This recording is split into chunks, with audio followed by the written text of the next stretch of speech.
Yeah, it's about right. Okay, let's go with that. All right, so hello and welcome anyone who's tuning in. Is anyone there yet? I'm just starting, I realize, but I'm assuming the audio is good. There's really no reason why it shouldn't be. But yeah, may as well just get started here. I do have some stuff pre-prepped this time around, unlike what I normally do. Everything's pre-sanitized. Hello, Ninja Jocks, welcome. So yeah, I pre-chopped up the raisins, so I don't have to deal with that this time around. Sounds good, thank you. Yeah, everything's sanitized, pretty much ready to go. Meaning, really the only thing I have to do is, I really just get started, I suppose.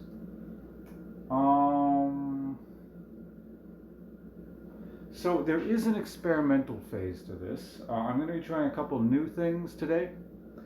I'm going to be using this, actually a jam, to make a mead. I've never done that before, but I've only made one mead, so you know, there's a lot of things mead-wise that I haven't done. So we're going to I'm going to be melting this down in some water, reducing it, I guess, in a sense. Well, not really, because I'm adding water, but and then I'm going to filter it through some cheesecloth to get like the seeds and stuff out. Jammed. And yeah, and basically, depending on how much gunk there is left in the cheesecloth, I may or may not add that to the mead. So again, a lot of experimental things happening there. But beyond that, yeah, I suppose the first step is to. Well, let me try moving the camera around here so you can see this. So we're gonna go. We're gonna go over in this direction here, so you guys can actually see the stove a little bit. You can, yeah, you can more or less see the stove, right? So here is the plan. Just to quickly recap, since we're getting started here, today's plan is to make some Cloudberry mead. I found some Cloudberry jam at IKEA, and because I was looting cloudberries in Assassin's Creed, what the hell was it, Valhalla, I'm like, hey, let's make a Cloudberry mead. Even though, you know, honey alcohol is not exclusive to Scandinavia, but it's usually what people associate with it. So we're going to be trying that out. The basic recipe is going to be the Cloudberry mead, which, like I said, I'm going to kind of dilute in the water there and just see, after I filter it out with the cheesecloth, how much stuff is left and whether or not I'm going to put it in the mead. Again, experimental. And there's going to be some raisins in there, the usual yeast, of course, which is, I'm going to use Fleischmann's bread yeast, the honey, which I have over there on the table, which you'll guys see in a moment, and the water. What else am I putting in there? Is that it? I think it's pretty simple this time around, yeah, because I'm not adding any, oh, and black tea, right. Probably get the water boiling for that, so I can get that steeping. So you guys might hear a bit of boiling. Oh, how loud is that? I can do that over in another area. If that's particularly loud, I can't tell what you guys are getting audio-wise. If that's like really, it'll only last like a minute, but if it's really annoying, let me know.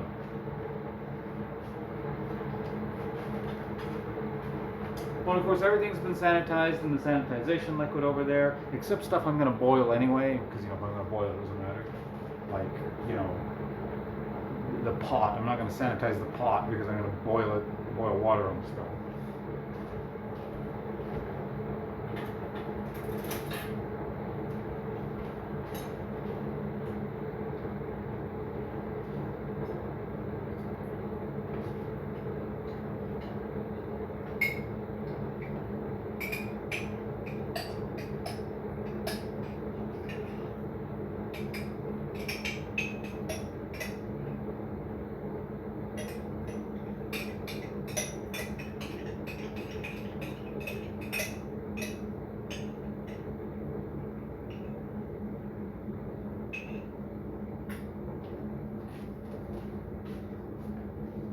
Meth tutorial, basically. Well, I mean, the meth comes at the end, the Metheglin. First we're doing Cloudberry mead, then white wine, then the Metheglin.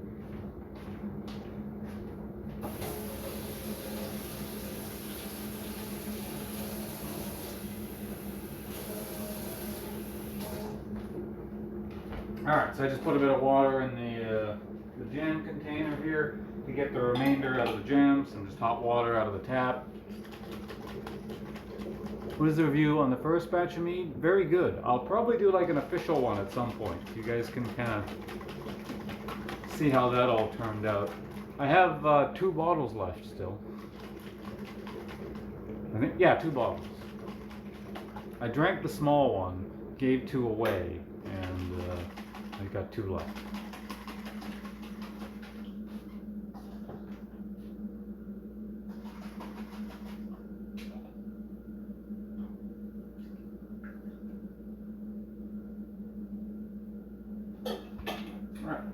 Keep that container over there because I can use it for various purposes. Do I want the tea steeping yet?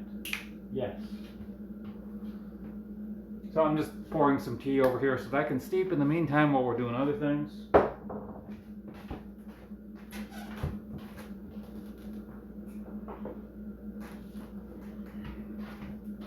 So the tea I will be using is, it just doesn't really matter, I don't think what it is. It's a black tea. I'm using English breakfast tea.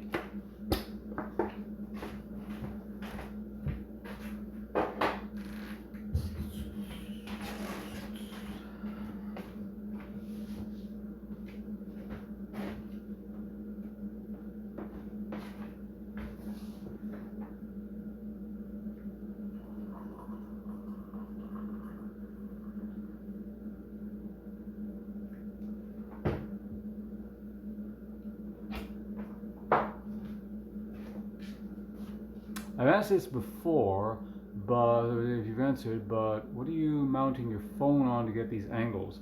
A selfie stick which has been taped to a chair.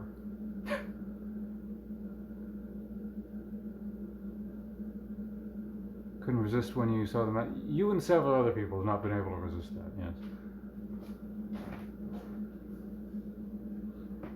So yeah, you guys don't really need to look at this, but you know, it's just jam. I'm melting it down in the water, like I said, so I can have it to a manageable consistency.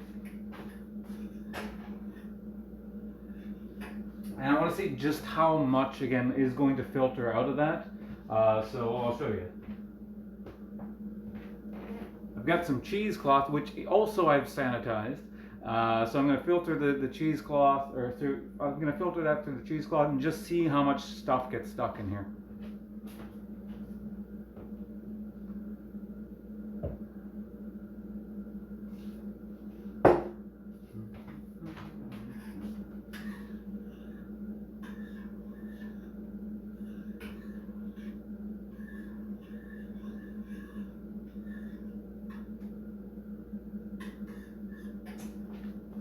I'm looking at it over there now. I think the answer to how much is going to get filtered out by the cheesecloth is a lot.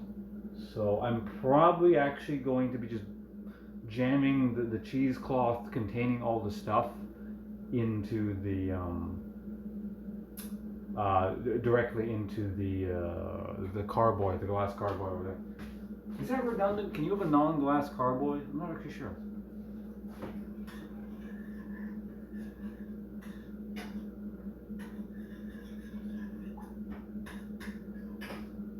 Like, is the material used in the carboy inherent to the name?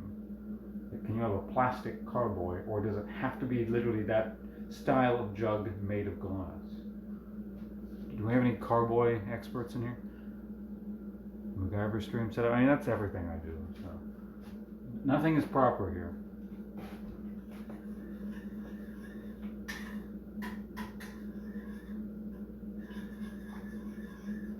Alright, still just, I don't want to get to the boiling point. I don't know if I'm going to get to boiling, but at the very least I'm going to keep this heating over here, like I said, until I have a consistency that I think is good. Again, I'm not going off of anything here, I'm just sort of doing stuff, so we're winging it.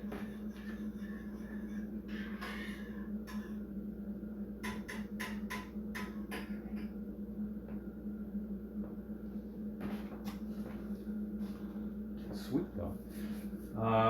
So yeah, I mentioned on a previous thing, I think when I was actually making the Metheglin, I wanted to make the cloudberry mead at the time, but the honey I bought, in fact I have it, let me show you. Well, let me show you the difference.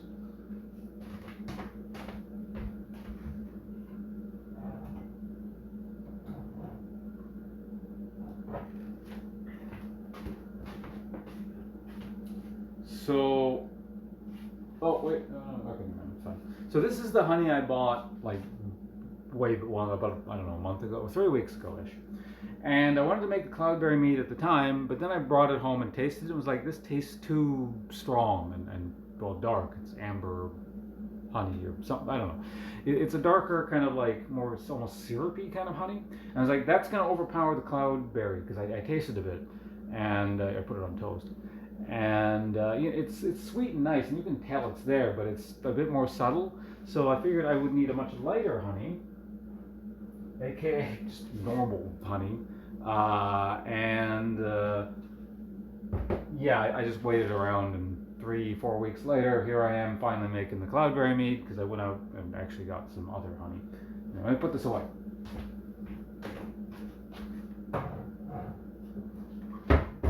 Alright, keep stirring it.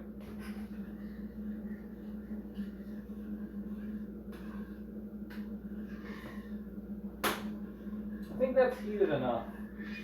Like, I don't need it to boil or exactly anything, but... Alright, so how are we going to do this? I think I need a bigger container of some description. What is the biggest cup I own? Actually, in the meantime, I guess I could keep heating up a little bit more. Because yeah, looking at how much liquid is in there now, it's not going to fit in that teacup I have over there. So... well, I guess I could just do multiple cups. Yeah, that's fine. So, yeah. If that's the case, I may as well sanitize this thing as well.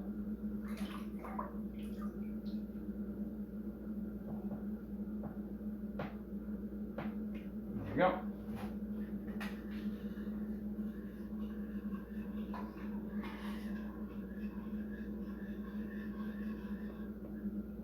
Alright, that's good enough. Now we can move the camera back, so we might hear some annoying sliding noises for a moment here.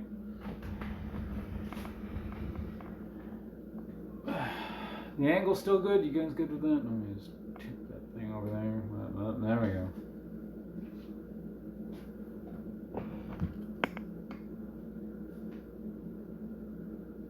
Yeah, you guys can see the whole table. It's fine.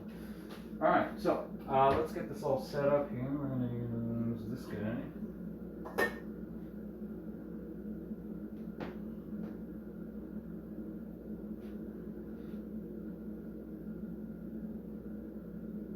Alright, so let's get the cheesecloth right here. This might take a while because I feel like it's going to clog this up pretty good.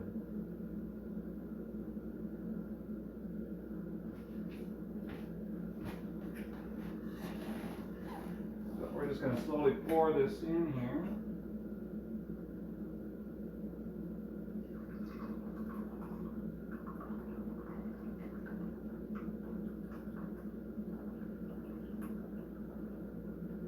It smells strange.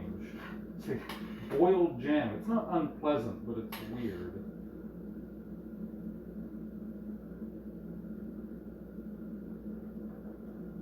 It is kind of very slowly filtering through. It is. It's just kind of sitting on top. Well, hold on a sec. It's back over here.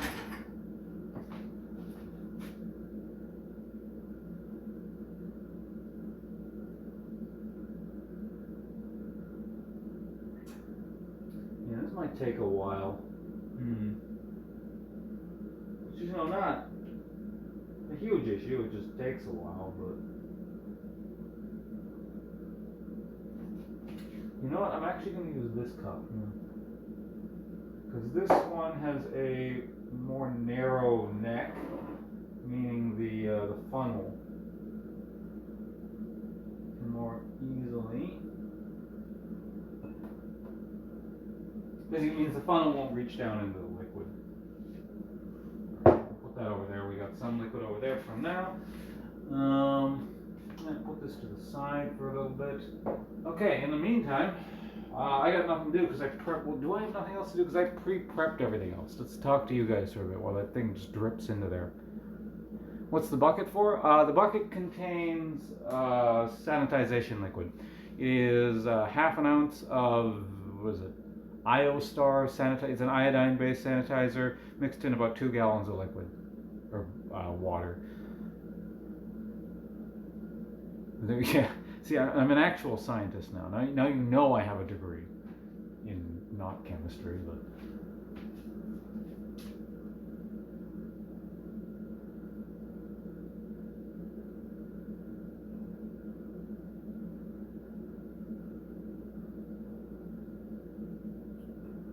This is dripping so slowly.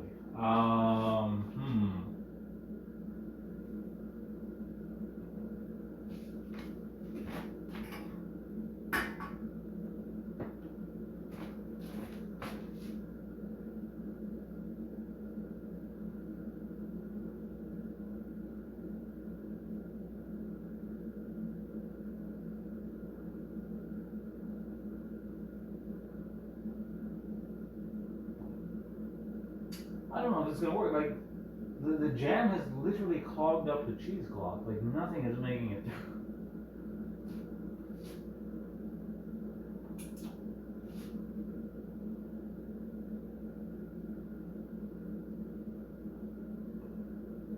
Well, I'll leave it for a little bit longer and see how this goes. But because, like I said, I don't want to just pour jam directly into the carboy because it'll be a mess.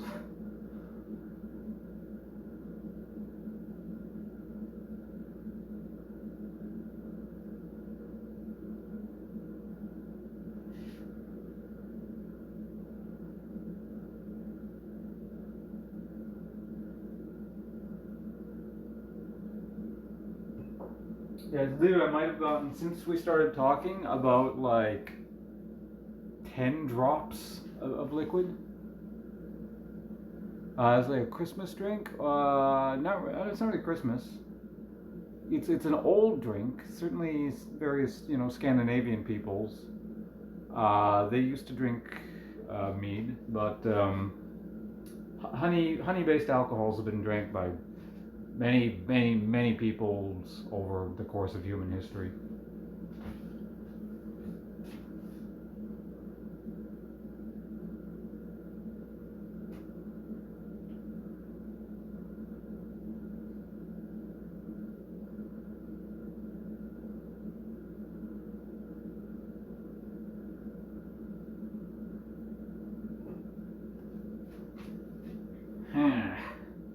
I was hoping, like I said, I would filter through a bit better. Well,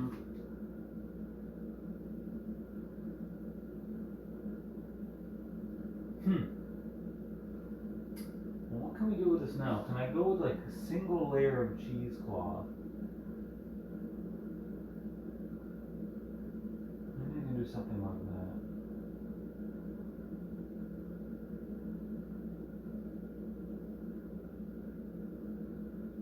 Okay, no, I think I got it working a bit better. There we go, that worked. I'll explain what I'm doing in a second here. I just gotta focus on doing it.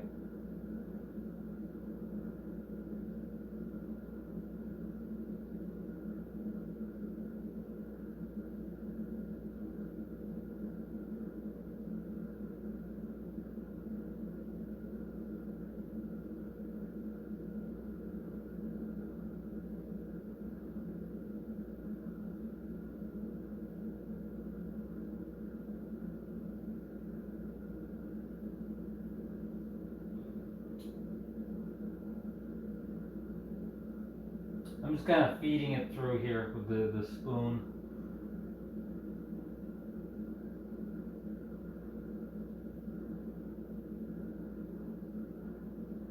Yeah, this is absolutely working now. And all I'm really left with inside the funnel at the moment is some really like thick, gunky kind of like seeds and stuff like that.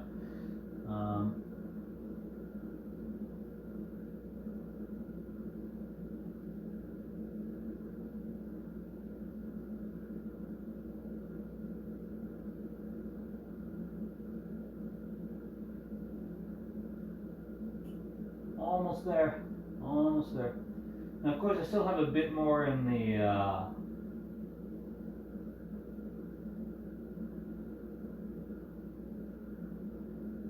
inside the pot, which I have to deal with, but at least I have a way of doing this now. So basically what I'm doing is I'm separating, like I have 2 layers of cheesecloth, so I'm kind of just like separating it a bit in there so that it's almost like it's breaking a seal and they're not like locking together anymore. And that lets some liquid filter through the first layer and then through the second layer. So.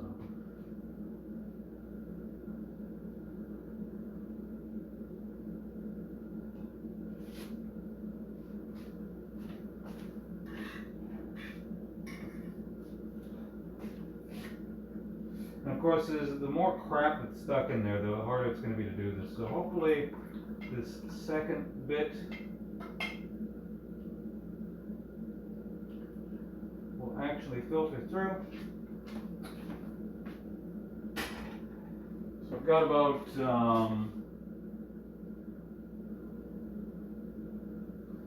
one more kind of pour after this.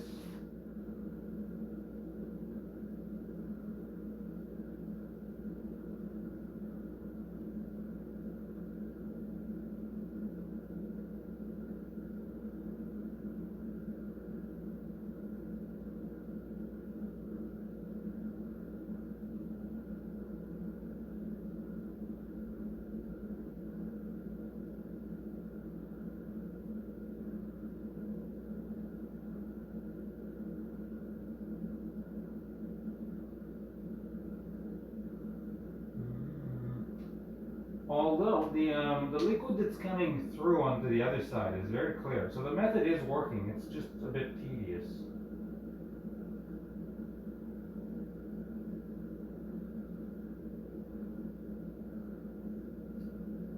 And I gotta keep like pulling the cheesecloth over the edge. Which reminds me, I gotta grab this. Well, I need to get the tea. There's so much shit going on suddenly now. There's nothing going on now. There's lots of stuff going on. I gotta get the tea bag out of the tea. So.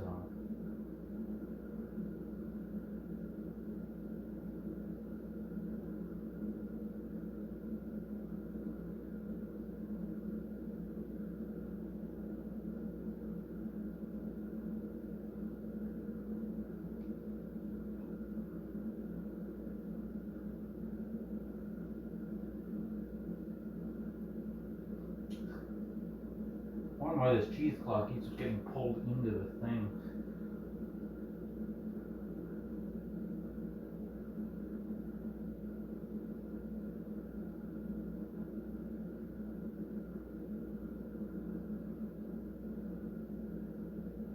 Alright, almost done here, almost done.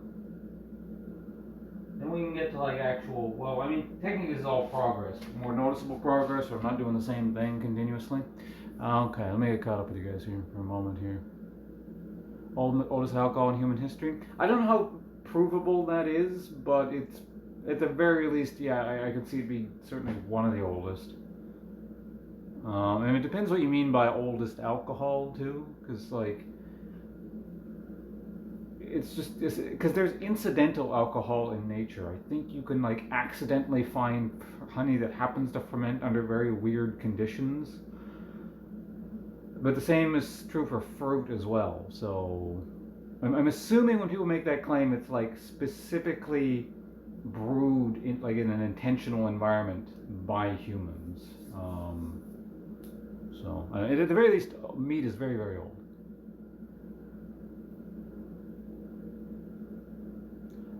Swedish, we have mead, but only in like the middle part of Sweden it is sold. Yeah, mead in general, like around the world. I mean, actually, that's not true. There are some areas in the world where honey alcohol is ubiquitous still, but generally speaking, for most of the world, it's fairly uncommon now. I don't know, probably because honey is like expensive, or maybe it's because it's like harder to keep the mead compared to grape wine. I don't know.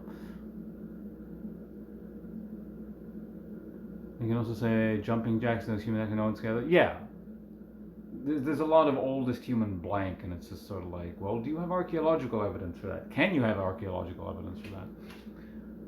Did I pick my own cloudberry? No, cloudberries do not exist here. We have salmon berries, which I believe are related, but cloudberries specifically, I believe, are from Scandinavia.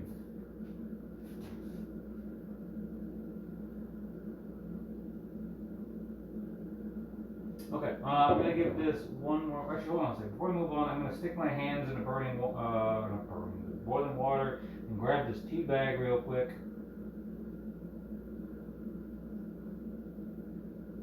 Because, you know, it doesn't really matter how long it steeps too much, I think, because it's going in the mead anyway. But, you know, I probably don't want things steeping for 1,000 years. Alright. So, like I said, one more stir of this current pour of the jam. Get the last bits of liquid out of here. So, a bit of room for the last pour, which is coming in a second.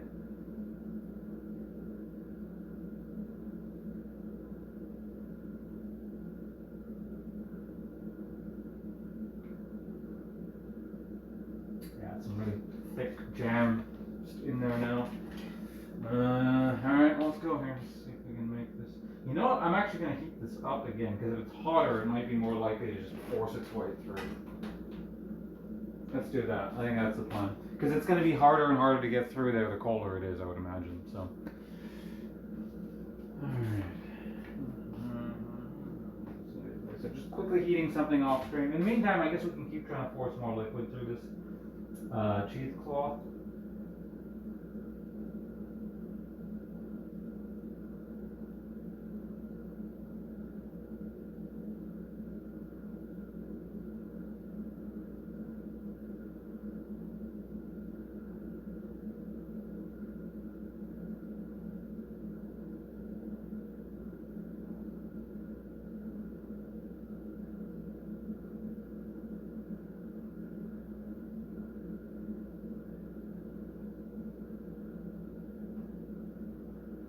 Yeah, given how it was going earlier, I'm actually surprised how much liquid I managed to force through there.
I'm actually going to get this one to boiling because it's going to need the most help getting through all that stuff in the funnel.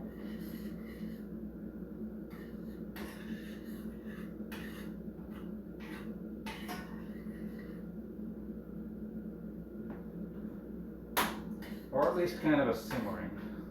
Good enough. Alright. This should be the last of it. Hopefully this all fits. I'm not too sure if it will.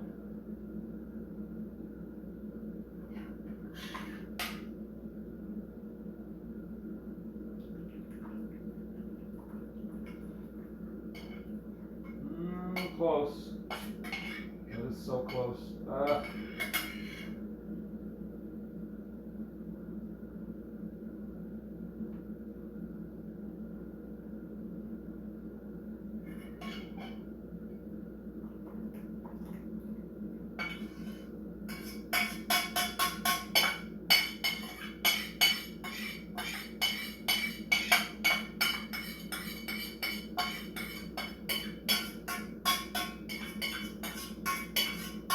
Alright, scrape last little bit out of there.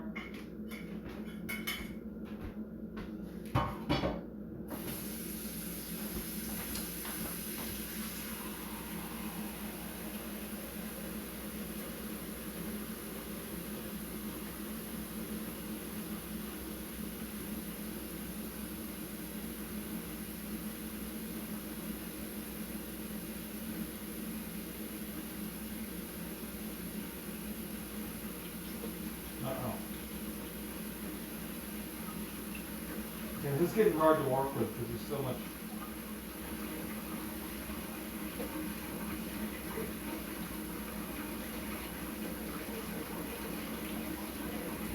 In here. Oh.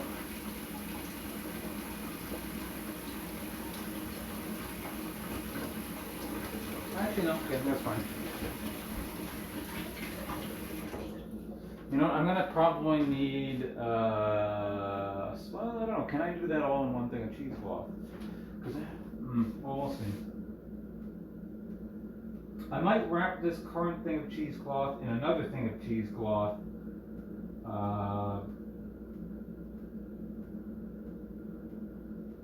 Just because I don't think I can tie this one off. You know.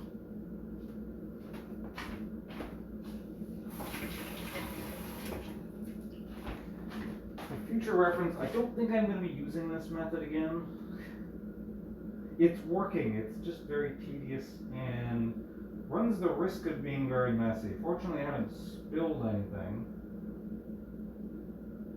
But I don't know. If I can get enough water or liquid to filter through this, then I can use just this one piece of cheesecloth, tie it off, and then jam it into there. Get it jammed? That actually was unintentional. Alright.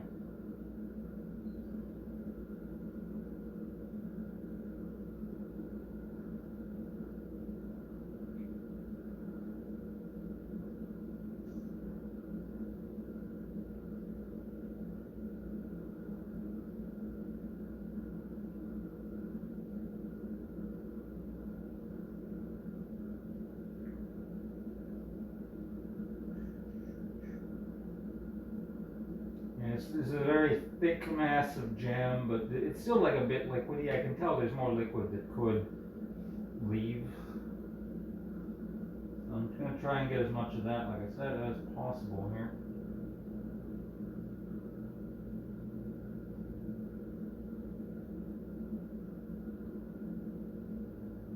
Now, this is definitely an amount that I want to get inside the into the carboy, though. There's like a lot of stuff here.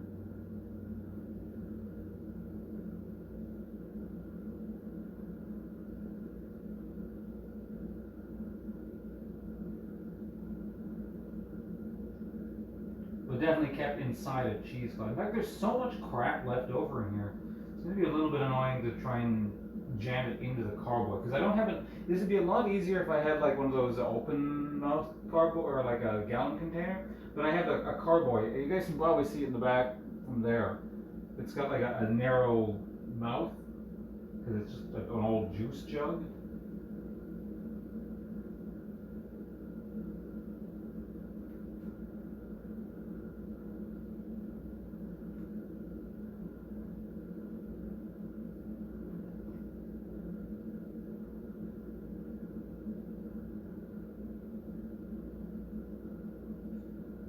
Like, the issue is not going to be fitting it in there, because obviously the shape of this, it's jam, it'll conform. It's just a question of how messy it's going to be when I go and do it.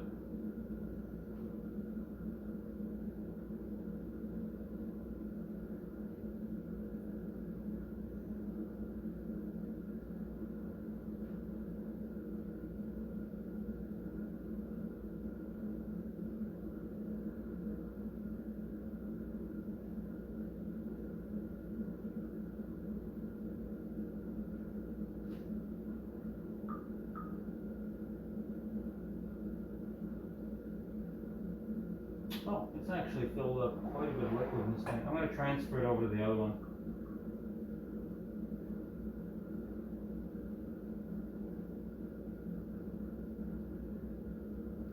Yeah, give that some time to just sit there.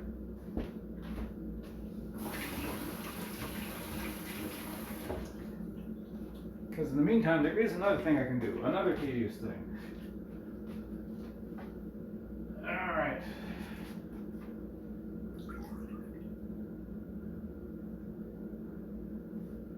Making sure it doesn't smell too much like iodine. So yeah, this has been pre-sanitized. Alright, now what are we doing next? Let's get the honey in here.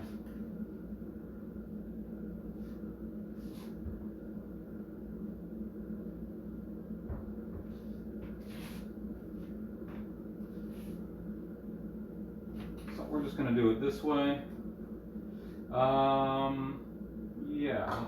So unfortunately I don't have the smaller funnel to this because the larger funnel clearly I needed for the jam, right? I made the right call in doing that because doing this in the small funnel would have been a huge pain in the ass.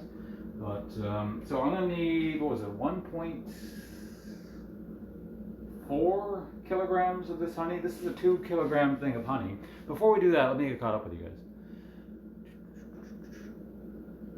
You just sip, or is it for certain foods? Either or. I mean, the Cloudberry mead, I don't know. I don't know what it's going to taste like. I mean, I have an idea. The previous mead I made, have I had it with foods? I probably have. I'm not sure what I would pair it with. I'd have to think about it. But I think for the most part, I just drank it on its own. Yeah. Big old steak. It's relatively sweet, so it probably, if you want to do the opposite pairing thing, yeah, something very salty and savory might go well. I don't know. I don't tend to think about food pairings all that often. All right, so like I said, we're gonna get the honey in here. I'm pretty sure. I'm gonna go double check my notes back there because you know once you put it in, you can't. Well, I guess you could get it out, but it'd be a huge pain in the ass. I think it was 1.4 kilograms. Let me double check to make sure because I'm about to do it.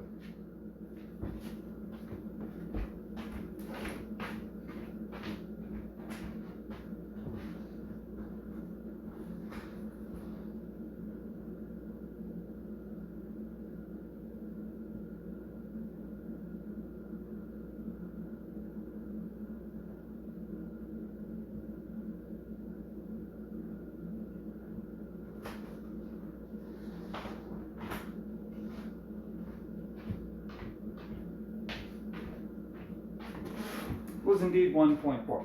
So this is a lot better if you have a scale or something. I don't, so I can roughly eyeball. It's not a huge deal if you know I'm off a few grams or something. So 1 kilogram is going to be about to there, right? Let me make sure you guys can see that on the camera. And then I go 400 grams from there. So it's like less than half again from there. So like half of that would be about there. So I put it to about there, essentially. Yeah, that looks about right. That should be about 1 point. So if I go to about there, that's going to be about 1.4 kilograms.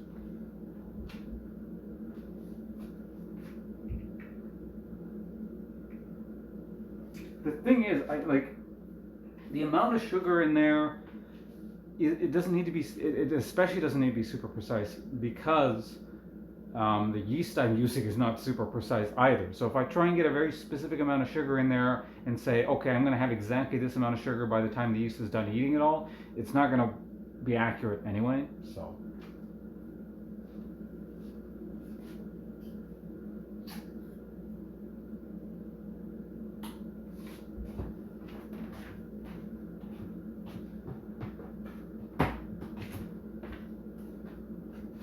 And of course, you can make things more precise, and the more precise they are, better, but that is the nature of homebrew. It's not, you know, it's not everything down to 0.0001. It's like, roughly.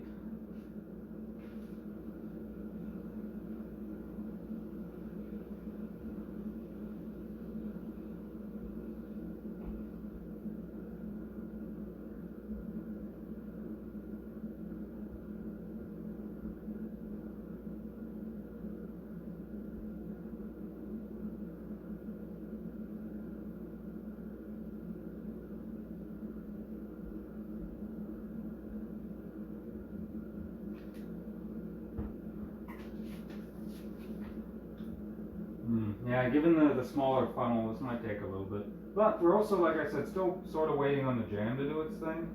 So I'll actually keep working on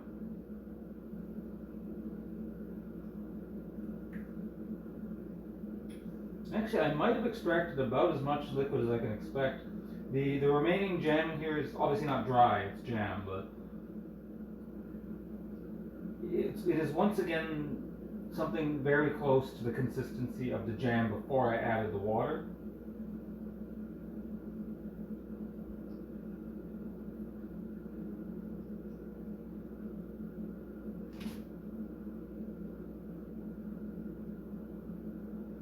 I'm still getting drops of liquid here and there, so that's good.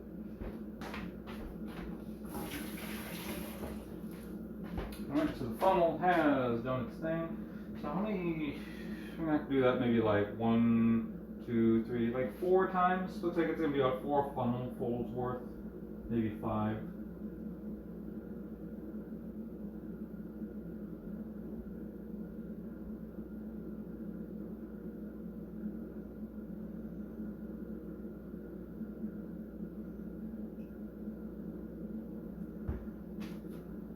Yeah. It's gonna do its thing there. Yeah, each time I agitate the jam, I think I'm just getting like a little bit more liquid. So that's what I want to keep doing.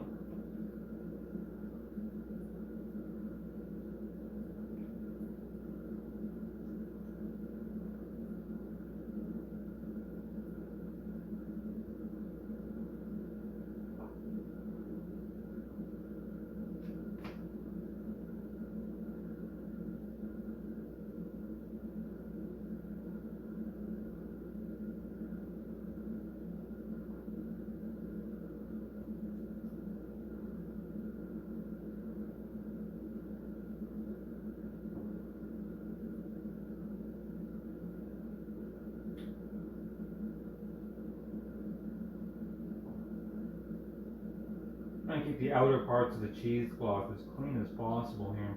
Because like I said, I am tying this off, and eventually I'm going to try and jam it into the carboy there.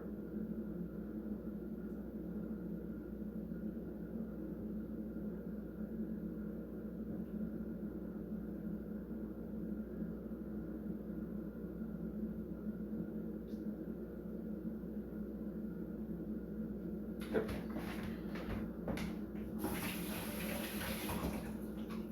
Keep washing my hands because that whole thing is just a sticky, jammy mess over there.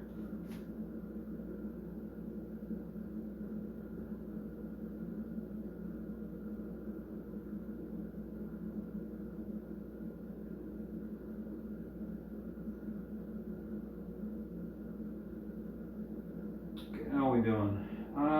Getting close. About half done pouring. Well, no, we're more than half done pouring the jam. No, maybe about half done pouring the or not the jam, but the honey.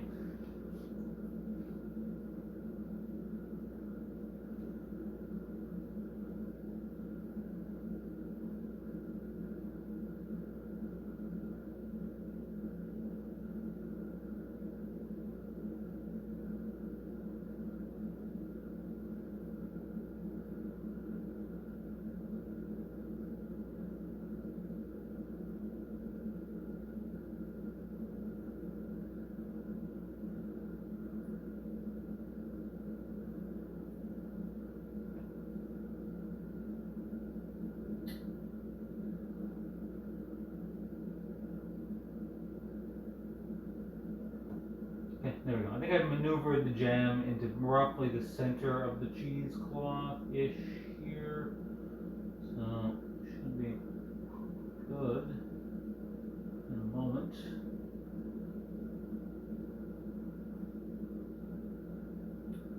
I'm just wrapping it all up.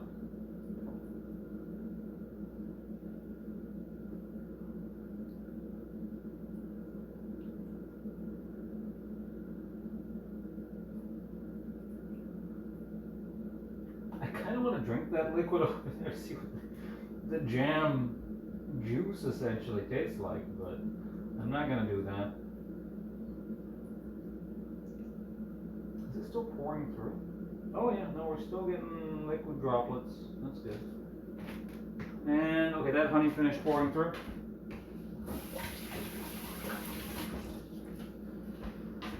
Okay. Should be about maybe 3 more pours of this.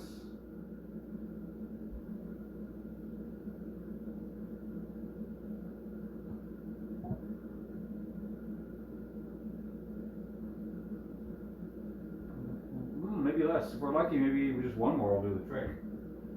One and maybe a bit.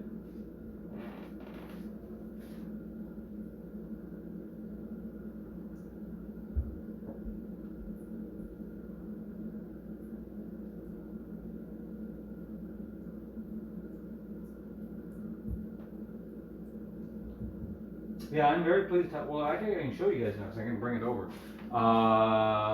It is reduced down quite a bit. This is all that's like left in here. I'm sure it doesn't look very appetizing, but like when I was first trying to pour it through, it was a bit concerning whether or not it would go through the whole thing at all, because it was just sitting in there. But through time and effort, we've managed to get most of the cloudberry jam through the cheesecloth.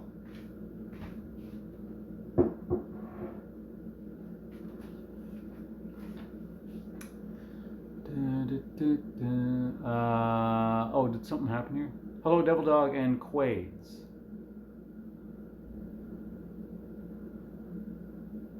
Hams? What are you guys talking about? Oh, wait, what the? A bunch of stuff happened while I was doing that. Hold on, I gotta like scroll way back up through chat, but that's honey, yes. Quaid subscribed to Twitch Prime. Thank you much, Quades. Unfortunately, like I don't have the alerts and stuff while I'm doing it from the phone, but appreciate it. We'll get everyone to the top of the screen eventually when I'm at my computer and I can do that. Christmas hams in the U.S. I believe people in the U.S. will eat hams. Yeah. Yeah. Hello, Itorius. And then Devil Dog sent gift subscriptions out to 5 people. Thank you very much. Congratulations to Ignited Fire. Discharged, Get on X Your Knees, interesting name, and Island Oasis. Oh, and also Rashido, congratulations on another subscription. Also, yeah, hello Quades. Again, thank you everyone. Devil Dog, thanks for the huge slew of gift subscriptions there. And Quays earlier for the resubscription. Appreciate that. Hope you guys are enjoying the meeting that's going on here. Yeah, let's see. Okay, so one more pour. So we're almost done here, almost.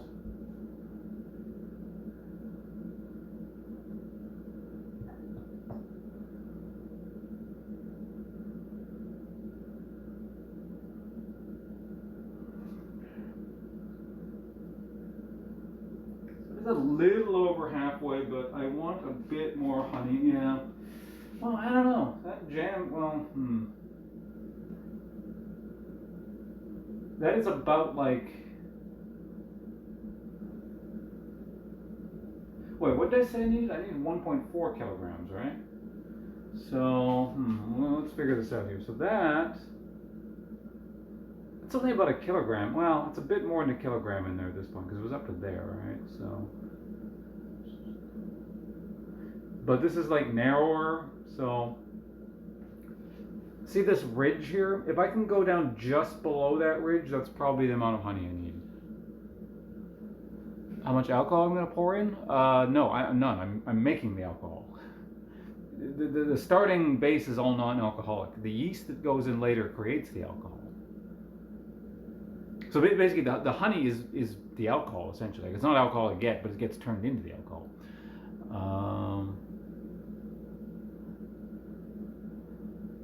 You are now. Oh yeah, discharge. Congratulations.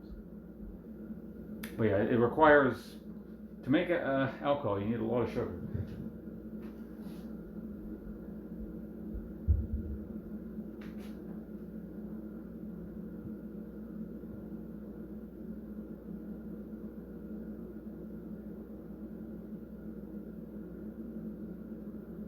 Making a little bit of a mess here, but whatever.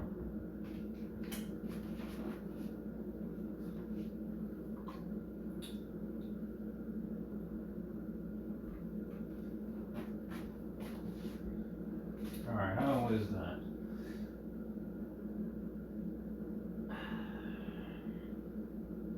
I'm gonna add a tiny bit more. Tiny bit more.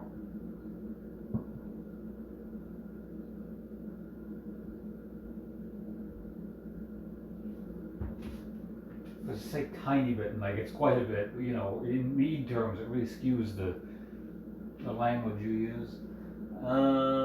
Yeah, that's good. I think that's okay. Of course, again, this would be much easier if I had a scale, but you know, I don't, so. Chemist, sort of. It's some kind of chemistry, I guess. Alright, so next step. Let's go ahead and get the raisins in here. Yes, let's do that. I'm going to put the honey away for now. I'm going to need to clean the bottle off, so I'm just going to put it over to the side here.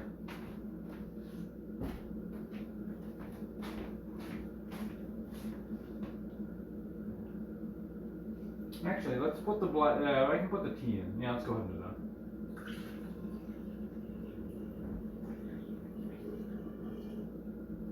that. Alright, so that's just like a mug of black tea. It's for the tannins and the mouthfeel. And then, so of course, the difference in the process here today is I've been soaking some raisins, or chopped up raisins, in what was something kind of close to boiling water. So this way they don't go in there and soak up the liquid. They've already pre-soaked liquid, so they're kind of puffed up a bit. I just realized this is going to be a little bit difficult to... I'm going to go ahead and do this. Hold on. Off camera, because this might be a bit messy.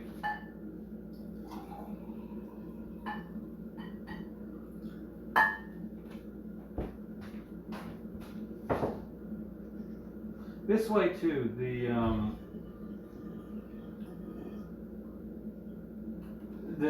water I put in here will have pre-extracted some of the sugars, I think.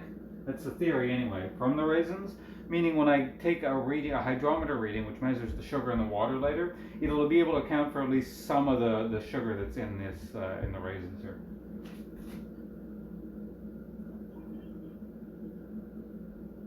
Oh yeah, I need a stick.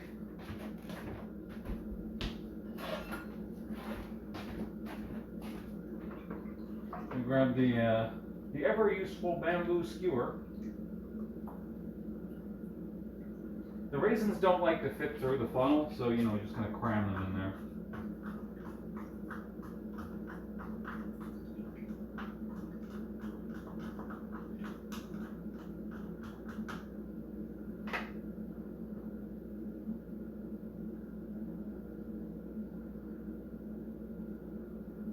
One batch at a time, it keeps things easier. Since these are like soaked, they're actually a bit easier to force in through there, because, well, are they? Maybe they are, I don't know.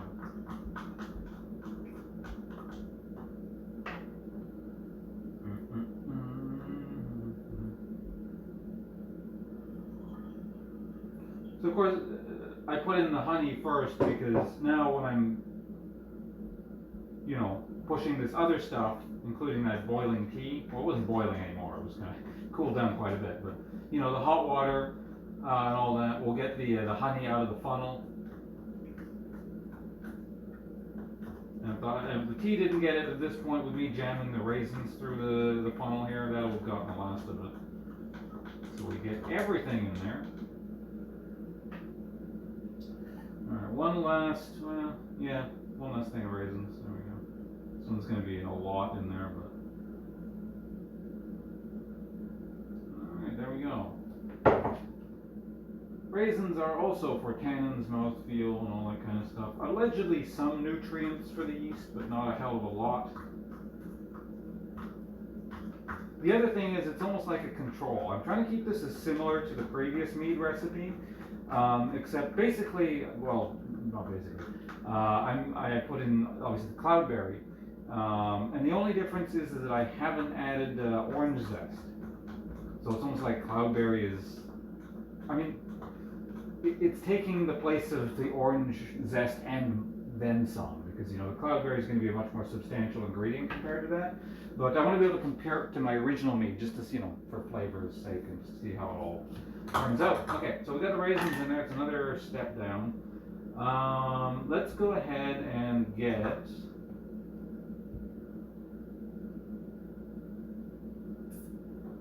I'm going to try and do this now.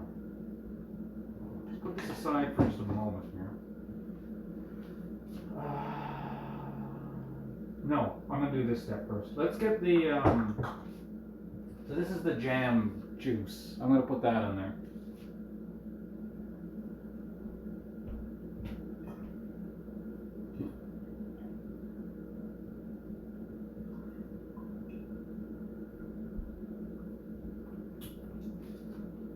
Yeah, tastes like jam.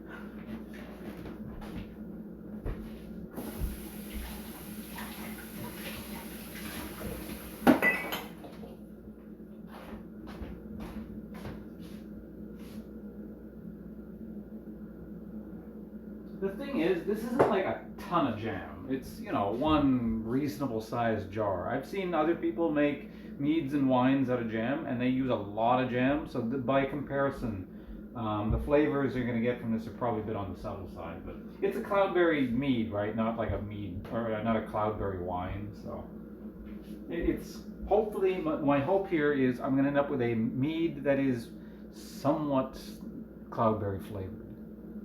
Also, I'm going to get caught up with you guys now before we move on. How much percent do you think it's going to be when it's fermented and ready? Roughly, if it's anything like the previous mead, it should be about 13%, if all goes well. But I'll be able to take a reading soon. But based on, like, because this is, I've done some calculations beforehand, but the amount of sugars that are roughly going in here should create a potential alcohol volume somewhere around the 14% range-ish. But again, I'll be able to test for that as soon as I'm done getting everything in there.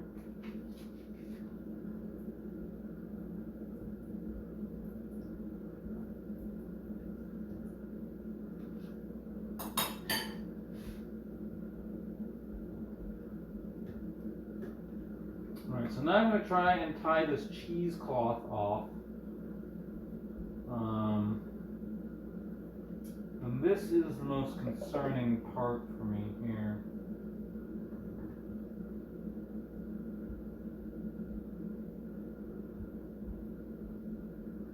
Actually, you know what? Maybe I'll tie it off with some string. Yeah, you know what? I'm going to go ahead and do that. Because I can get more liquid out of it if I do it this way. Man, why didn't I do it this way to begin with?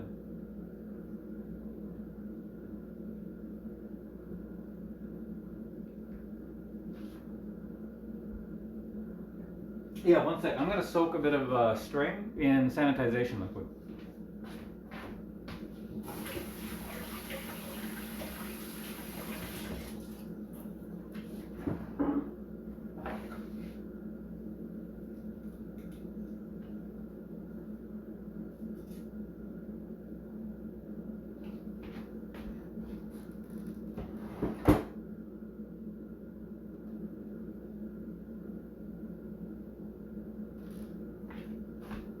I don't know where my scissors went. I was trying to find my scissors.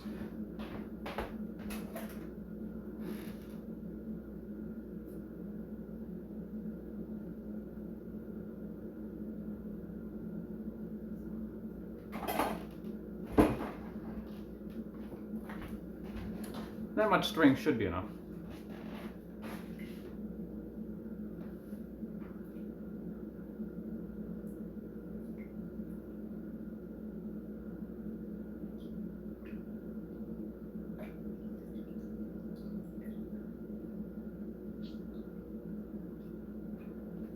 Good enough.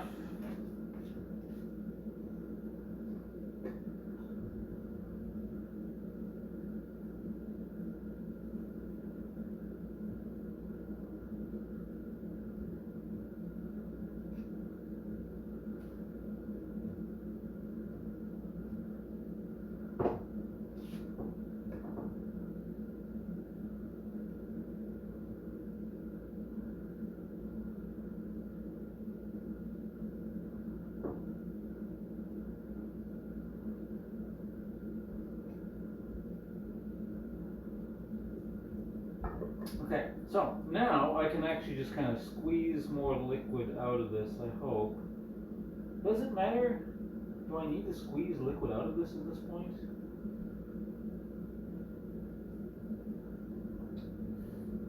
The other question is, can I squeeze this through? This might actually be a problem here. Hold on, let me take a quick look here.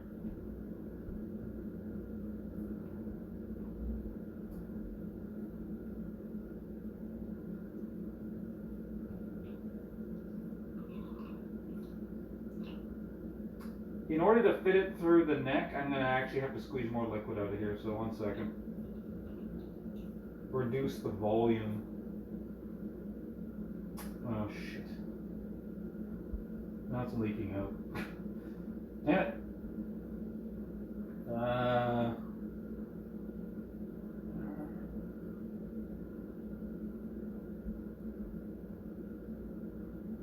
I'm going to untie this now. And retie it.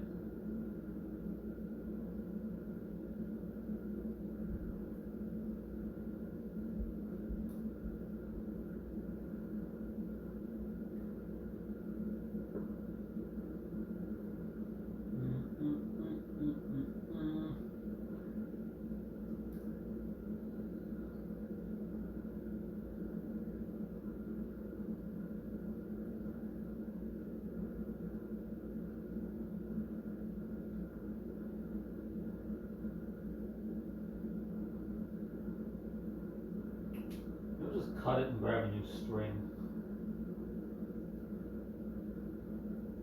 I've almost undone the first knot here. Almost.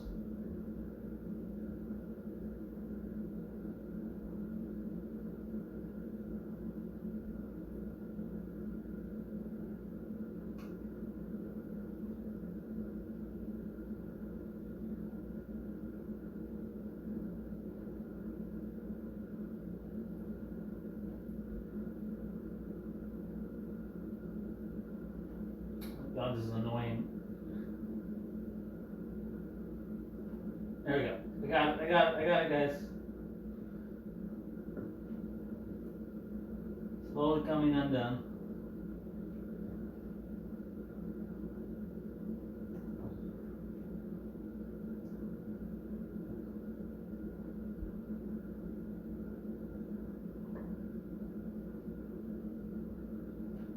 It's the second knot. Now there's just a third one where I think I just wrapped it. It's not a knot per se, but I looped it against. Yeah, so what happened was one of the sides of the cheesecloth just like fell out of the string, and so it started leaking. So just need to bring it higher. Where was the leak? Can't find it anymore.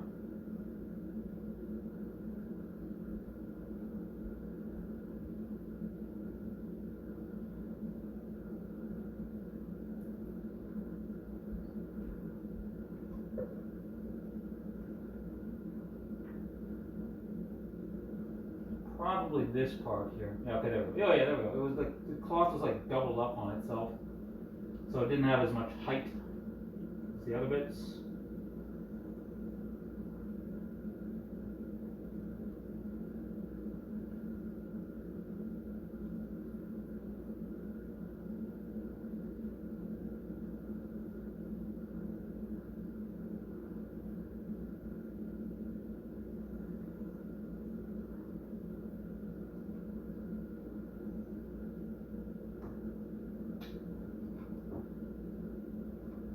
Okay, so that is the highest point at which I can tie the cheesecloth off at. You guys probably can't see what I'm talking about, but I'm just mumbling to myself here. And that will this fit through the neck? It will not.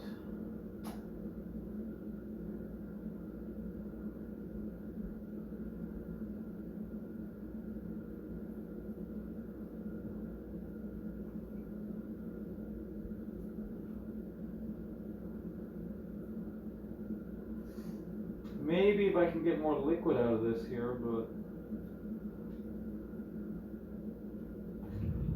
yeah, I'm gonna have to squeeze more liquid out of this.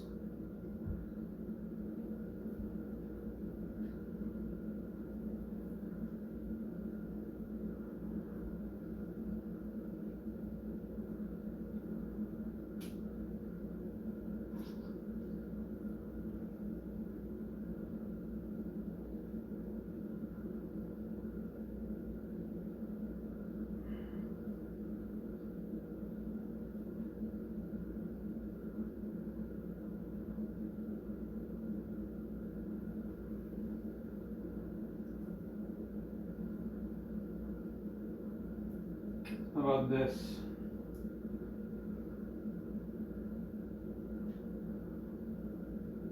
A little bit more liquid. It's really close. Really, really close.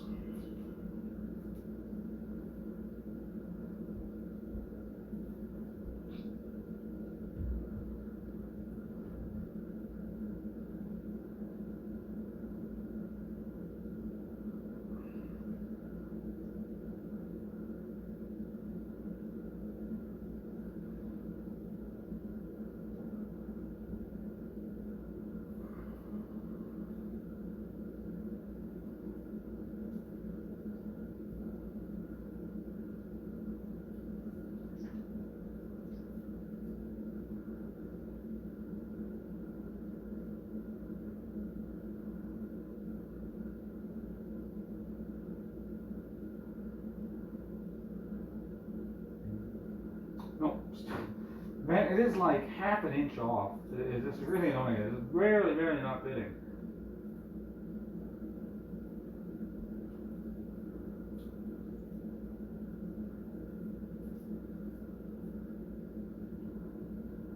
Okay, how about this? Getting it out is also an issue as well. Although slightly less concerned about that.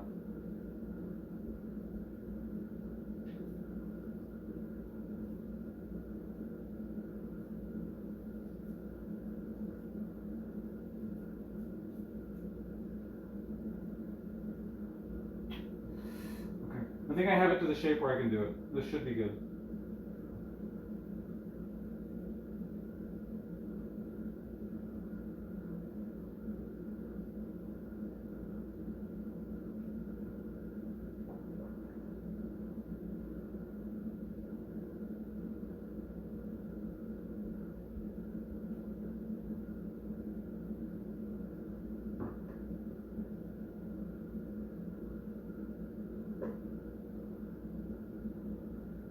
Okay, yeah, and then I'm going to cut the string.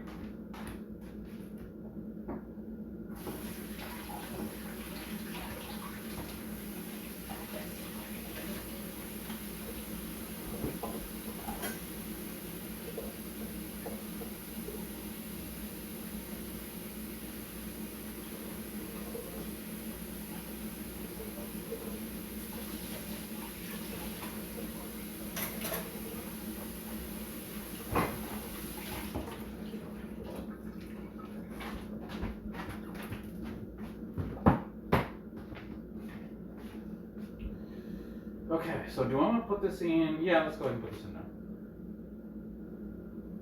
And hopefully this works.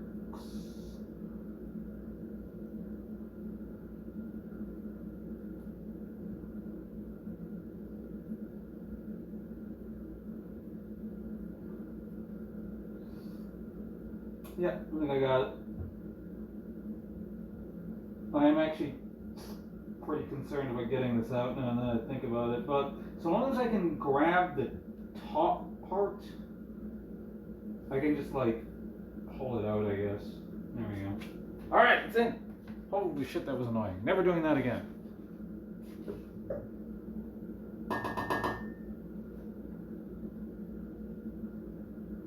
I need the funnel for something else later. What is it? Oh yeah, the yeast.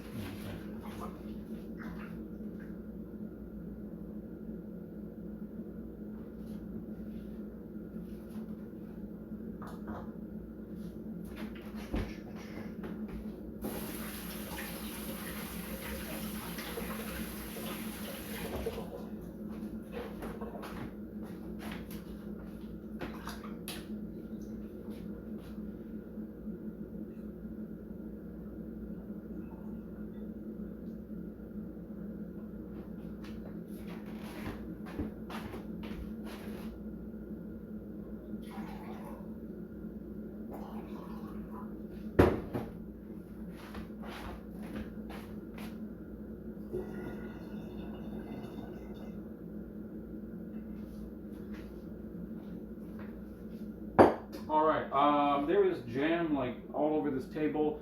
I'm gonna wipe that really quickly.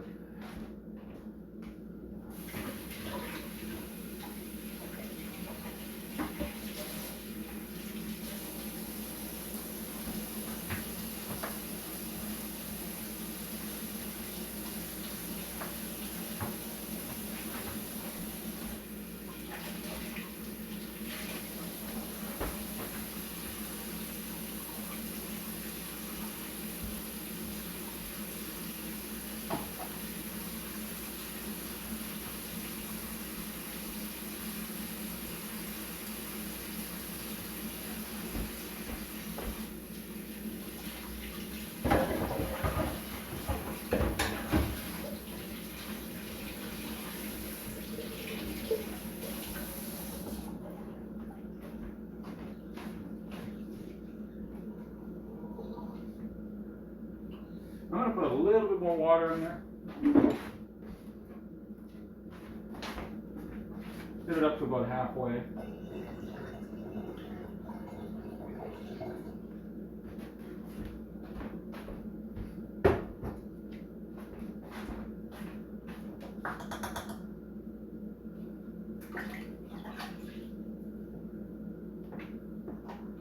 And now, where's my cap?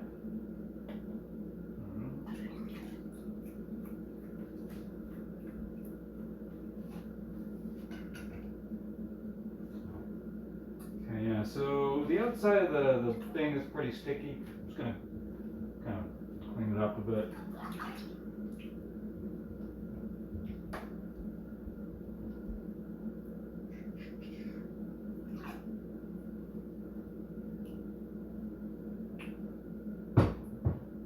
Wipe it down later with something.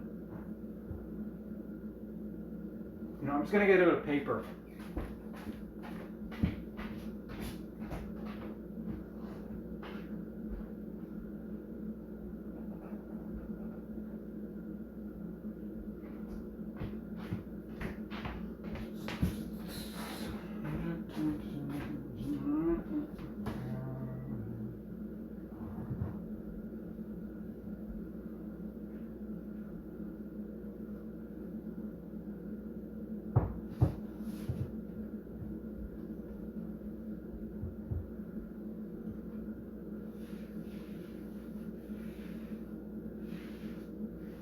Okay, good enough. Okay, so the next step is now I shake the crap out of this thing to mix the honey up in with all that liquid in there. Also, this has the added benefit of getting oxygen in the mixture here, which the yeast is going to need. So oxygen, you want it in early to help the yeast get started, but once it gets started, you don't want oxygen in. So that's why you get the oxygen at the start, and from there on out, the yeast will start excreting, I guess, CO2,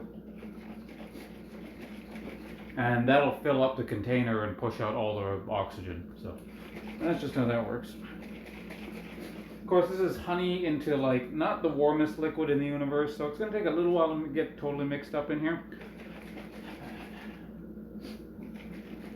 The YouTube series, the YouTube people I like to watch, CS Mead, the way the guy puts it, what was his name again? Brian. This was when you're mixing it, the amount of time you want to be mixing it is go until you think you're done, and go 2 more minutes. So that's basically the rule of thumb I've also been following.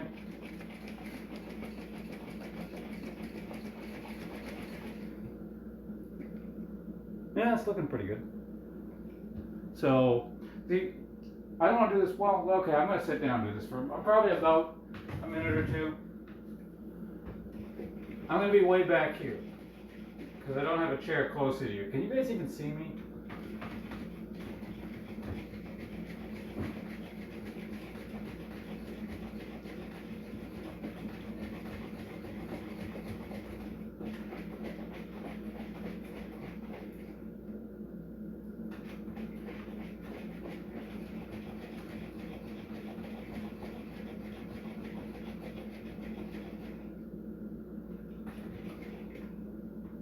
The bottom of this thing is actually a bit sticky. I'm gonna clean off the bottom of the container here, because yeah, like like I said, the table had some jam on it, so.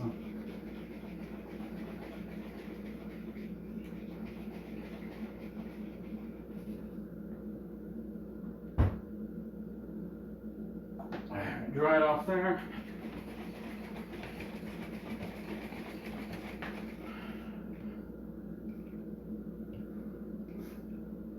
Yeah, it's looking pretty good.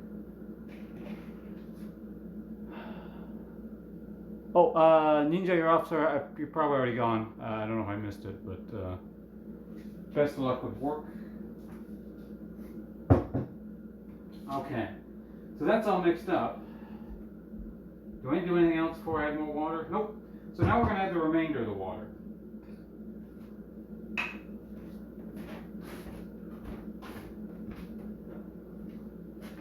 Just filtered tap water.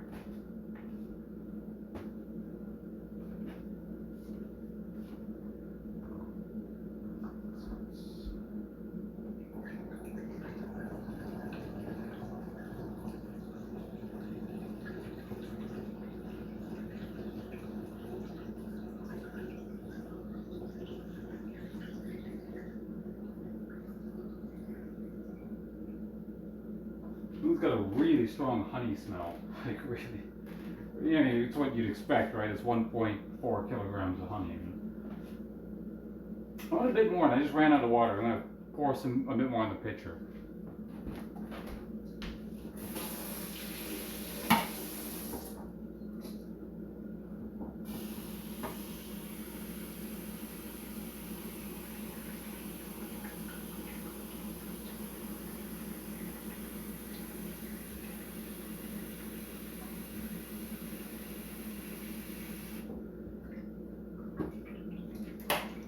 I guess I can put this over here as well. I saw something in chat. Actually, yeah, I get caught up with you. I think I missed a bunch of things.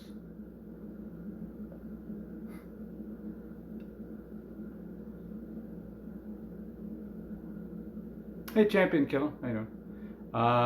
Like homemade sake? Yeah, I mean, it's the same alcohol percentage as like, yeah, in the same range as like Nihonshu and wine and stuff like that. Okay, we done? Okay, so I mean, I'm gonna need a bunch more. Well, maybe not. I might need some of this water for the wine as well later, because I'm not done after this. I still have to make my wine.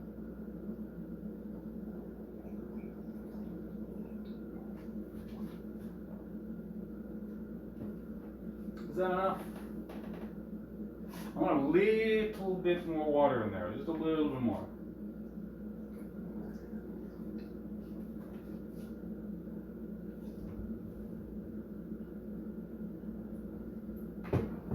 How's that? Tiny bit more. Tiny more. It's hard to judge because of the foam. So there. It's probably good enough. Right?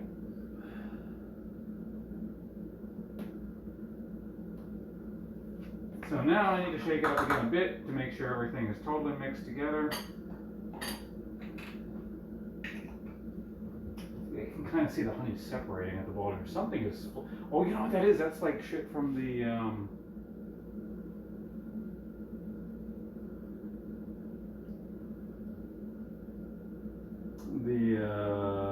What's it called?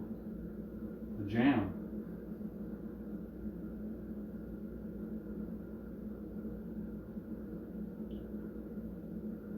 Got a few bits of cloth floating around there. I'll filter that out later.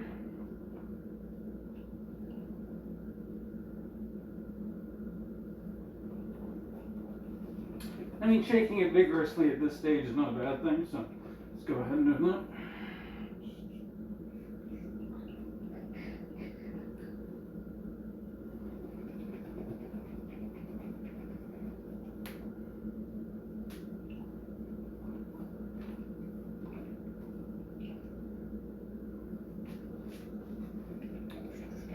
Alright, should be relatively thoroughly mixed here.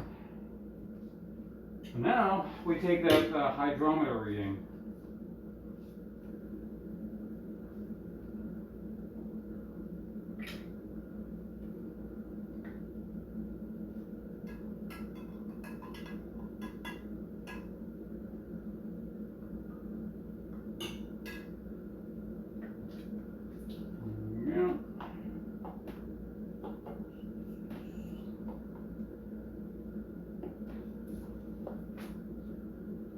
Together this damn turkey baster. There we go.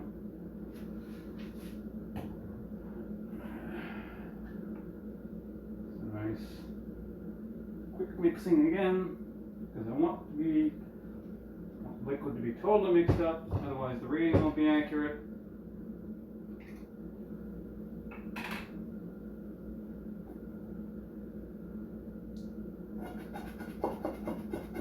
So a bit of sanitization fluid in there. All right.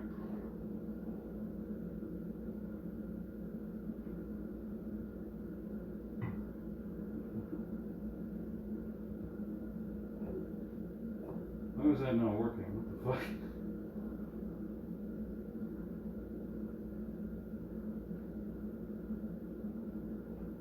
It's like the turkey baster is refusing to suck the liquid up. What the hell's going on here?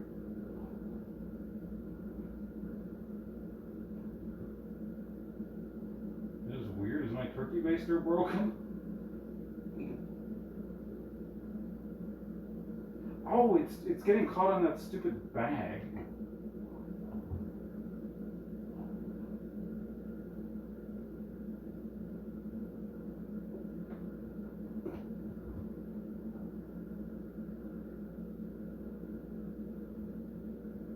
Basically, no matter what I do, it keeps getting caught on the bag. What is going on here? I think that's what's going on. That's a weird problem.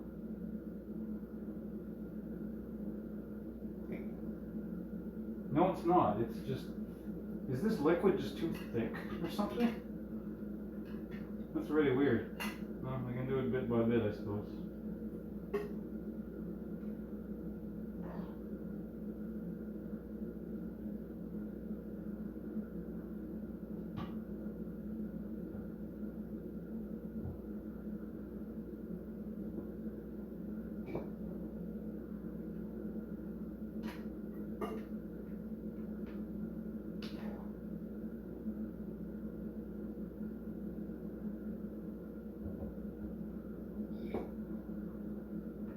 Strange problem. I've never encountered this.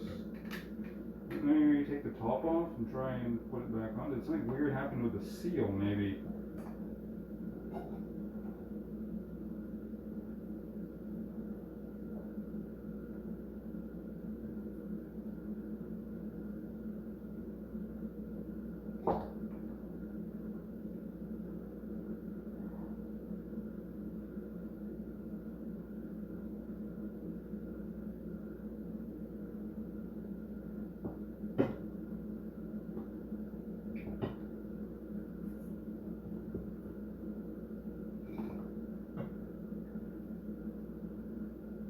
Maybe the jam is making it too thick.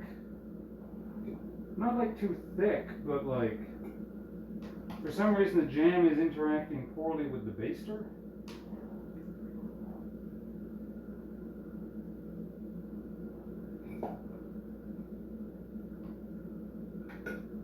Hold on, let me try soaking up some sanitization fluid. Yeah, that's working no problem. That's not the baster.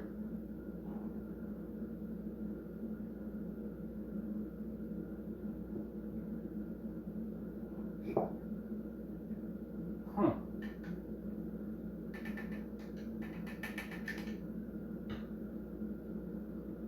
That is really strange. I could just pour it in there. It doesn't really matter at this stage, but...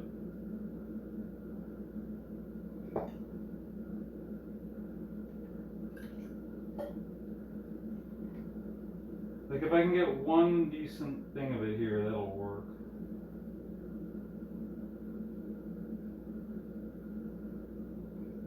Very weird. Very, very weird. A lot of firsts today. Oh, there we go. Now I'm getting it. What the hell?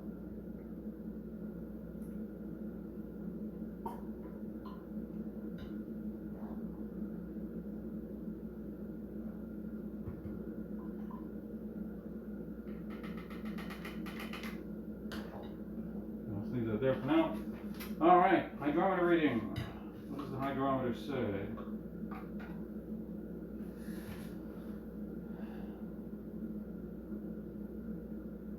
We have a starting gravity of 1.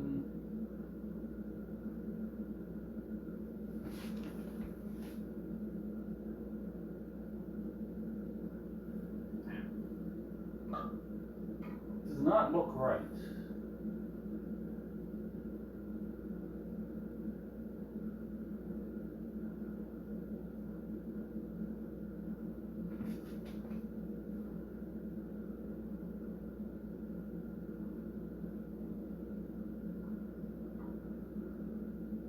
Not even 1 point. I feel like it. I'm gonna try that again just because the way I was getting the liquid was really weird. Hold on.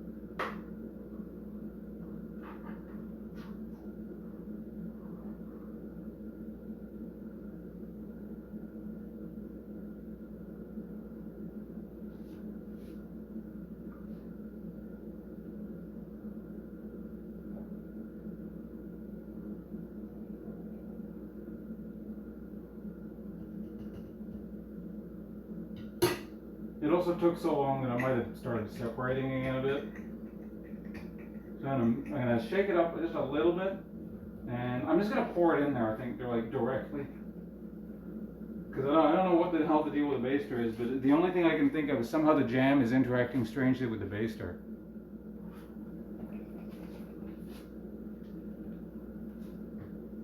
Of course, the problem is if I pour it directly in there, I'm getting a lot of foam potentially.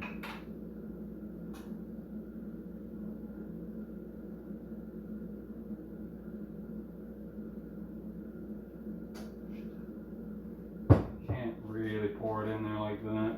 Ah.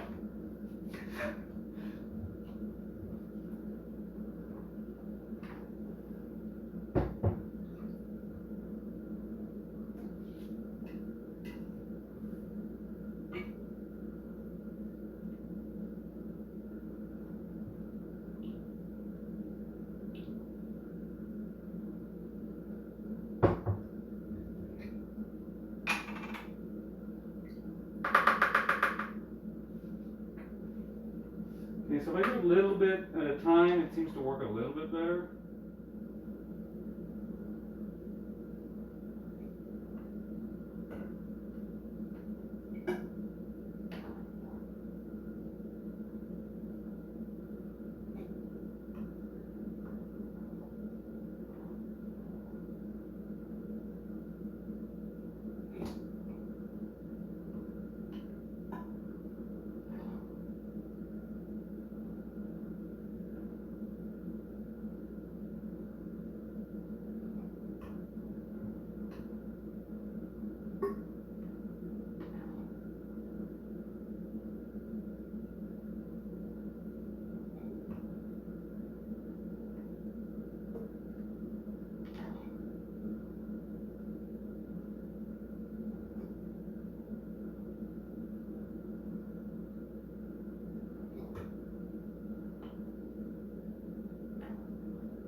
There we go, that time I got a lot.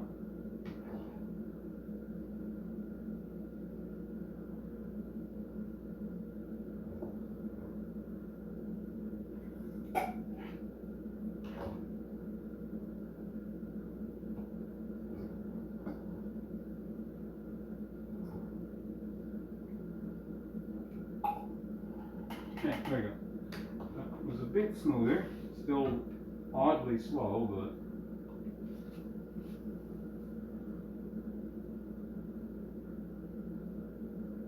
now I have the issue of bubbles. Also, okay, no, it's not quite working.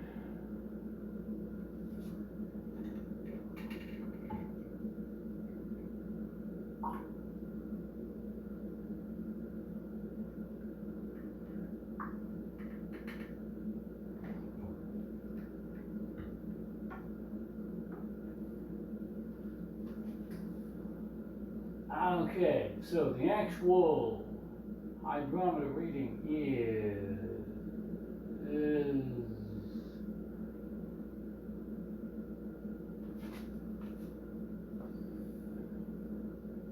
there are too many bubbles and I can't see well.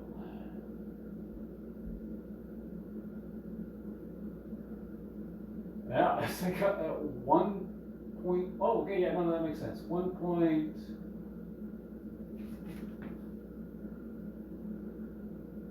1.1, almost exactly. I feel like I want actually a little bit more honey in there if that's the case. Let me go. Okay, so I actually got my reading. That is good.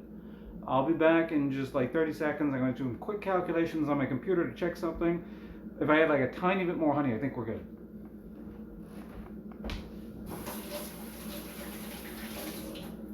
Potentially that might even be fine as is. I might not need to add anything actually.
Okay, so I'm tempted to add just like a little bit more honey.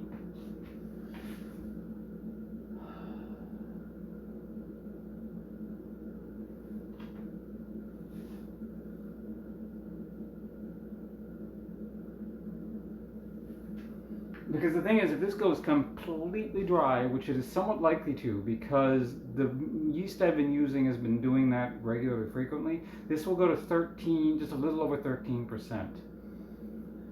I don't want it to go to totally dry. I can always back sweeten later, is the thing. But if I can get that all taken care of for now, it means I don't have to think about it.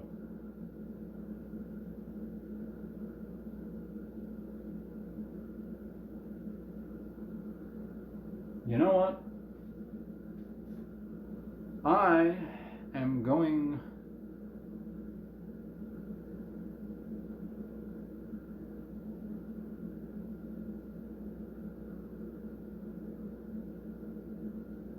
I'm going to leave this one as is. Yeah. I'm going to leave this one as is. We're going to go with it.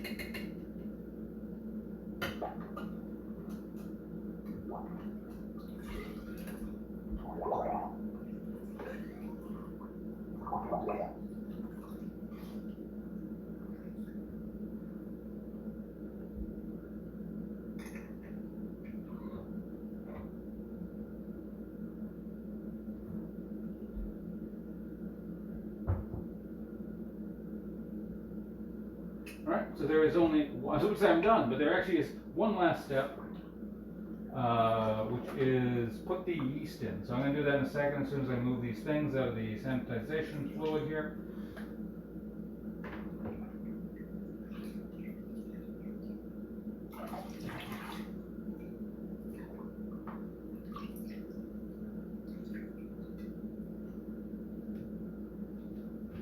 Okay, let's go grab the yeast.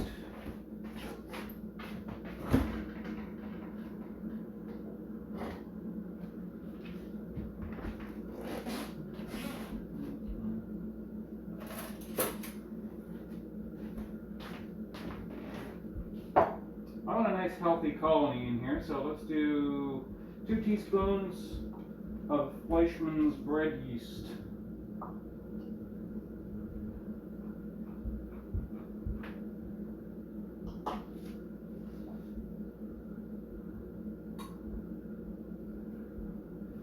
Oh yeah, I should probably sanitize the spoon.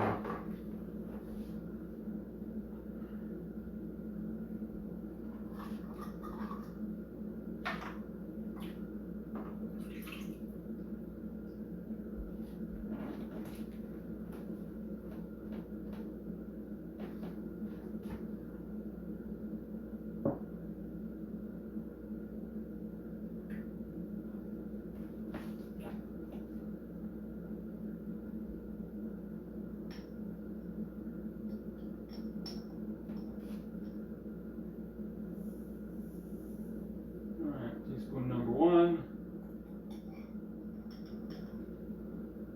Teaspoon number 2.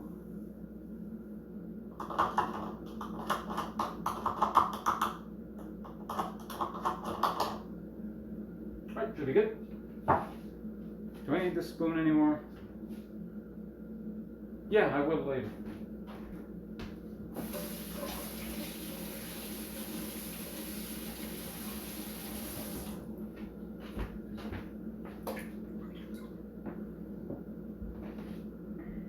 Okay.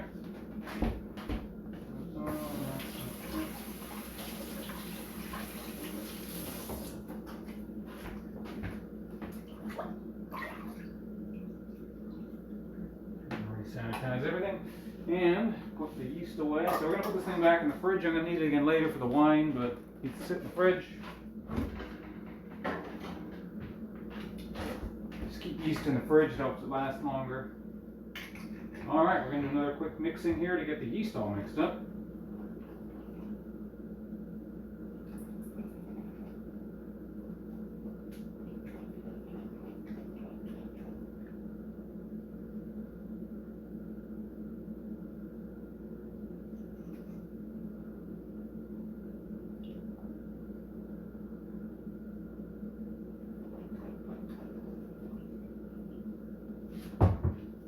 Fine for now. So now we need an airlock. Let's use this one.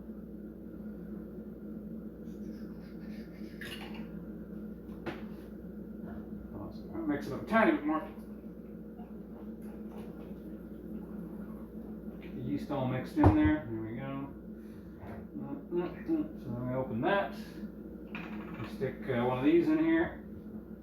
Seal the whole thing off.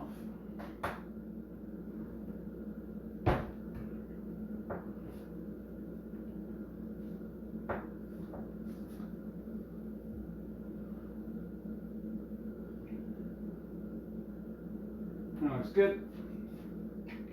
Now I'm going to fill a one of these things, airlock with sanitization fluid, the right level. Yeah, that's good.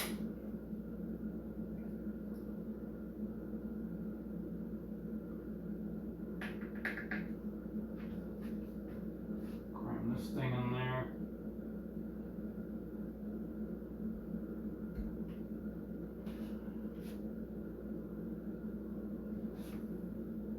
Too far in there. Don't want it too far.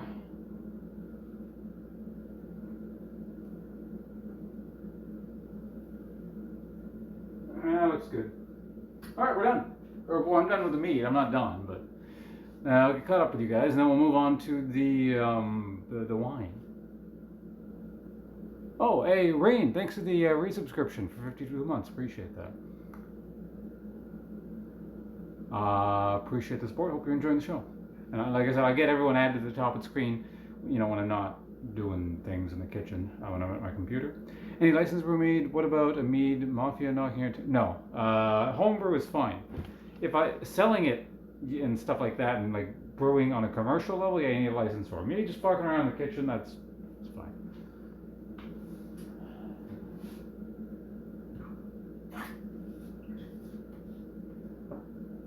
Okay, next step. Put this away. I need to dry it off on something. Hold on.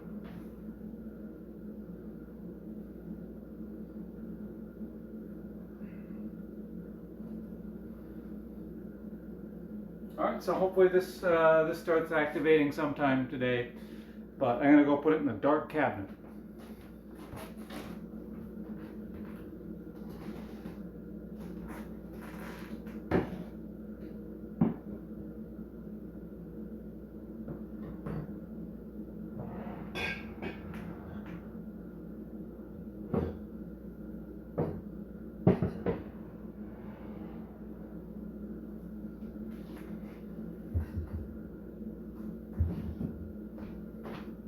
Okay, now, thing number 2 we're making today. I'm going to fill this thing up with what will hopefully turn into white wine. Which of my brewing concoction favorites so far? Probably Mead number 1. They're all good, but so I've made Mead number 1, wine number 1, and what is it? Sparkling sweet spiced cider number 1. They're all good in their own ways, but I don't know. If I could only have one, probably the Mead. Why is this at an angle again?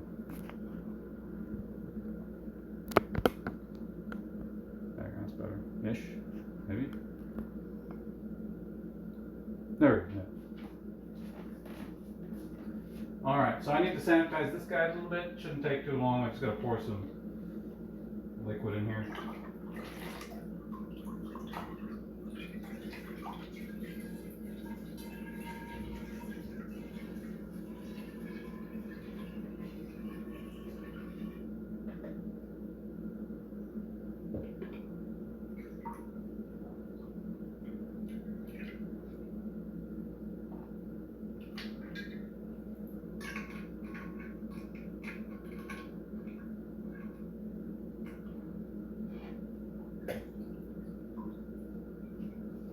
I'm just gonna roll the liquid around in here. I don't want to shake it up too much because it like all foams up and it's hard to get out of here.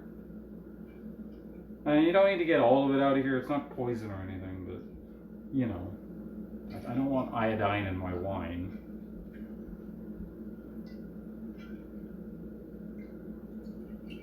Or iodine solution. How I have your autograph? You're asking me how you have my autograph? I don't know how you acquired it. Did we meet in person at some point?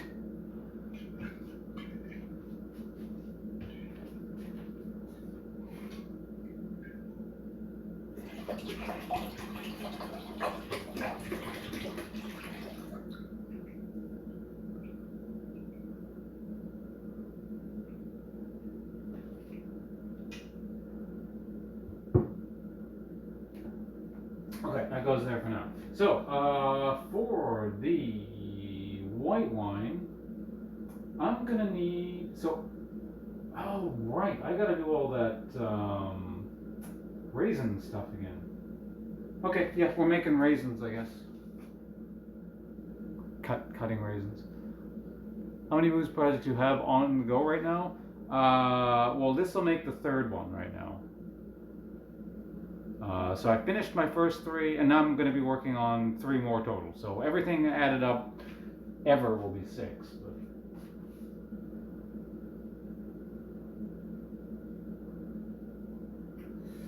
But... Okay, so what's the plan here? Let's go ahead and chop some raisins and stuff up. That's probably the first order of business.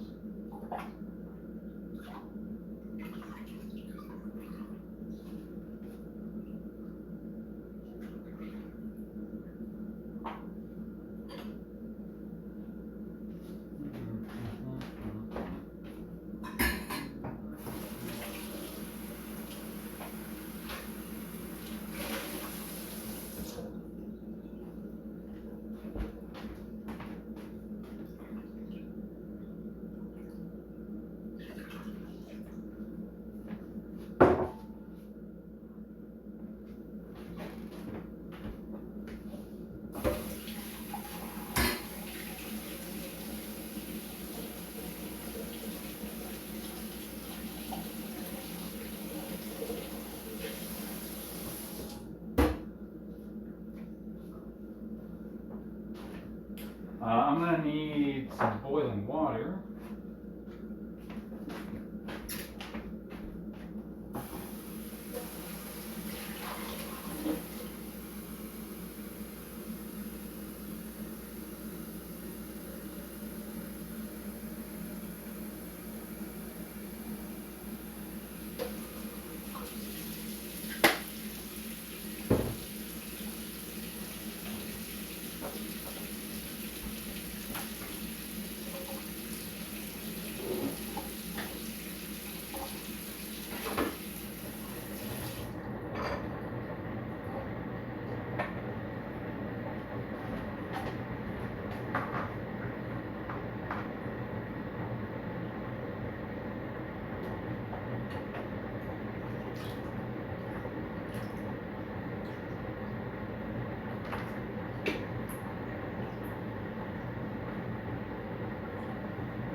guess we don't need it. Well, I might need it, but I'll put it over here for now.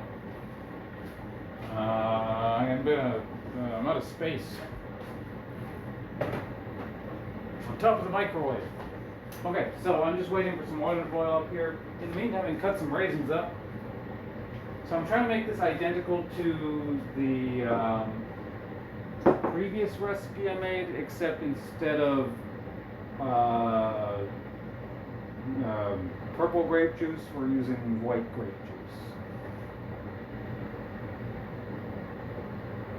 How many booze? Oh, I got it.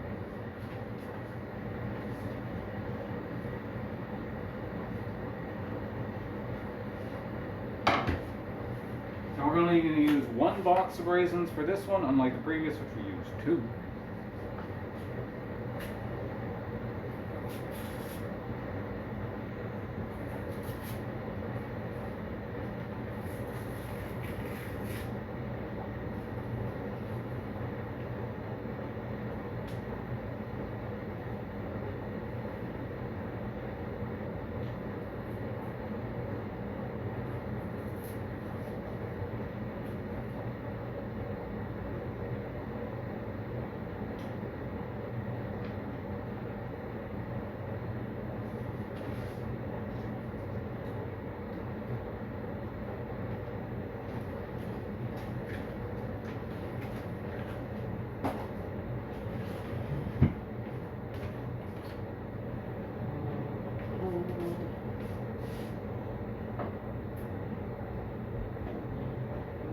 So I'm just chopping these up into small pieces so they're slightly more manageable.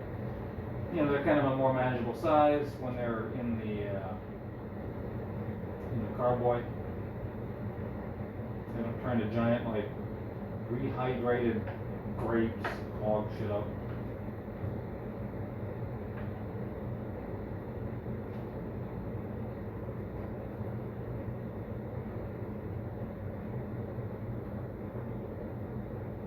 Alright, that should be sufficient there. Let's get that out of the way. Here.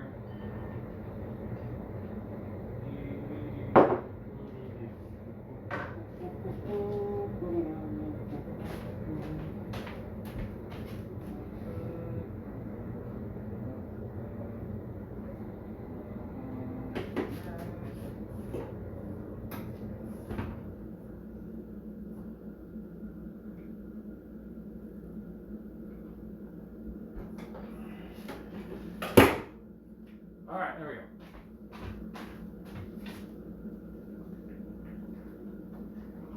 The boiling water on there. May as well just preemptively put it in there. That's for the tea. So this can go back here. We're done with that. Where is my tea?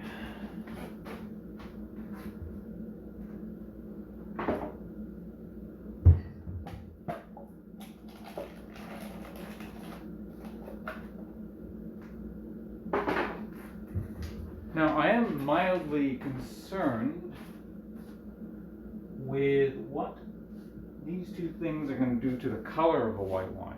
And I don't really care about color. So I was thinking, I don't know, can I use green tea? I don't know. I don't know what that will do to it. But at the same time, like I said, I'm going to try and keep as many variables consistent compared to the previous wine, just to see how it works out. Like, it can only be but so bad, right? Right?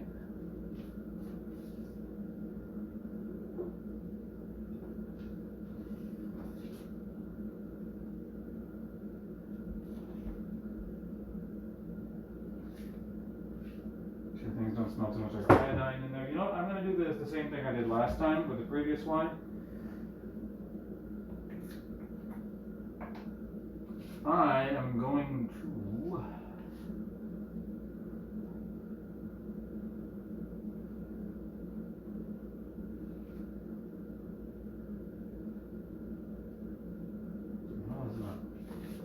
I don't actually need this cutting board anymore, so we're going to get rid of it.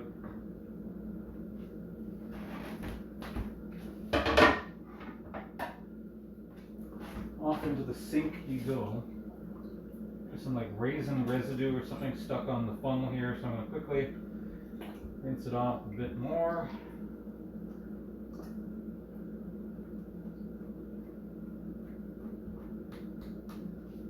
So what I'm going to actually do is this. Just a tiny bit of grape juice, just like the splash like that. And then I'm going to go here for now.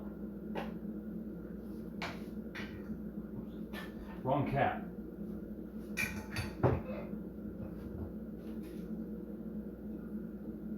Just a tiny splash of the grape juice there to get any sort of residual sanitization fluid off the side of the container, the carboy.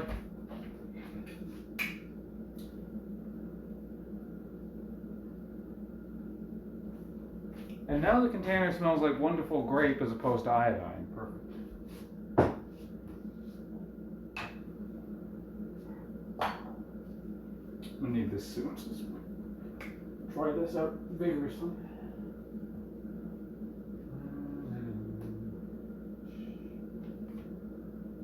I don't think the order really matters that I do it in, does it?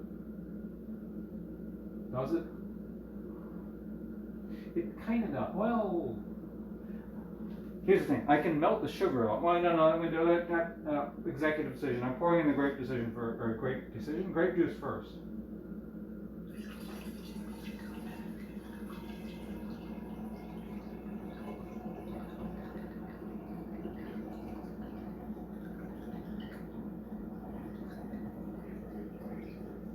Incidentally, I have no idea what this grape juice tastes like because I haven't drank any of it, but I'm going to assume it's good.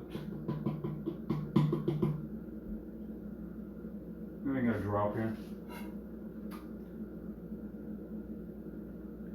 Tastes a bit like those Japanese grape gummies. It's pretty good.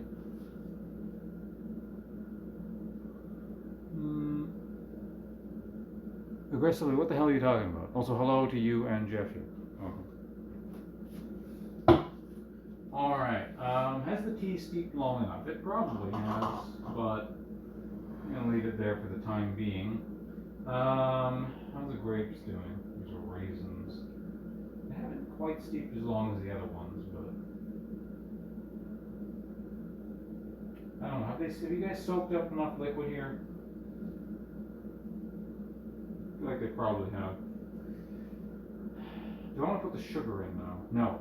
I'll put the sugar in next.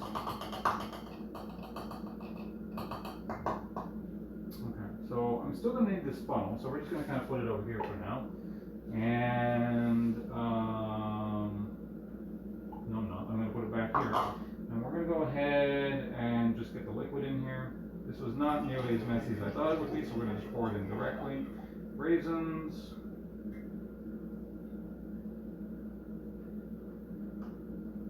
You know, let's do it all at once.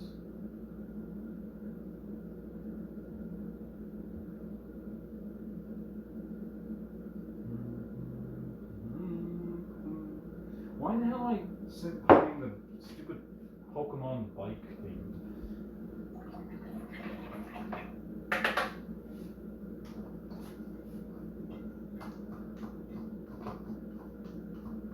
Get all the damn raisins in there. So it would have been easier had I done it in like batches or stages, groups, but whatever.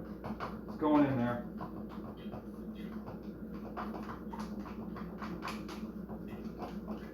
In you go.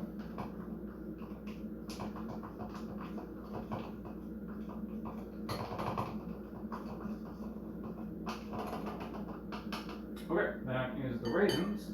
Now, tea's probably been steeping long enough. Just casually stick my fingers in the boiling water. Because that's fun.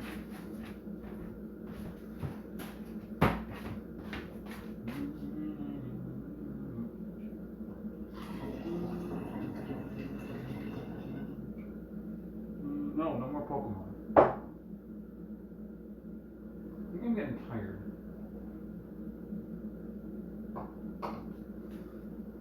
Okay, liquid amount looking pretty good. This can go over here. Alright, so next step is what? Let's get in the sugar. I think I needed 2.5 cups of sugar. I'm gonna go double check because sugar I actually can't unadd unless I did some kind of like evaporation something. Anyway, I need to figure out how much sugar I'm gonna add in there. I'm pretty sure it is 2.5 cups. 1 second.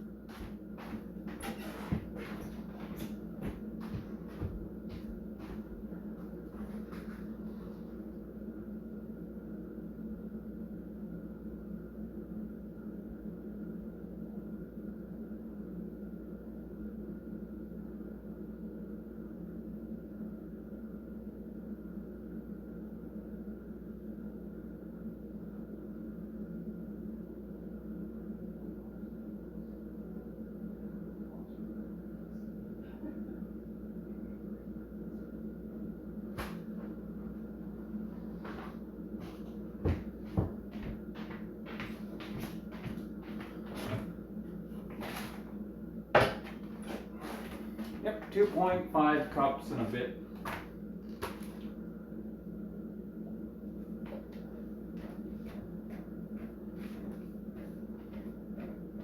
Try it out a little bit. I don't want sugar sticking to the side of this thing. Alright, here we go. 2.5 and a little bit cups of sugar.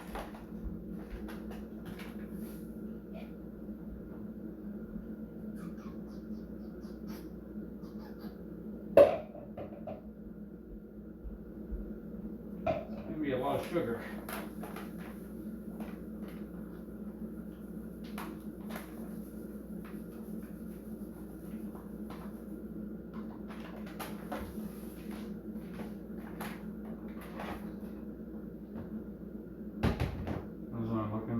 That's only 1.5 cups. We're not even close.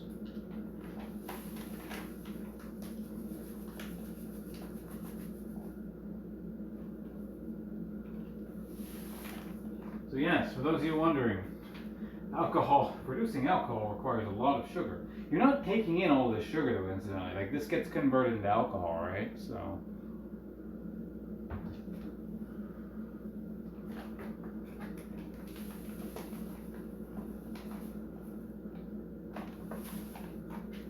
It's not like Kool-Aid where, you know, this will make a cup of Kool-Aid or something.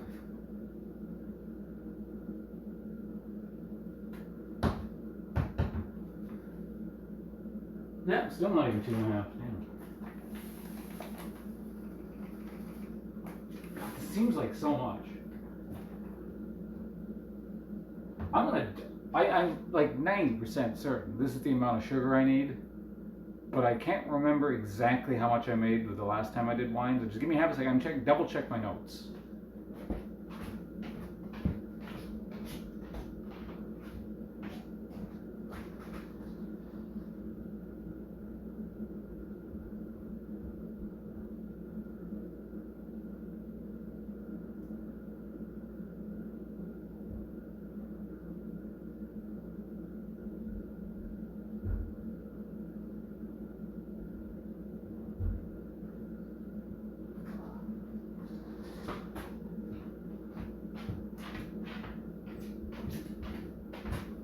Yeah, 2.5. 2.5 and 2 teaspoons, incidentally. Okay, that's about. Okay, so this funnel is pretty dry.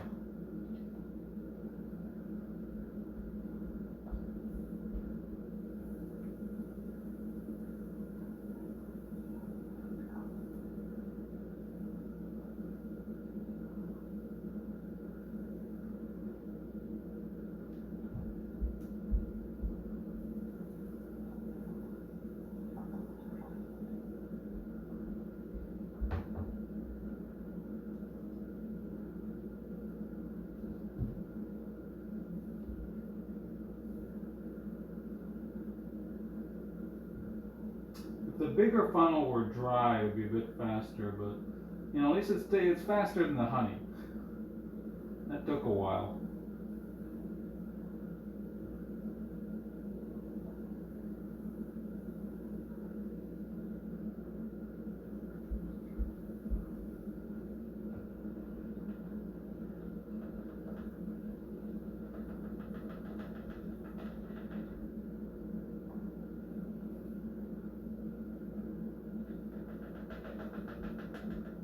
Alright, we got most of it.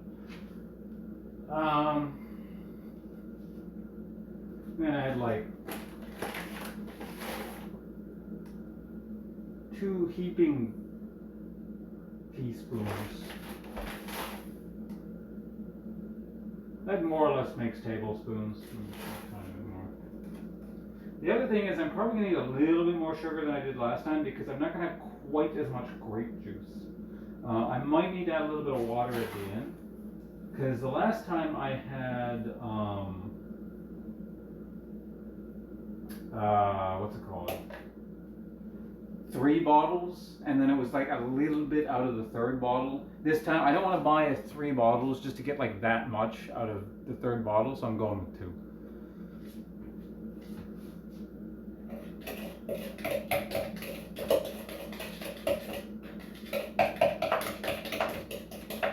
I'm going to scrape the last of the sugar out in here.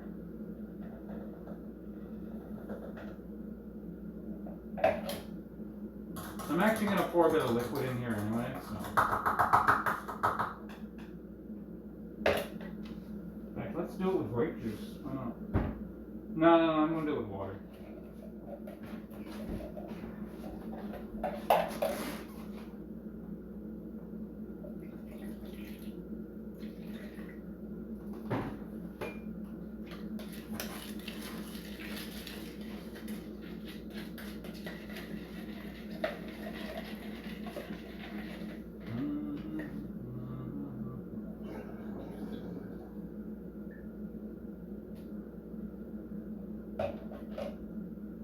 Okay, so now, much like before,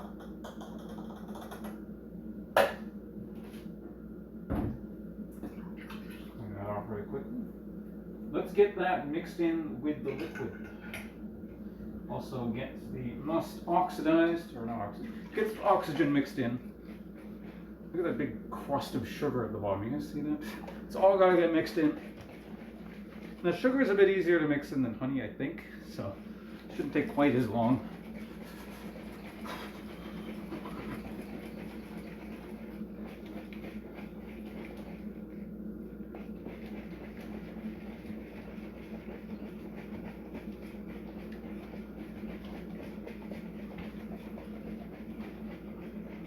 The thing is, I gotta stand here doing this, and I can't really talk because, you know, my voice is going to be going up and down like this because I'm shaking the thing.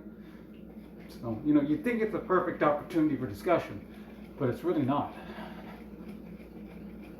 If you guys have any questions, you can write them down, and either I will attempt to answer them in, like, while I'm speaking like this, or I can assess the question and then answer it after I'm done.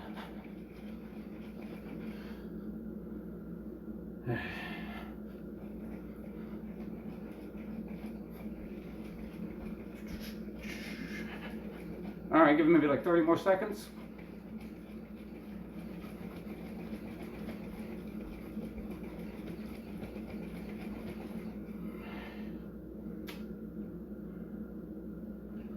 I don't think that was 30 seconds. All right.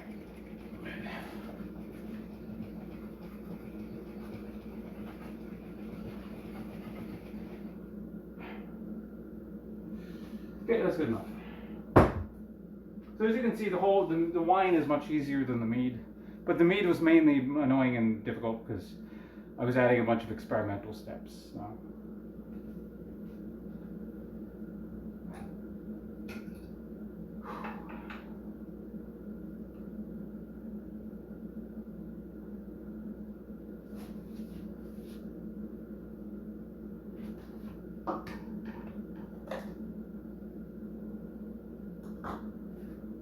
Yeah, there's still some sugar in there. Let's reuse that funnel.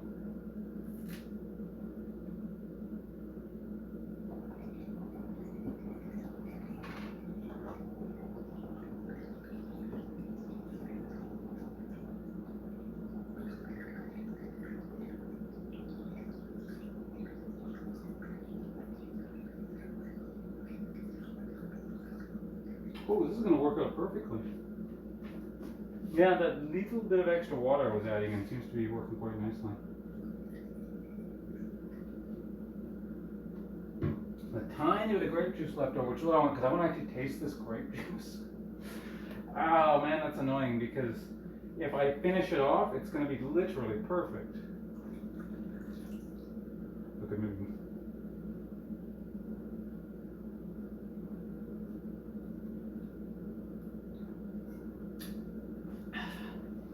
This grape juice is really good. I wish I'd actually bought that third bottle. Hey, picture. Yeah, thanks. Hopefully it works out and we're not wasting money on this. Oops. Actually poured in a bit too vigorously there. Oh well. Okay, that's fine. Just clean it up really quickly here.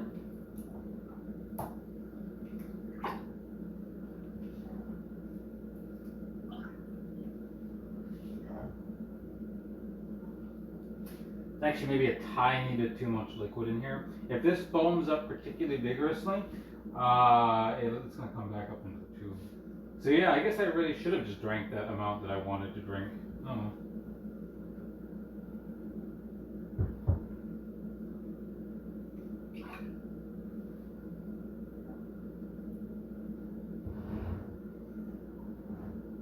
I think it's okay. It's like kind of that line. It's either like perfect or just a few millimeters above it kind of thing.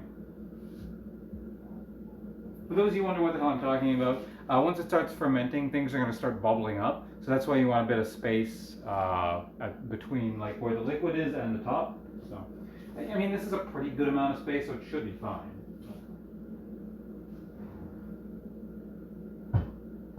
Okay, so next step is let's get this totally shaken up and take a hydrometer reading to see what our potential alcohol level is.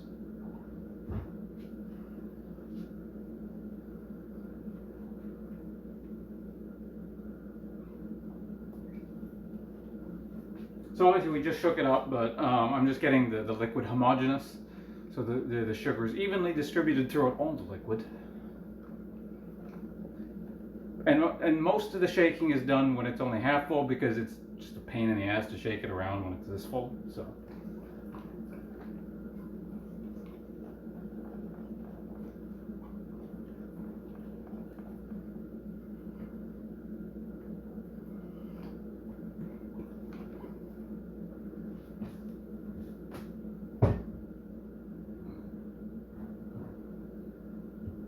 Okay.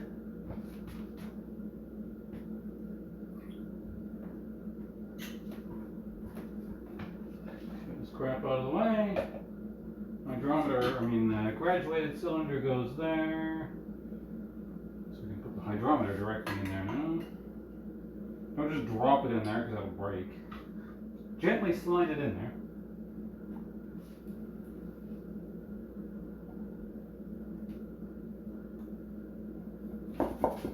Get all the excess liquid out of there.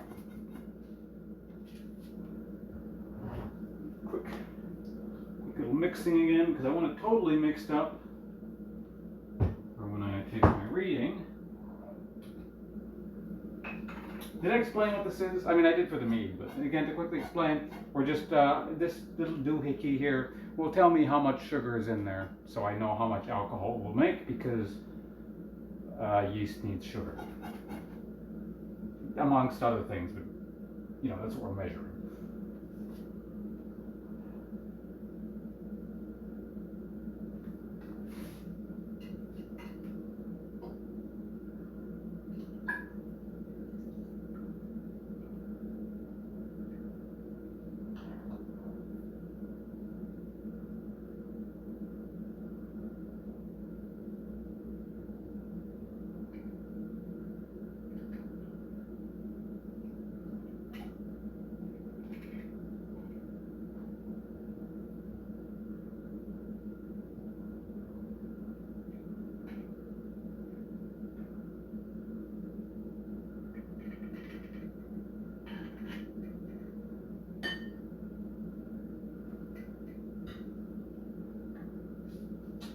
Alright, what does the hydrometer say?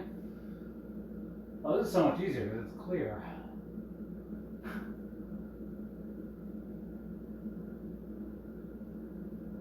Well, at least I'm consistent.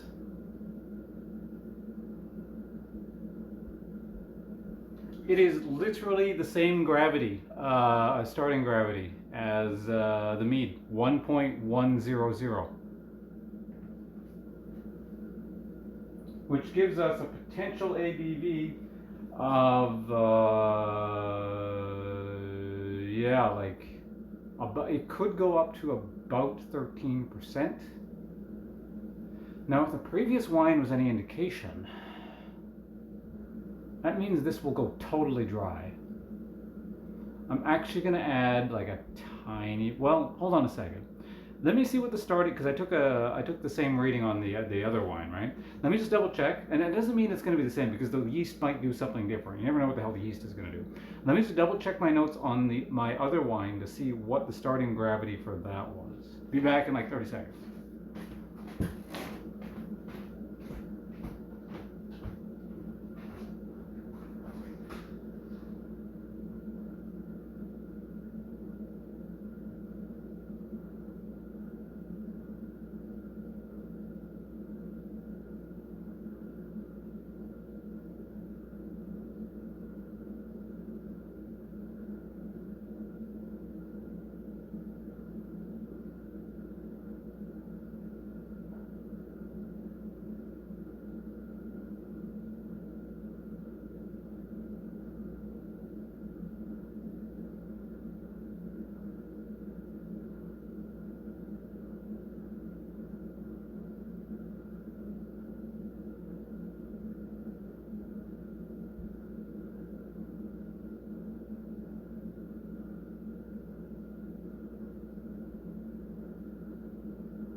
Okay, so this is why you keep notes.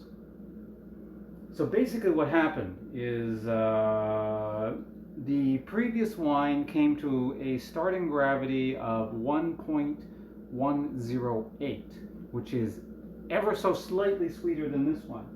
But it's finished, basically, what's it called again? Final gravity was 1.0008, meaning the difference of 0.0008 is the difference from this becoming, at least if it compares perfectly to that last wine, going totally dry at 1.000. So like basically 1.0 means there's basically no sugar in there. So yeah, that literal 0.0008 difference is the difference between there being just a bit of sugar left in there and no sugar being left in there. It's funny how that came out that way. Again, assuming the yeast does the same thing, which may not, probably won't. So in order to get the remaining 0.8, whatever 8, however many zeros, I'm tired of saying all the zeros, I need to add about, let me do this really quickly here.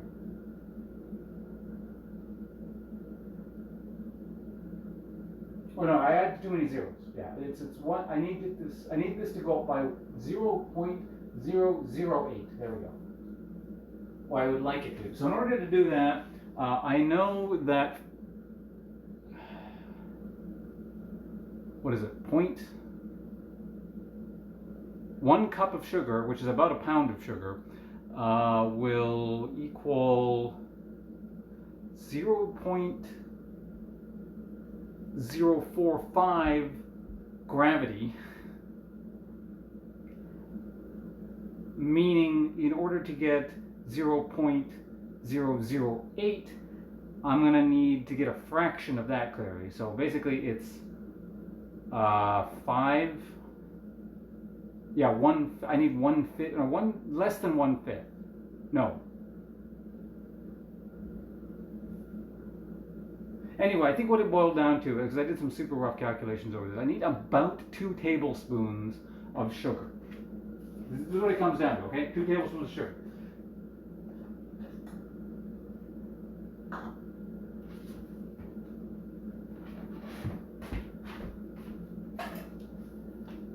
Ish. It's actually a little bit more.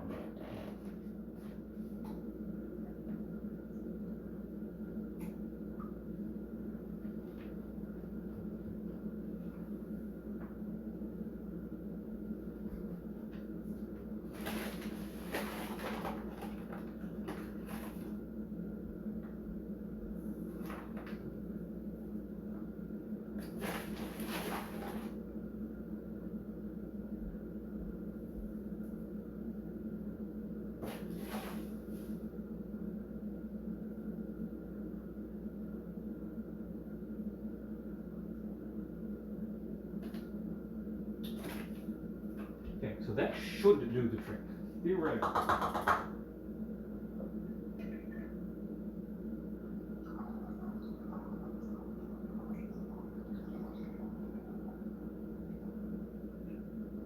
Now, unfortunately, that does mean I need to mix this up again. But, you know, it's not a hell of a lot of sugar, so it shouldn't take too much. The difference, of course, is it's full now, so it's a bigger pain in the ass to do this. But whatever. Wine takes effort, right? Hello, my Nedful and Thorindos. Now, of course, if I don't thoroughly mix it, I'm not going to get a proper reading because the sugar will all just be clustered somewhere, so...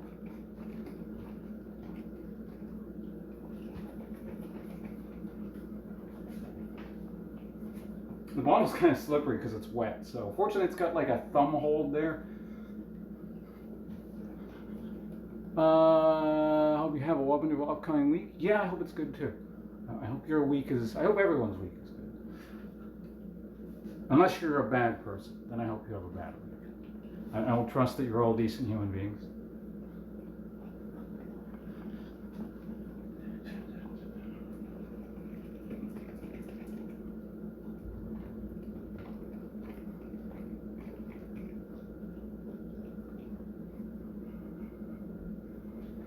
All right, that should be good.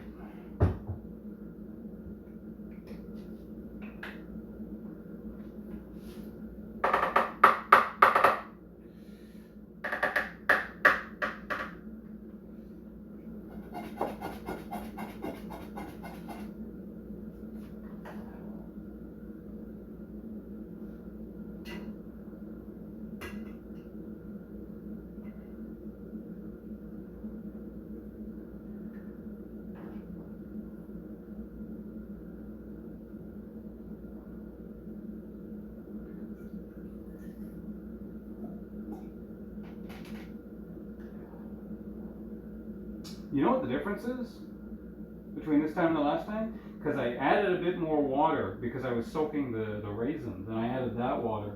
That probably accounts for that small difference between the previous batch and this batch. Even though I thought I added a bit more sugar to compensate, but I guess I needed to add even more.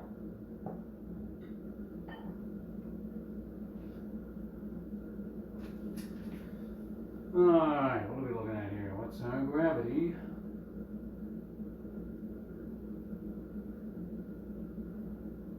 I added like nothing. What the hell? Hold on, make sure this is not.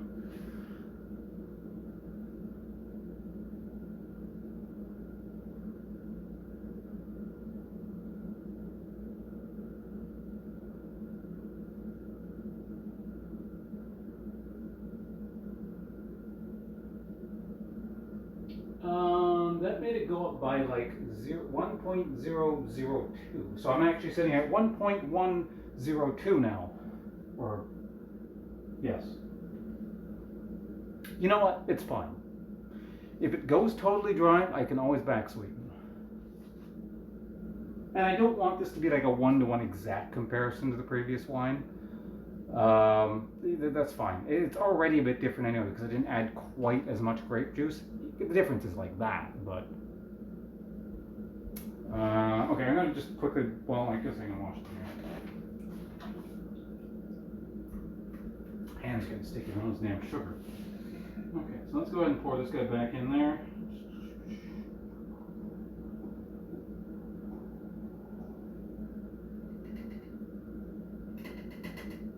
It is also possible, you know, I didn't mix the sugar in properly yet. It might just still be clumped at the bottom, and that, you know, it'll melt in at some point or dissolve. So yeah, now let's just put the yeast in there, and then I can put this away. So much faster than the mead.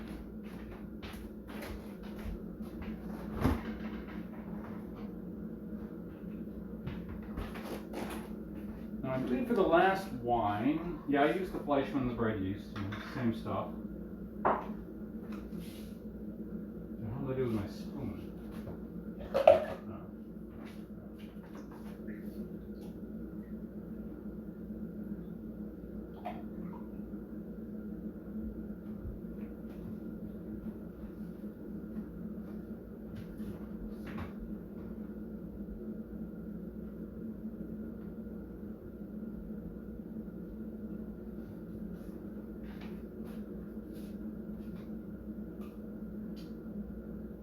I recently poured liquid through that, haven't I? Okay, well, that's fine. We'll get a bit of yeast stuck on there, I guess. Alright, so tablespoon number 1 of the yeast. In you go. Let's do, 1.5 tablespoons. I think the last one I did 1.5 tablespoons. So a little bit extra for good measure, just because some of it's going to get stuck on the side there. Tiny little. Tiny. There, that.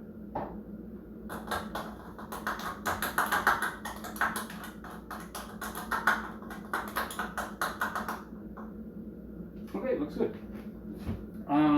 Do I need this stuff anymore? Probably not. I'm just gonna go put it in the sink.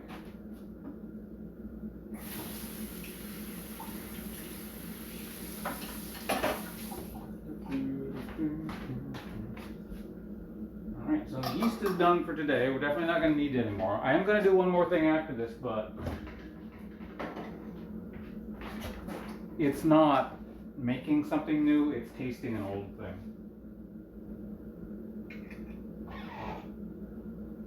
Okay, so let's get this all mixed in here.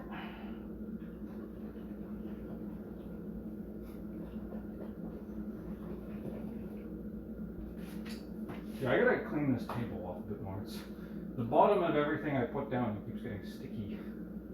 Still that jam from earlier. Alright, I'm getting caught up with you guys. I can read while shaking, so. So I saw something about a mistake. Well, what happened? Did I fuck something up? I probably did.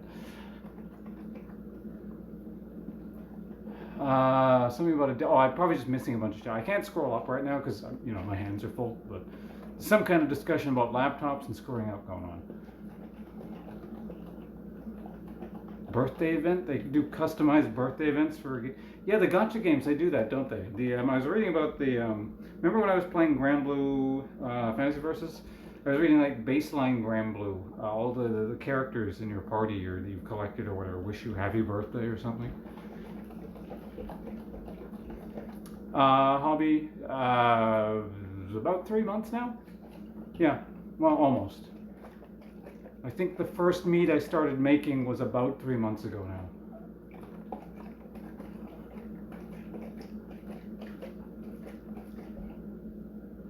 It's because each thing takes so long. It's not like in 3 months I can make tons of things. This is the 6th thing I'm ever making. 3 of them are completed. 3 of them will now be sitting in the cabinet again to replace the original 3. This is second generation alcohol.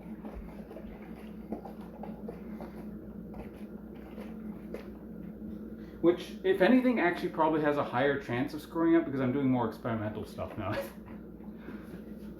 was like, alright, I've done everything once, I'm an expert. I can do whatever the hell I want now.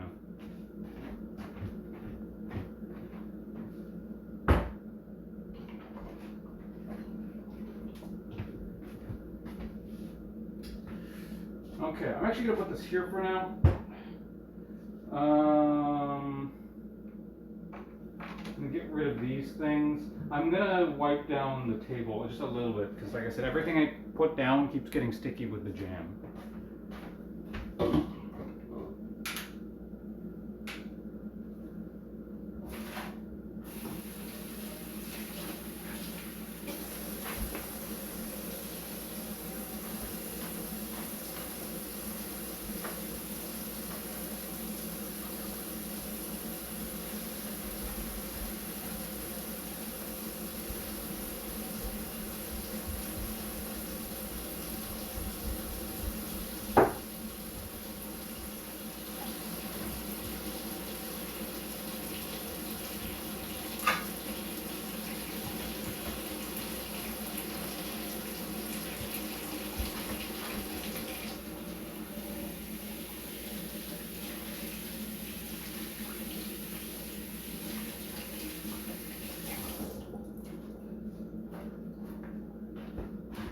I could have made some kind of Space Jam joke there.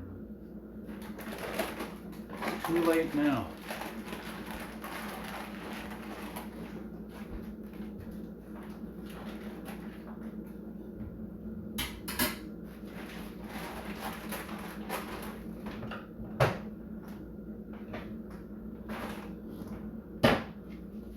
Alright, what are we doing here?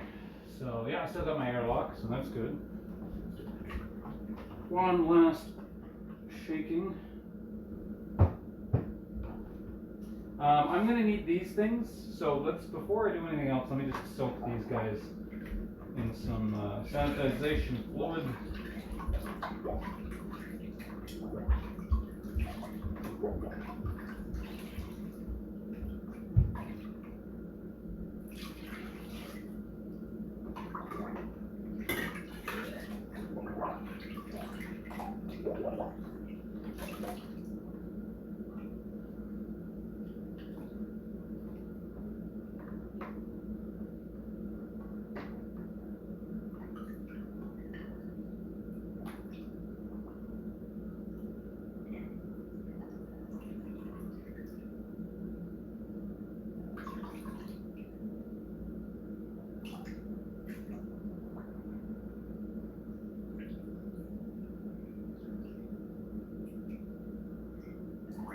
Got to fill it with the right amount of the sanitization fluid here. So this is the airlock. It lets me know if things are bubbling, basically, or it lets me know what's going on here in terms of pressure-wise and if things are fermenting, and it also keeps crap out.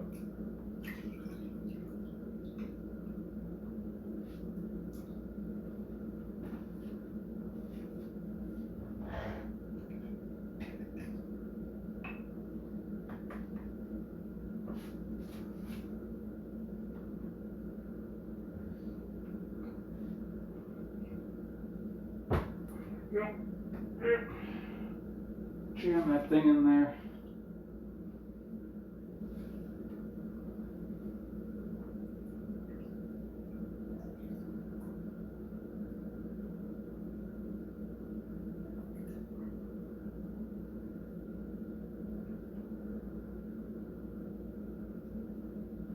That's about right. There we go. Put in the airlock.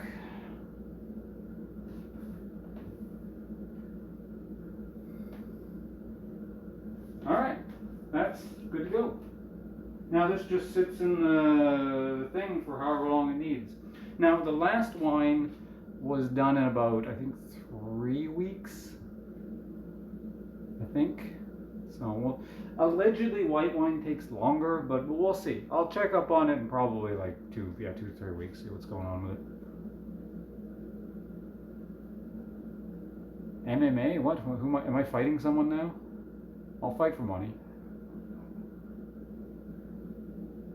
It's gonna make you rich. It's added too much sugar. Well, I don't drink it now. I gotta wait for the thing to ferment. Space Jam. Well, hopefully you made your own Space Jam joke. You could have made another one when I gotta jam the thing down. What seal do I use? This is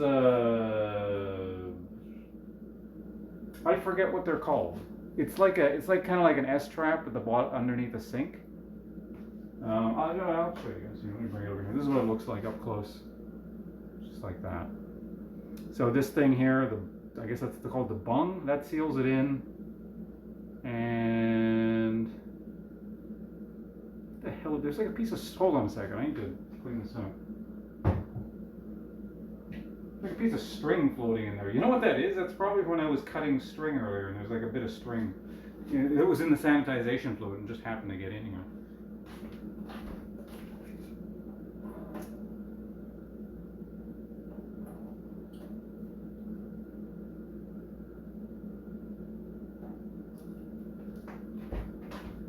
Not that that would have really mattered, but you know.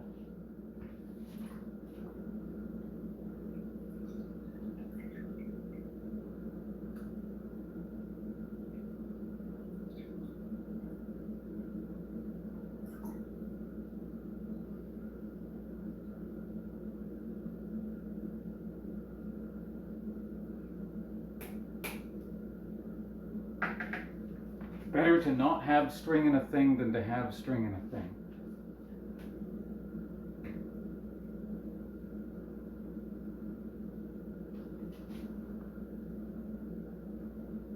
Okay, now that is actually done, so let's get this stuff drying, because I'm going to need it in a second here.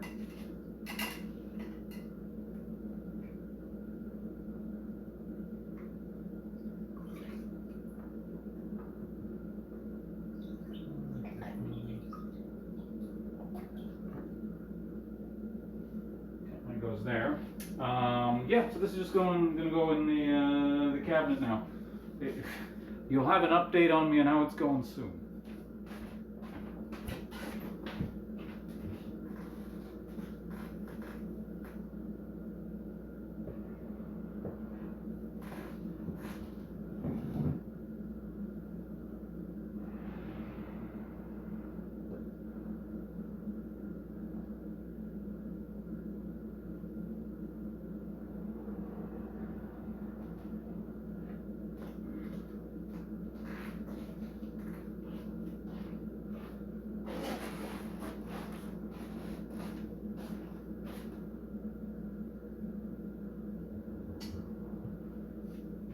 I just realized something. I have a bit of a problem.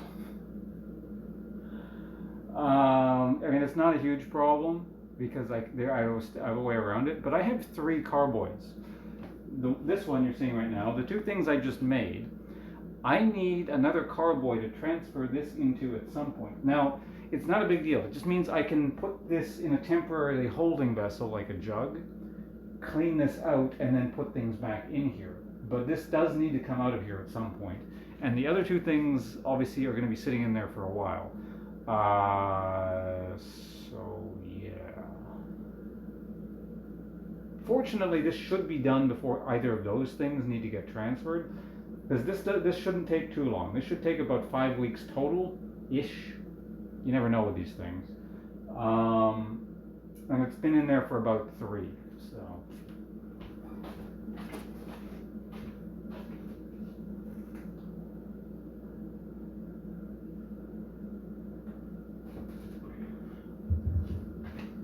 Also, good news. Remember that mead I made about like 30 minutes ago? It's fermenting. I can see it bubbling in there already. So, hey, Torin, thank you very much for the 44 months. We'll get you to the top of the screen very soon as well. Appreciate it. Fight for money? I mean, I need money. Not had the string at all? What? What about the string? I don't want string in things. Oh, also Mind Headful. Thank you very much. I hope you guys are enjoying the homebrew show here. And Torindo's got a thing. Yeah, fermentation is good. Without fermentation, this is kind of pointless and a big waste of money. One might argue it's a big waste of money in general, and you could just not drink alcohol. But in another sense, in a more realistic sense, you could say I would go out and buy alcohol instead, and then actually end up spending a lot more money. Because like well, I'll give you, before we move on to this thing, we'll talk about it in a second. You know, this is a quick break here. I've been moving around and doing stuff this whole time, so let's talk for like 30 seconds. So this Metheglin, I don't think you can even buy meth. Well, no, that's not true. I did look it up. There is like one meadery or apiary or something that does mead somewhere in BC, like somewhere in the province. And I think the Metheglin, if you factored in tax, would probably be about like $35 a bottle, maybe. I don't remember exactly. Let's just say $35. The last mead batch I made 5 bottles. So that would cost me $175. Wait, right? Yeah, $175. So in here we have $175 of alcohol, in a sense, if I were to go out and buy this. Now, granted, I've never made a Metheglin before. This is also an experiment. This might taste like shit. I hope it doesn't. I suspect it won't, but you know. Oh, and of course, without a base cost, this is all meaningless. The honey cost me $20, and then just like raisins and spices and just stuff that costs less than $1. So basically $20. Well, $175 because it would make 5 bottles, right? So $35 times by 5, $175. Yeah.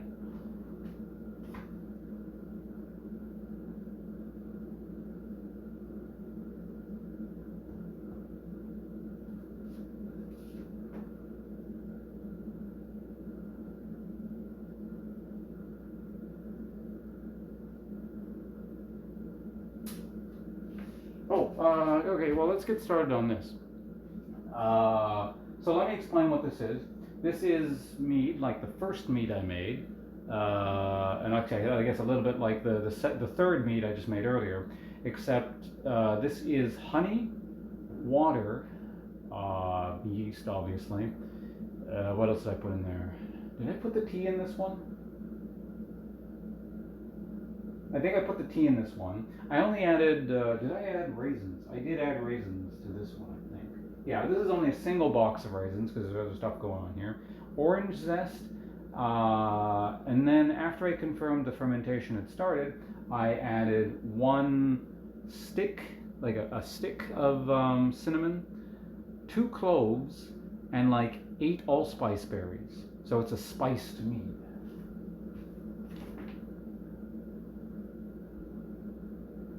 And incidentally, I have not taken a hydrometer. I probably should have taken a hydrometer reading a week ago.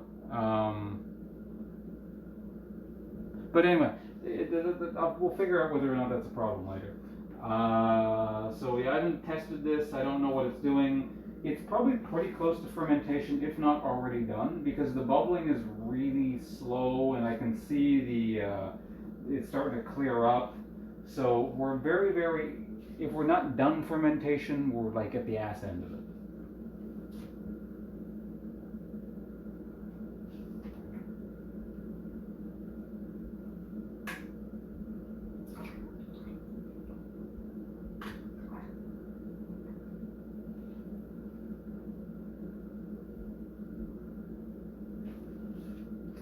It's very, very spicy. Yeah, I'm getting like it's just a blast of spices are coming out of there. It's not like overwhelming, but that's the main smell I'm getting out of it. It's like spices, like cloves and cinnamon and that kind of stuff, which, you know, would be expected as that's what it's sitting in. Hopefully it doesn't overpower the taste of everything else. Title says Metheglin spice mead. Yep, that's the third thing we're doing today. Okay, what are we doing here? So I need a hydrometer reading. So like I said, I suspect it's almost done fermentation, but I don't know if it is or not, and I won't actually be able to confirm that based on one reading. I'll have to take another reading in a few days. But I can also tell how much sugar is left in here, and we'll also get a taste of it.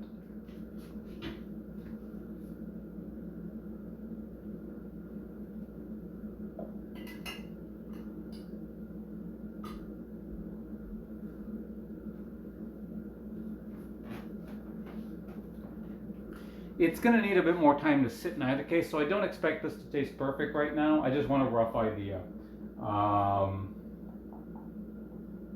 Mainly to just see like how strong the spice flavor is in there, and whether or not I need to like emergency extract this and get it off the spices, because I don't want it to become any spicier kind of thing. Now, if that is the case, I'm going to have to temporarily transfer this over to a jug, or and a jug, I guess a pitcher of sorts. It's a plastic thing. Clean this out, then transfer it back into this. If the flavor is like, I could use a bit more spice, then I'll leave it. But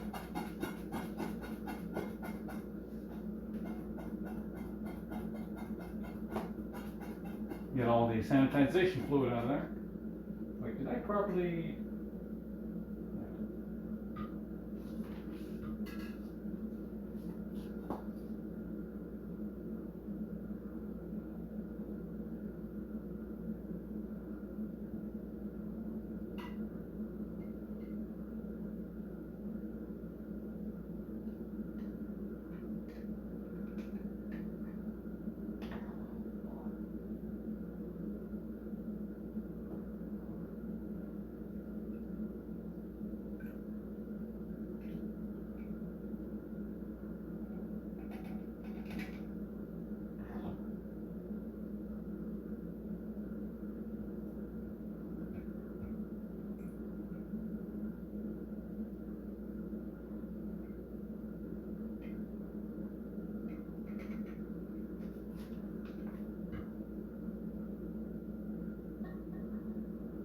Oh man, it's still not floating. This is going to be bone dry. Is it floating? No, it's not.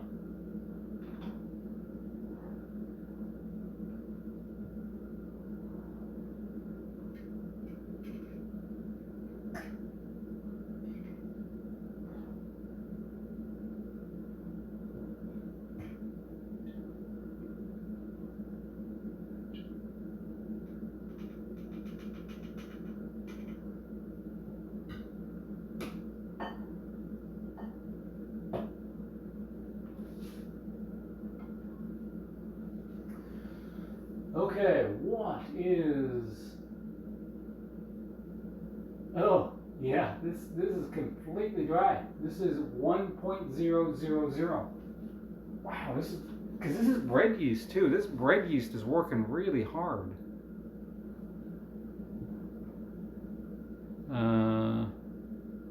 Hello, Nevermore. I'm... What? Oh, it's like... That's a show I've never seen. Ocean Friends or whatever, right? Okay, that's interesting. Well, I gotta get a taste of this. This is... Yeah.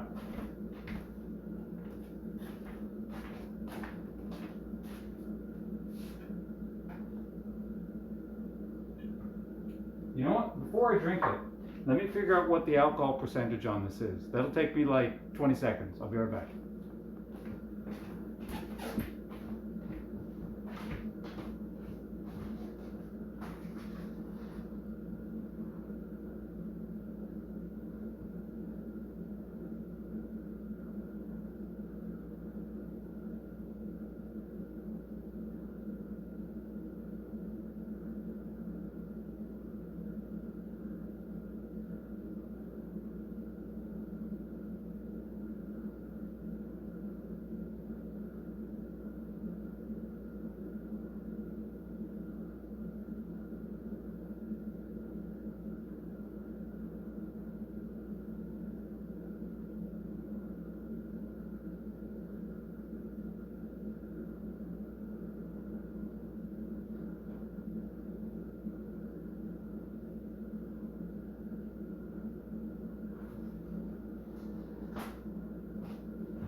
This is, yeah, it started slightly sweeter than the other two things I made today, went totally dry, and is 14.44% alcohol.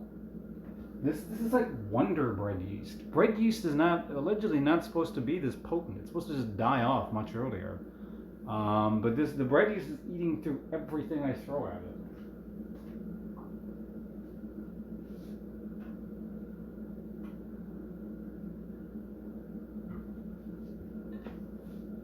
All right, let's see how it smells.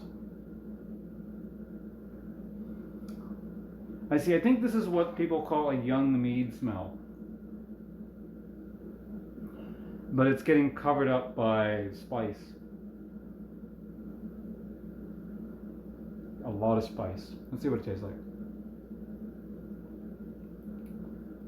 Oh wow, that's harsh. Oh, that's spicy. Spicy and alcoholic.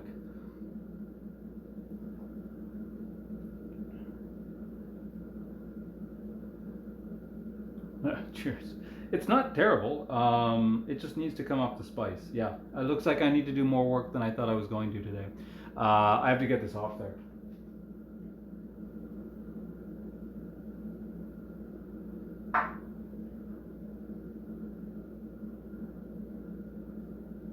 Like it's almost bitter. That's cloves bitter, yeah. Okay, that's fine.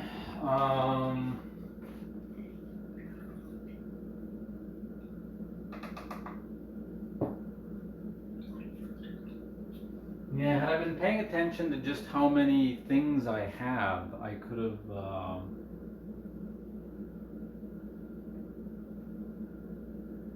done this first, but that's okay.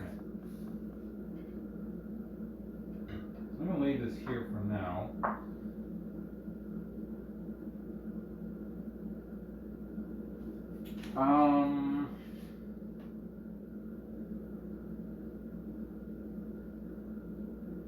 Man, the fact that that went totally dry, does that mean the yeast could have theoretically handled more? Because I do want to back sweeten this. This needs a bit of sugar.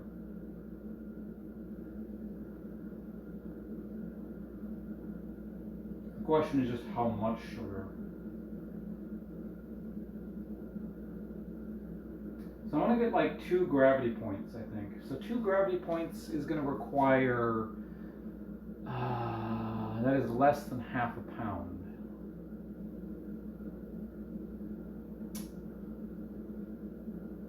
It's easier for me to do this now before I do it, because I can put the honey in the container first, and then it'll more naturally mix up. Well, I don't know, I could do it after.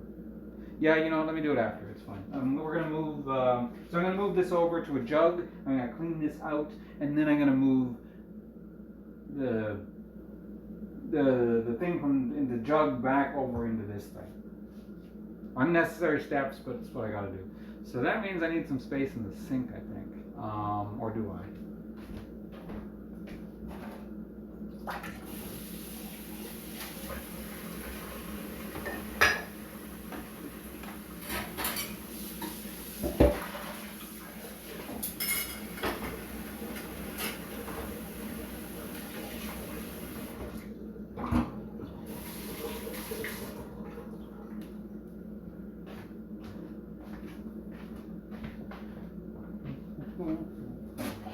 So I gotta clean this thing.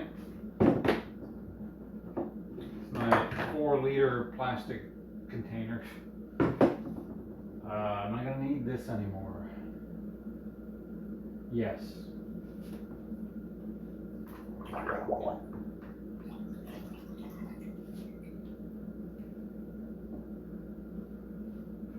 Will I need, you know, obviously need this. So this has got a bit of sugar in it. I'm gonna go rinse it out real quick. Am I gonna need the, I'm gonna need the stick. So that's, I'm gonna move that over. Am I gonna need the bowl? Am I gonna need the funnel? No. So the funnel can go away.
Okay, so that's more or less sanitized.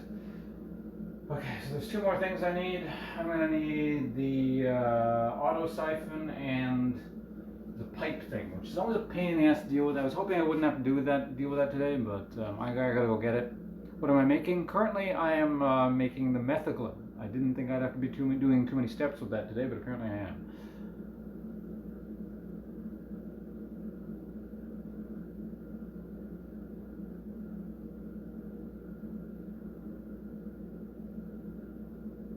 On Dark Cloud? I've never played Dark Cloud. There's a streamer I'm watching currently who's playing Dark Cloud 2.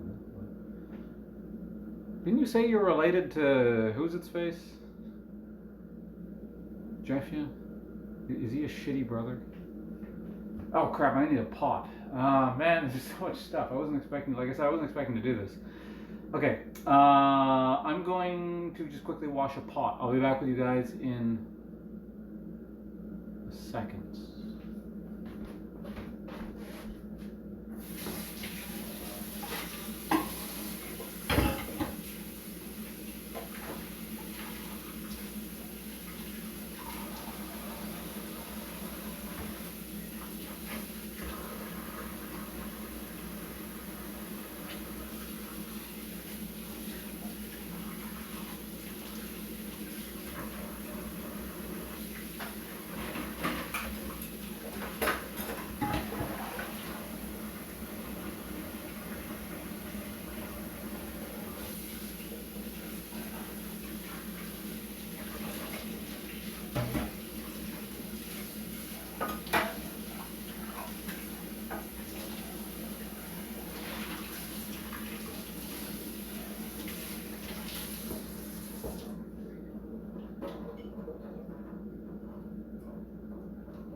Alright, grabbing the equipment I need.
I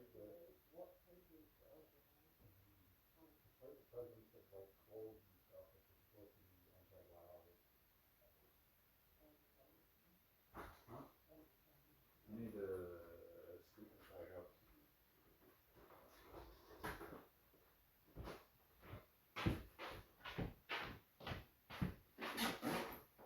Okay, I'm back. Auto siphon.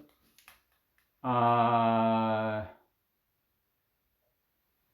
the hell are you guys talking about? Okay, so these are kind of a pain in the ass to clean. Let me go ahead and do this one first.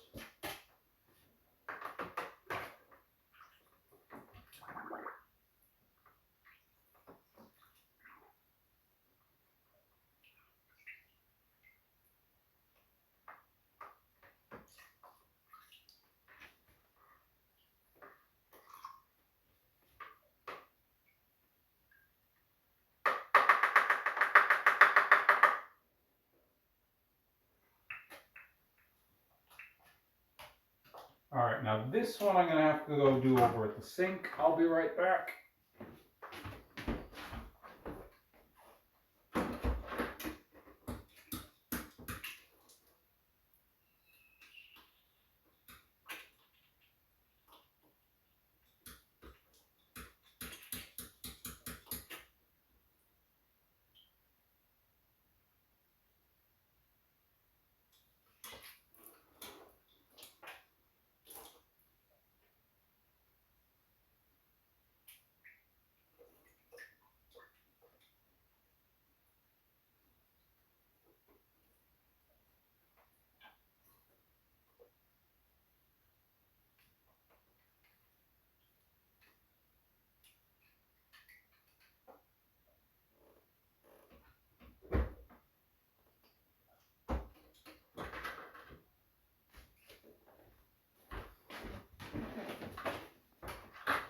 Okay, let's get this fully sanitized here. Get the liquid in here as well.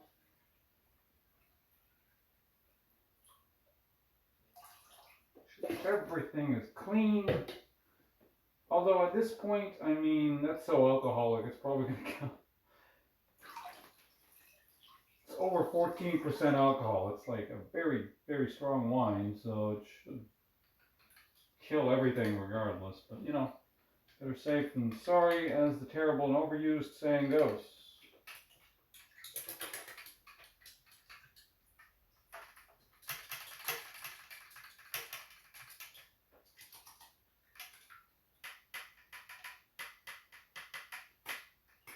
So here's the thing. Since this did go like totally dry, when I add more sugar to this, it could re-ferment. But we'll see. It wouldn't be a terrible thing. I just think I don't want to have to keep re-sweetening it over and over again. But you know, it might be kind of fun to have super high alcohol content mead. It's not a priority.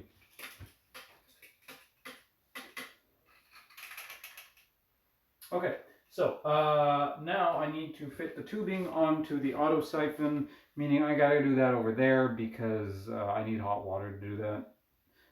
I need to make the soft plastic softer so this thing can actually fit in there, otherwise it won't.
need that because I needed an elevated surface.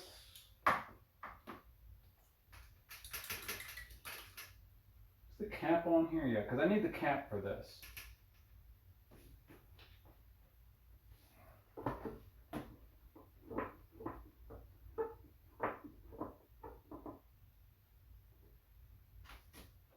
I can go there for now. All right, let me make sure I'm not missing any steps here.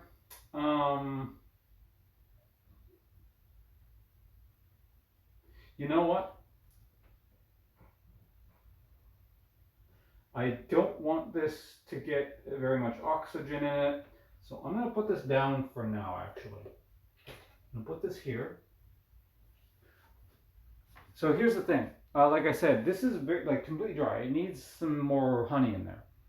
In order to do that, I don't want to just dump just honey in there because that's going to be a pain in the ass to mix in. I'm going to mix the honey with a little bit of water, which will also give this a bit more volume. So when I fill it back up, there will be less space here, and then the mead will just go back. I did this with my last mead. So basically I'm backfilling it while I'm back sweetening it. I don't know what the term for it is, but backfilling just sounds like gross, like I'm shoveling dirt into there or something. But basically, the end product means it'll make it slightly less alcoholic. It'll probably take it down to about 13-ish%, make it a bit sweeter, and then maybe dilute the spices a bit. So yeah, that's the plan.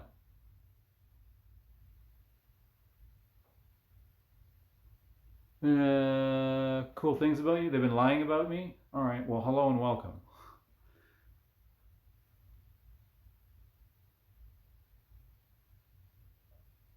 I'll make a Twitch for your cat next week and get her on here so what everyone can tell us how awesome you are.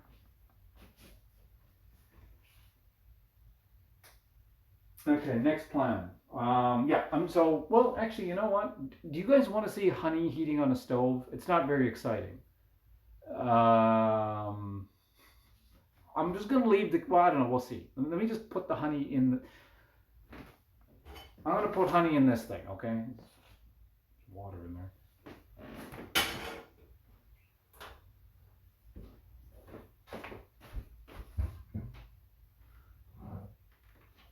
So I'm going to need about 250 grams of this, which is actually about, a quarter of the bottle. Again, very unscientific, but I don't have a scale, right? So I'm going to go with that amount. Fortunately, this is like a perfect cylinder, so it's that's 1/4, 2/4. Well, you guys can't even. Well, I'm doing it on my end. I need to be able to do it for me first. So that's 1/4. That's a half. I need a bit less. That's like that. That's 1/4, 1/4, 2/4, 3/4. So I need about that much honey out of the bottle. So what I'm gonna need is from there down to the H in honey on the label. Super scientific.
I'm just measuring honey off camera here if anyone's wondering what the hell I'm doing. I guess I probably should have turned the camera. You know what, fuck it, I'm turning the camera. No, you know what, I'm not.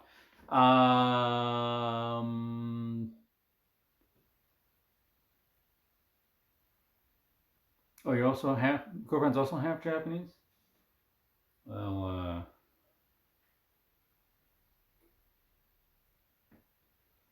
今日はこの配信を見ていただいてどうもありがとうございました。Melee, hello, thanks for the host, appreciate it. Oh yeah, this is like one of the few instances where I actually have it tied back. I almost never do this, but I can't have it getting in the way for like alcohol making, so.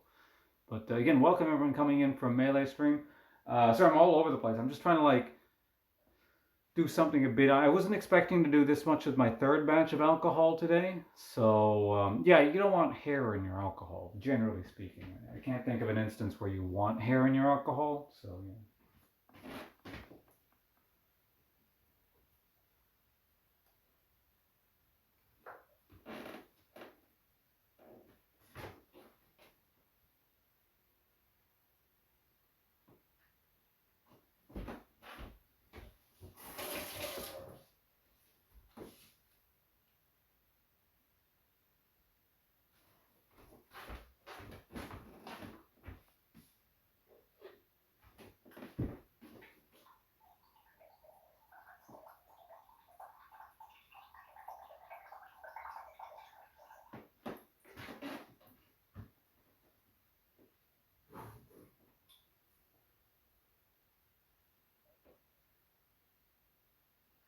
Oh no, it's not nearly enough fun. You know what? Okay, yeah, I'm taking a while to do this. I'm swapping some. You guys have to deal with the grinding noise for a minute here, because I'm turning the camera so you guys can see the stove and what I'm doing. Here was the main ingredient. Could you do anything with hair and alcohol?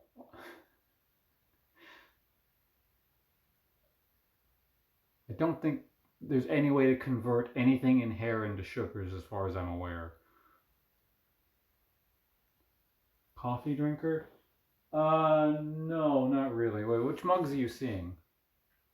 I was using a bunch of mugs because I needed them to hold liquids and stuff to like put in different things, but I used to drink a lot more coffee, and then I was like, you know what, I don't like consuming this much caffeine, because then when I don't have caffeine, it sucks. So I've, in the last year or so, I've had significantly less caffeine.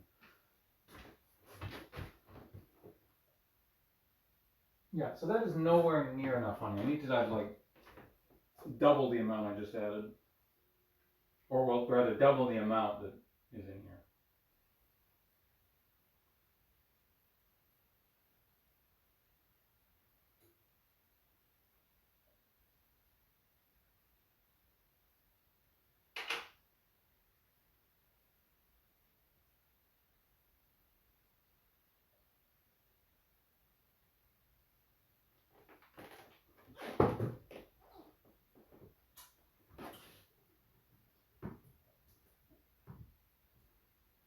Mm-hmm.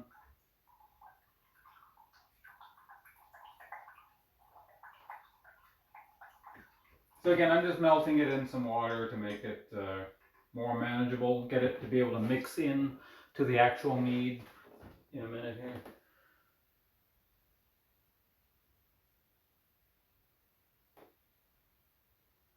See, now that might have been a bit too much, but I'm fine with that. It's okay.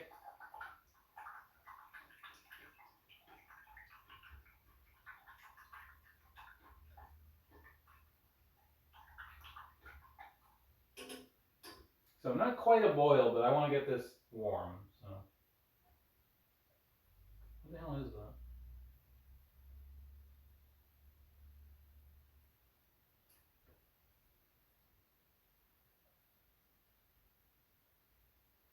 Like honeycomb? What the hell is this?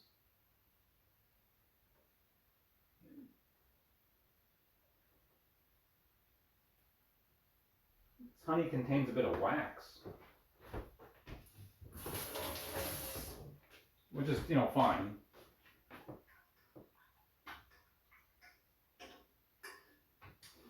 Okay, so there's another step over here. You know, I got to transfer stuff, but you know, obviously, I don't want to get busy. You'll see in a minute. When I start this next step, I won't be able to really stop it, so I got to wait until the honey is done, because then that thing will start boiling away on the thing, and I won't be able to put the thing down, and you'll get it in a minute. Denatured. What are we talking about? Are we talking about like converting hair into honey or into sugar?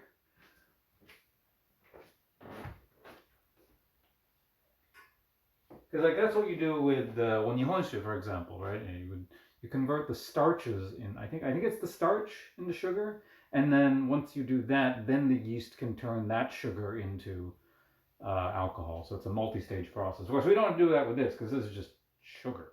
So you know. Will you boil faster? I'm just going to turn the heat way up.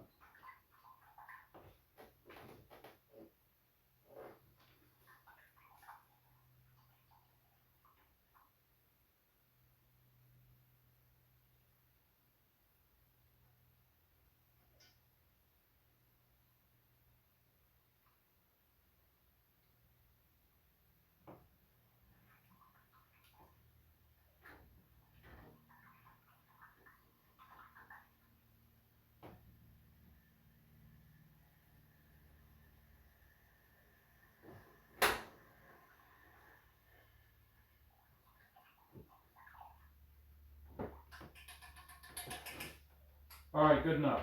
That is our pseudo bochet honey. So bochet, I was considering doing that. I don't think that counts because I didn't really look it up. But like bochetting honey is, I think you cook the honey and then add water or something, and that does something to the flavor. I don't know what the deal with that is. So that you know, maybe not too many experiments all at once. All right, so I'm gonna get caught up with you guys, and then I'm going to get this meat off the spices. Nigorizake? Yeah, I wish I had a nigorizake. That'd be nice.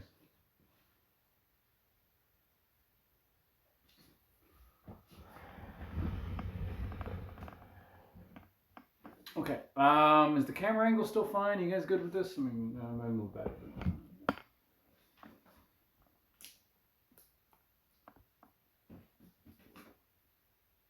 Yeah, that looks good. You guys can see everything. Okay, so now to use the auto siphon. So let's not disturb this thing too much. So this is going to be my racking. I'm probably, well, we'll see. But I don't really want to rack things too many times because racking is the process of moving things from one bottle to another to get it off the lees, which is like all the dead yeast and stuff at the bottom. You know, it's good to do it a bunch, but it's a pain in the ass to do it multiple times. So I really like doing it once or twice.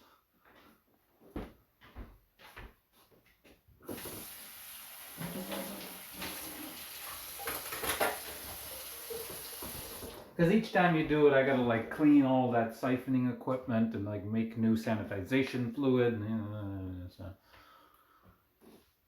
Anyway, what are we doing here? We are, well, let's get this in here, yes. Okay, make sure this is totally dry.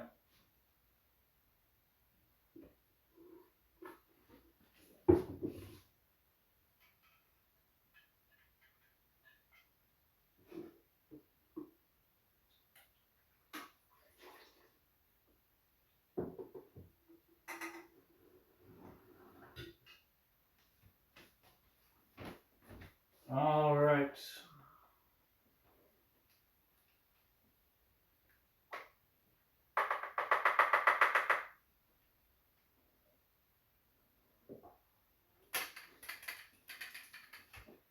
So here's how this is going to work. The auto, and then once I start doing this, it's hard for me to talk and explain, so we're going to explain this beforehand. I'm going to put the auto siphon in there. The other end goes in there. This is at a higher elevation. I pump this a few times, gravity does the rest of the work, and it starts going in there.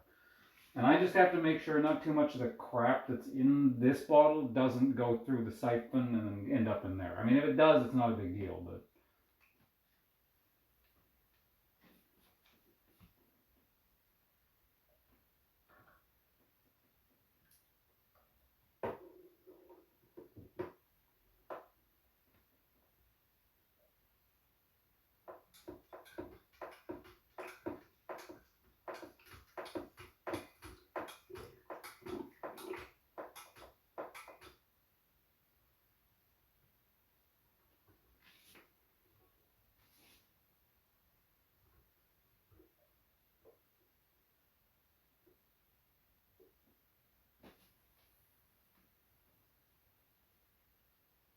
I think I just stirred around the yeast a little bit more than I wanted to, but you know, it's okay.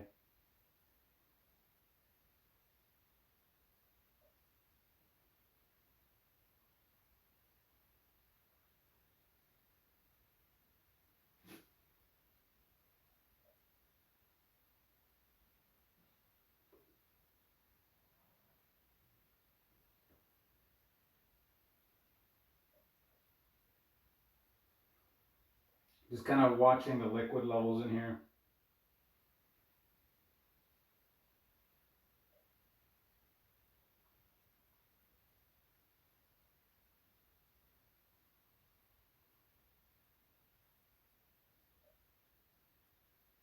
After I'm done this, I'm gonna have to, like I said, I'm gonna have to clean this container. Like the whole reason I'm doing this step is because I'm out of containers, and I need to clean this container so I can reuse it.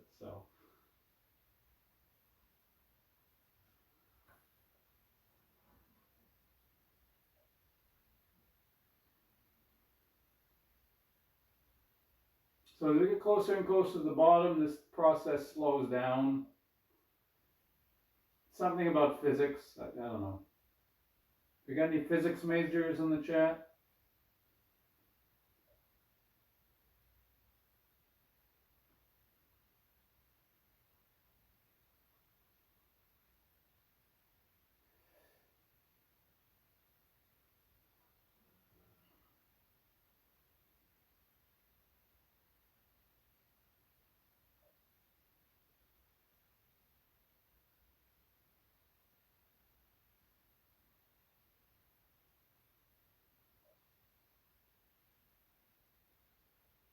Almost. Well, like I said, this last part is the longest, trickiest part. So we'll see.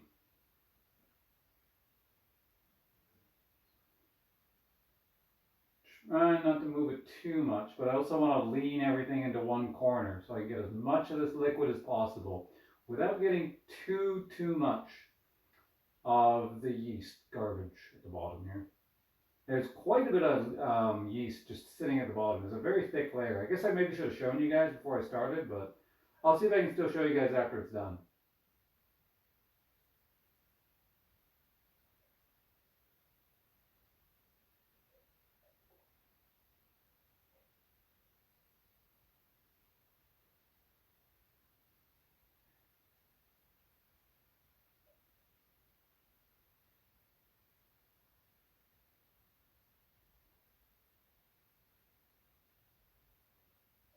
Yeah, so not talking for a bit here. This is the tricky part. I'd say this is the trickiest part in the entire process, at least for me. Everything else is pretty casual and easy. This requires a bit of dexterity and concentration.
Okay, that's looking pretty junky at this point.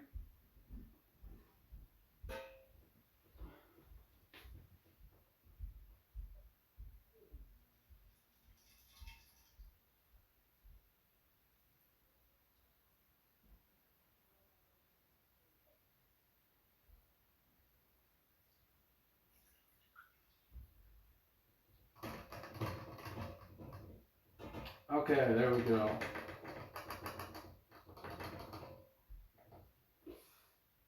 Right, so now the other tricky part is not making a mess.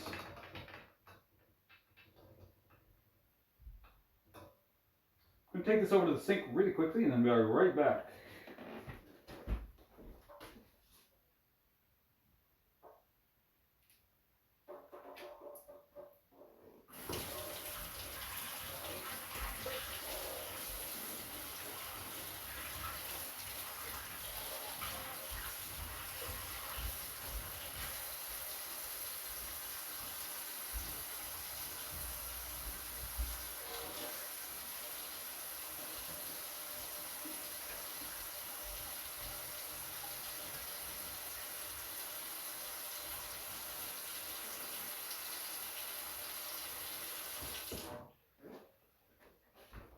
Okay, I'm gonna leave this resting. Will it stay here? Sometimes it'll stay, sometimes it won't. Okay, I'm just gonna put this down here for now, because I'm gonna need this again in a minute, so I'll just, I'll re-sanitize it or something. Is that gonna stay? It's a finicky thing. Okay, so here we go. That's good. We got it all in there. This is all the crap that's left in there. This is just yeast, the spices, raisins, orange peels, that kind of garbage. So I need to get this out of here. I need to clean this thing, and then we can do, well, hold on a second. Before we do that, no, you know what? No, I'm going to clean it first.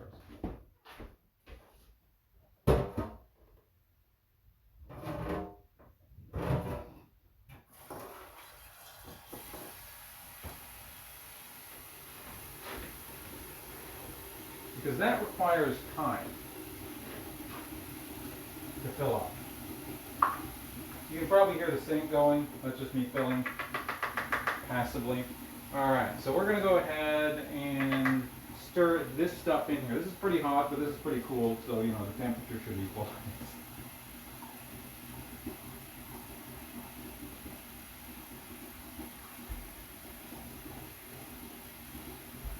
Alright, so there's my honey water. Mix in a little bit.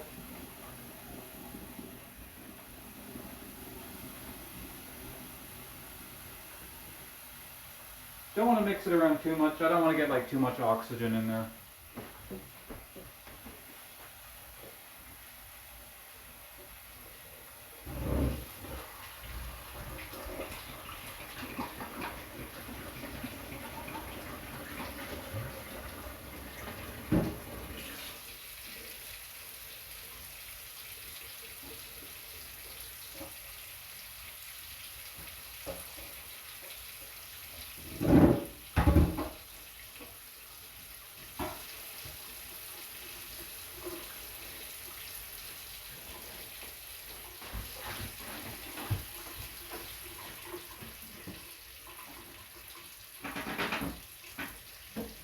Got to throw the stuff in the compost. It's clogging the sink up.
So that is an unrolled cinnamon stick that's been sitting in alcohol for 3 weeks.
see? Good as new. Got it clean.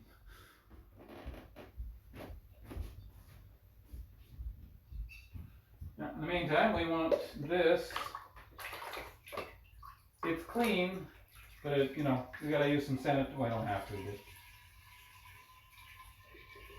But use the old sanitization liquid on this thing as well.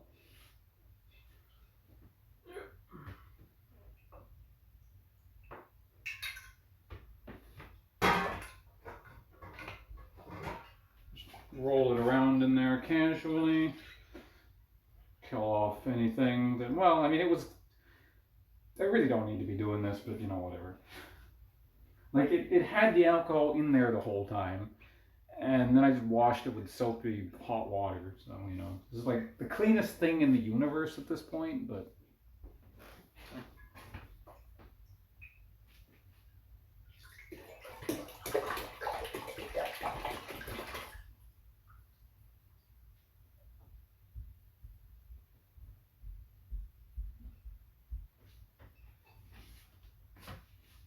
Alright, so let's mix this thing around a little bit more.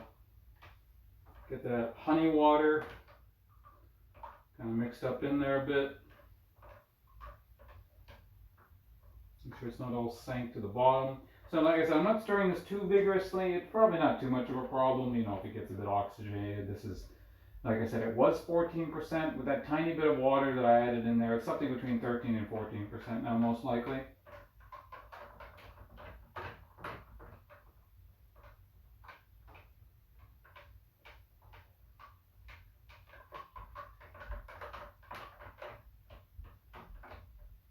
And yeah, if I had more containers, I wouldn't have to do this extra step that I'm doing now, but you know. I only have 4 jugs of X apple juice.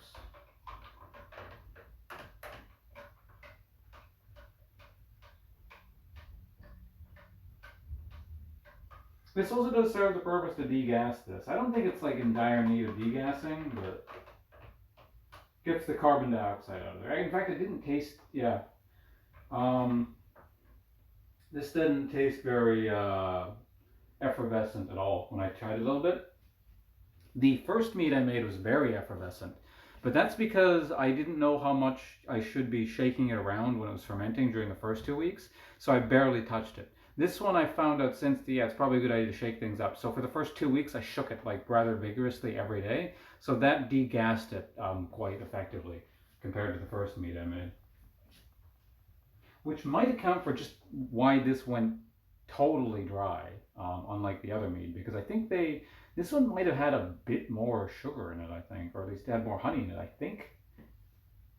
Maybe it had a bit, well, I don't know, it had about the same amount, but.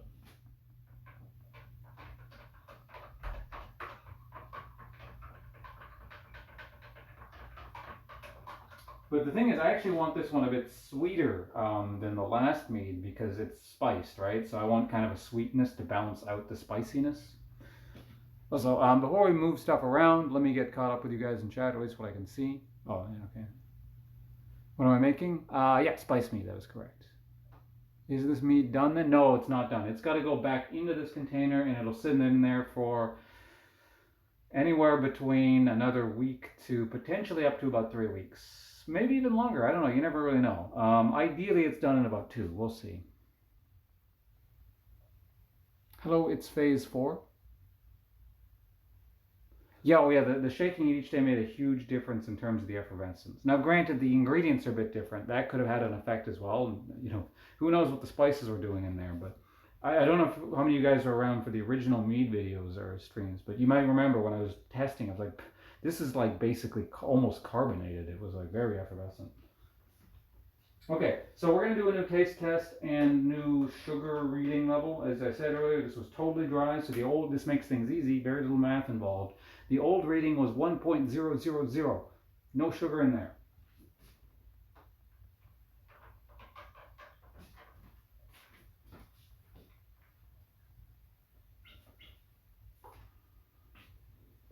Makes a satisfying noise.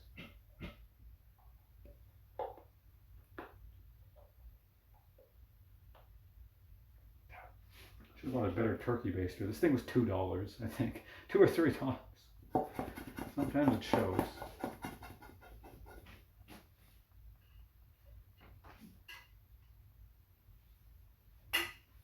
Did I ever clean this? Oh yeah, this had the old mead in there. I mean, that's fine.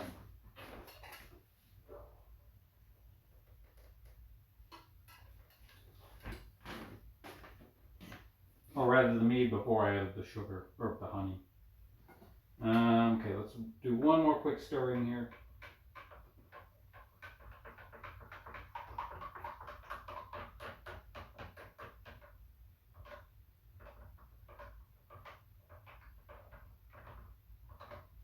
Like I said, unless that honey I put in here actually gets mixed in, it's pointless because it won't show up in the reading.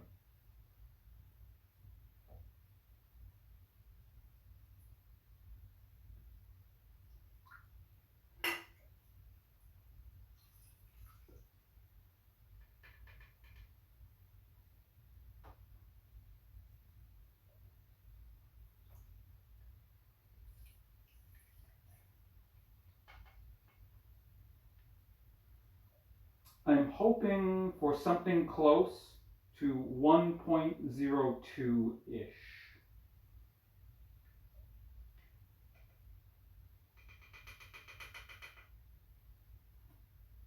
We'll see if we get it. Where do I want to keep this? I'll just put it here for now. Alright, let's give it a spin here.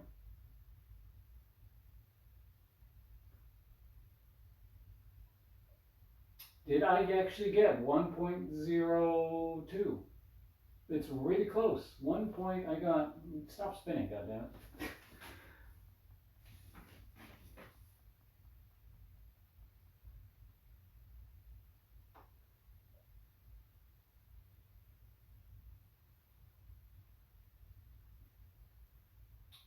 So like I said, I wanted 1.02. I got 20. I got 1.018. That's, I can't ask for much more than that. Well, I mean, I could, but so let's see now. I need to take a taste of this new stuff.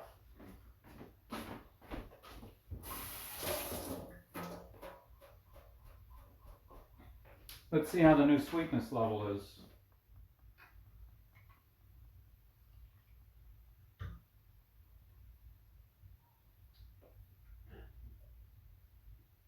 Oh yeah, it's much more. There are many that that adds some dimension to this, other than oh my god, it's spicy and alcoholic. It's not as sweet as you might think for 1.02 or whether 1.018 is reasonably sweet for an alcohol. Not like super sweet, but it's reasonably sweet. I would expect it to be sweeter, but it's really kind of balancing in nicely with the spices. So hopefully this does not re-ferment, because I don't want any of this sugar to go away at this point. I think this is actually perfect. Hell, I could actually stand to have this ever so slightly sweeter. I think it'll be fine.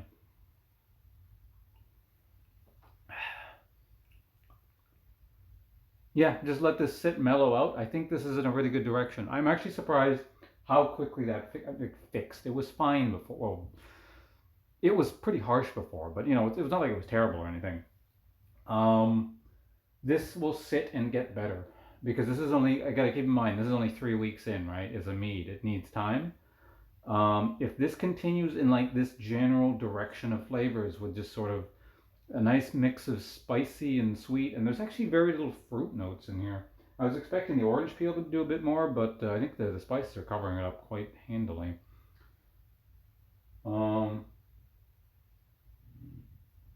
Yeah, no, this will be good. I think this will be quite good.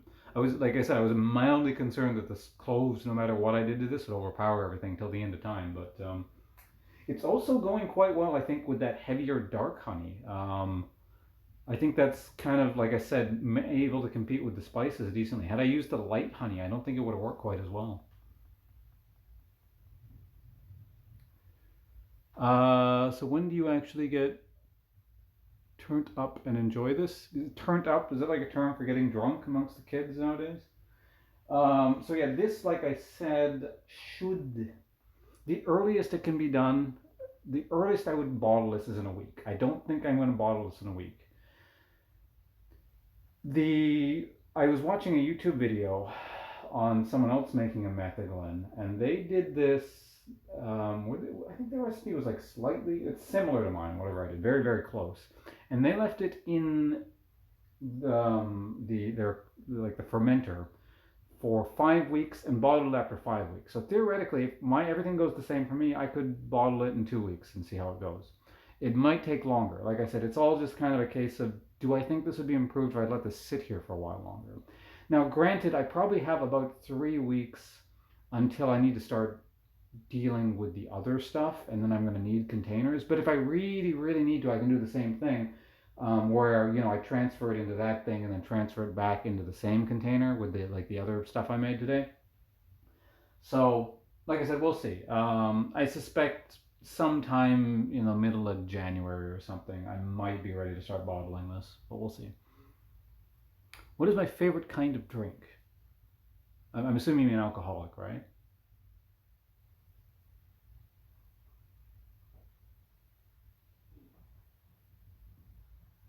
I don't know.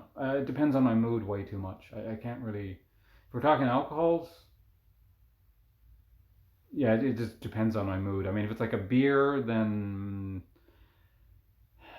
Russian Imperial Stout.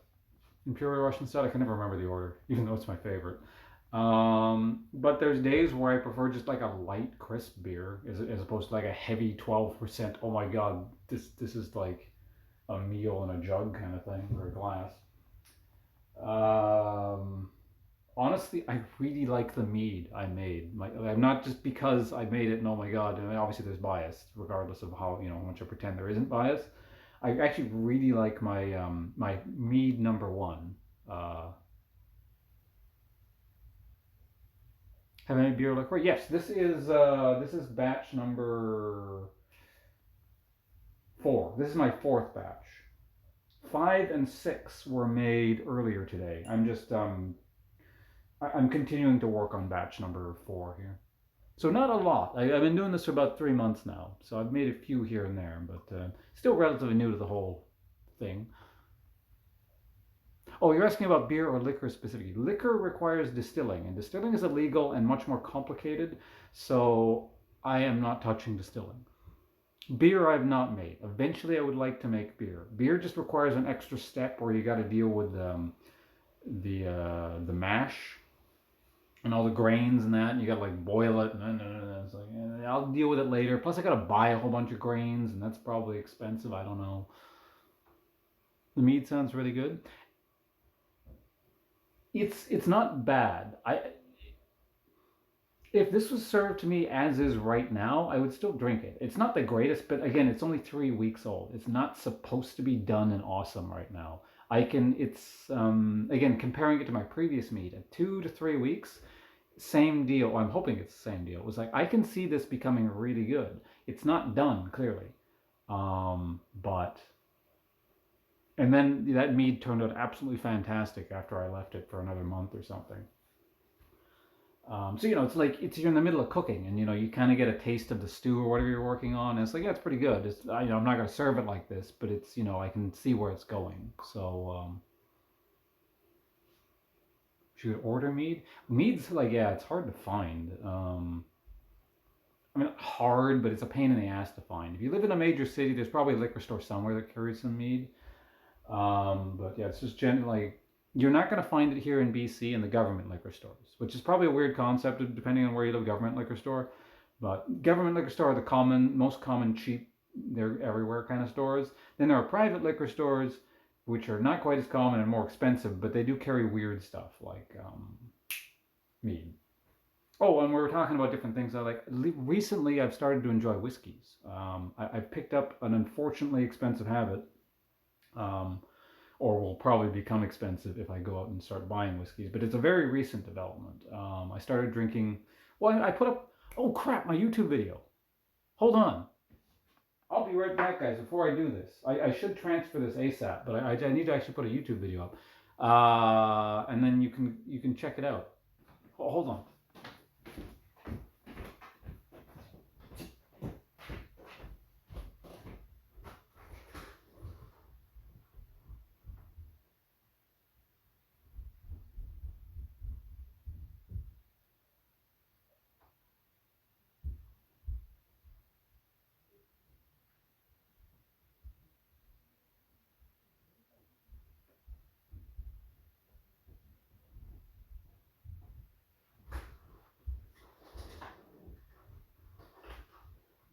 tried a Metheglin.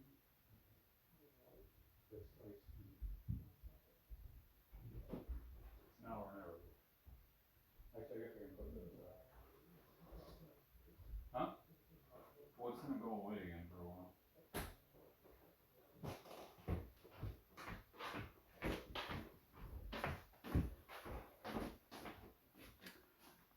What the hell was I talking about? Other than the YouTube, so I put a new YouTube video up. That's me talking about the Christmas present thing I got. But those of you guys who were here on the stream the other day, I was drinking that on stream. So we don't need this anymore. This can go away. Yes. Yes. I'm going to take another tiny drink. Just a little bit. So obviously, I don't know if you guys can see from the angle, but that's still very cloudy. That should clear up over time too.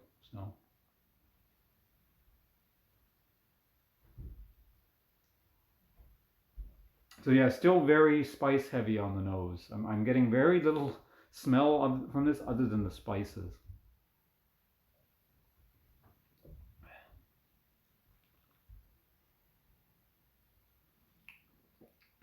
You know what? Now that I'm thinking about it, there's still that slight bit of effervescence, which makes sense for 3 weeks. Still a little bit of that clove bitterness. I'm hoping that goes away more, which I suspect it will, but it's like maybe half or less of the cloves bitterness that I got before I mixed in that honey water. So, good. Good. Beyond that, yeah, it's just an interesting mix of really spice and honey and alcohol. And very little of anything, actually, no, there's that astringency from the tea and probably the raisins I added, I guess. I'm just really surprised that like almost none of the orange zest came through. Like maybe if it wasn't there, I would notice its absence in the sense that there'd be something missing, and I'm not really. But it's hard to identify. But yeah, because when I first put the zest in there, I can smell nothing but the orange zest, and now it's just gone. Which yeah, that's cool.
The fun task of cleaning this stupid thing up. Actually, I can take the cap off. That makes things much easier. The cap is only to filter out crap at the bottom. There's no crap at the bottom. Whatever crap I got in from the original jug into this thing is already thoroughly mixed into everything else. So I'm not looking to filter anything out at this point. So yeah, that makes things much easier. Okay, so cords everywhere. Cords, I guess. Tube. There's cords everywhere when I'm streaming at my computer.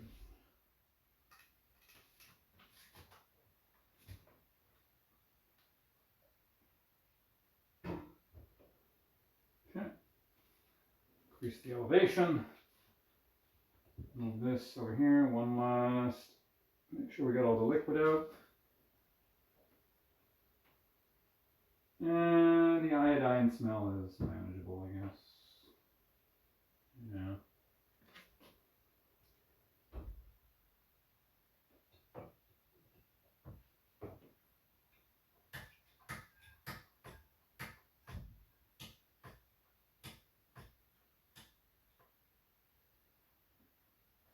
All right, there we go.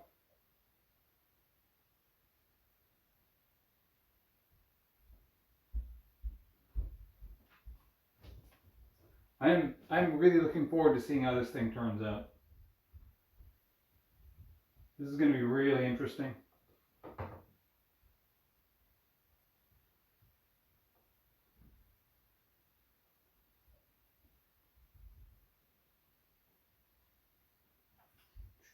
Now, at this stage, I could use a funnel and just dump it in here. And from what I can tell, like I keep mentioning this, but you know, I got to find something to talk about while I'm doing this, right? Um, Getting oxygen in this probably shouldn't matter too much, but you know, I'm not an alcohol scientist, so you know, let's be safe while we can. It's not like I gotta wash this thing again anyway. It's already been used, so.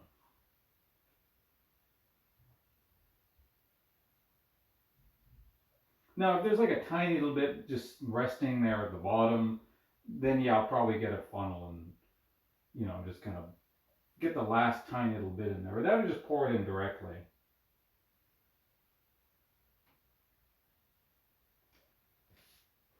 I need to raise the elevation even more. Whoa, even more. Will that speed it up? I hope it will. So I don't want to stand around here. Now, I suspect, nah, fuck it, let's put it down, let's be safe with this. So I suspect this is going to get another layer of yeast, not as thick as the last one, but a little layer of yeast at the bottom as it continues to fall out.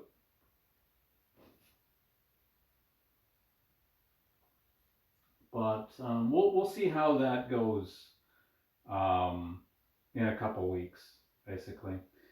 And I have a couple ways of dealing with that. I can either be really careful when I bottle it directly from here. I could just transfer it back into here again and then bottle it, but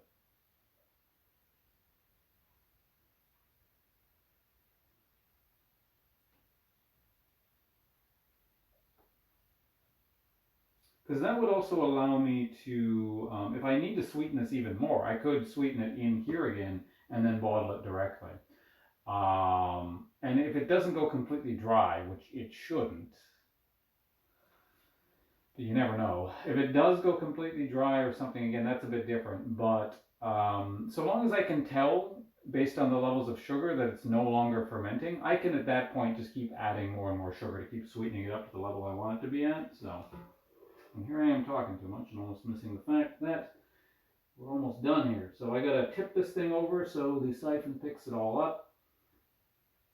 Once the siphon stops going, you have to manually start it up again. It's kind of a pain in the ass. So, like when it's down to these low levels, it would be kind of difficult to like hold it at an angle and then start it up. So just make sure we don't do that. Just get everything in the corner here. Get as much liquid in here as possible.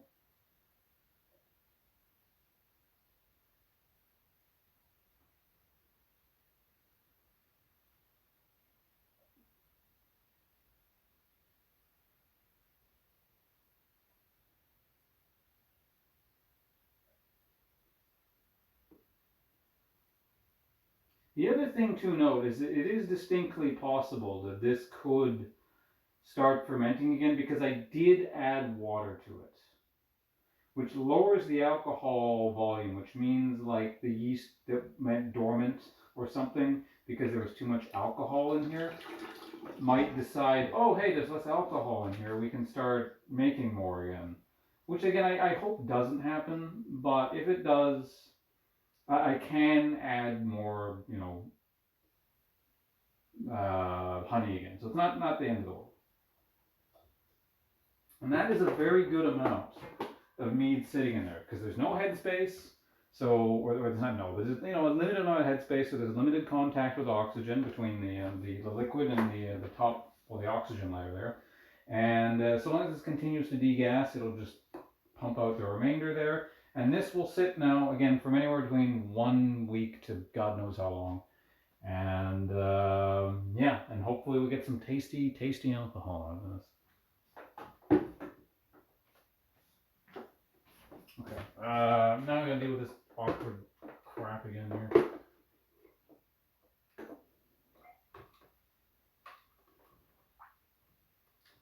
just going to throw this in the sink because it's too large and the bucket is too small. I'll deal with that off screen. All right, so now this thing just needs an airlock.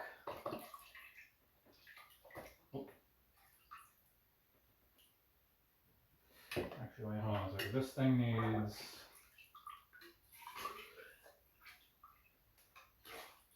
sanitization.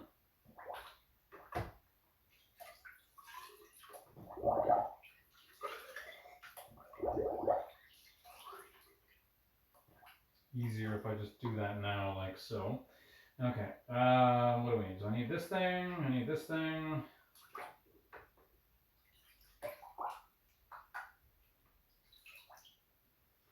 Alright, so they can go there.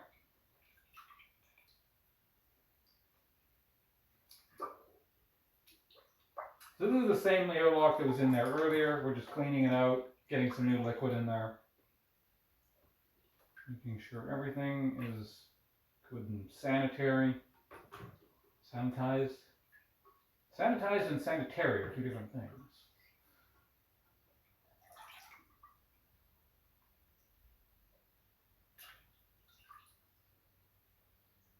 Okay, that looks good. Where's the cap? Wait, did I? Oh, I didn't wash the cap. Okay. Make sure the cap is properly washed here.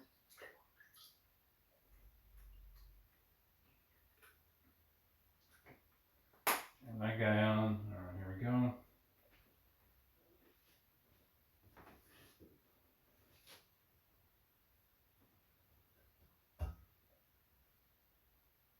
Doing this with one hand is so sketchy. Ugh. Yeah, I'm gonna put this down. Wash it again in a second.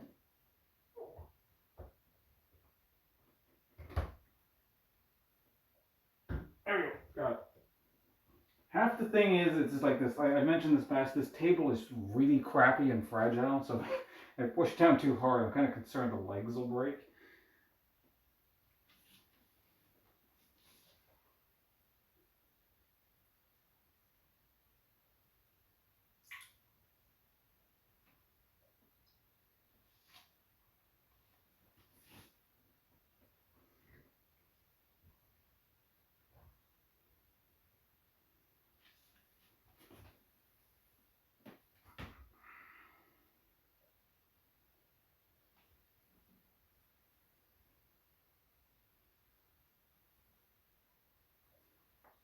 All right, we're done. So, like I said, just to quickly recap, what we're going to be looking for is I'm going to leave this for a while.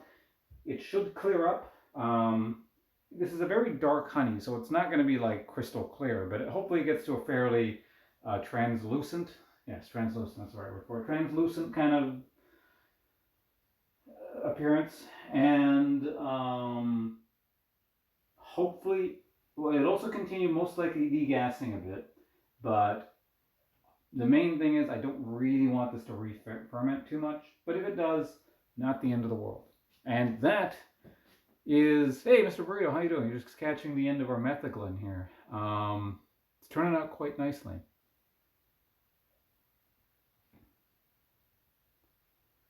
Doing all, oh, we have the whiskey thing. Yeah, we can play sometime. Community drinking game. I mean, if you buy the alcohol, sure, why not?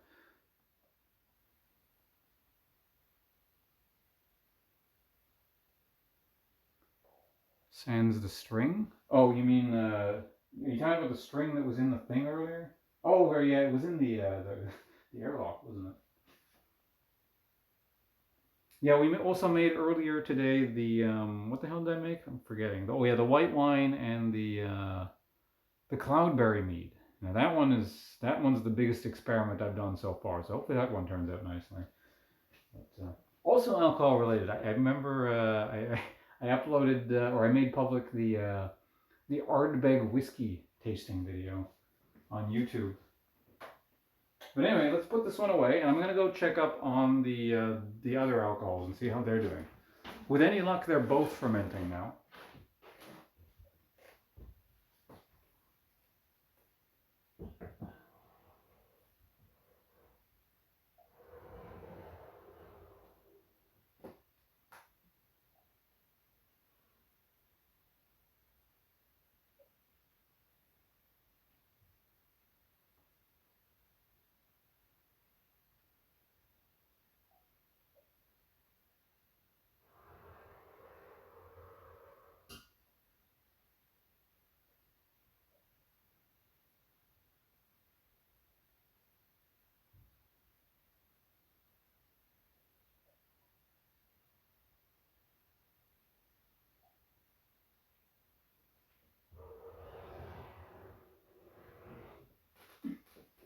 Why don't I bring it out? I'll show you guys.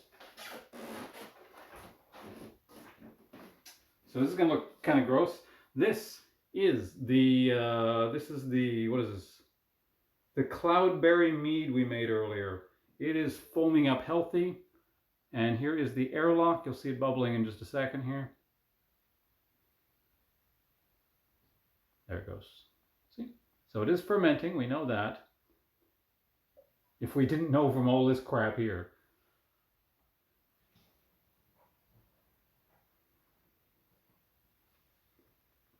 I'm actually going to shake it up just a little bit.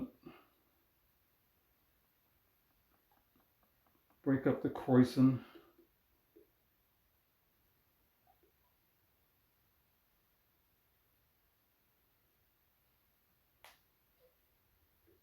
What the hell? Why is it going in the reverse direction? What? What does that mean? Is it because I just shook it? Hold on, I'm going to leave this on the table for a minute. What the hell's going on?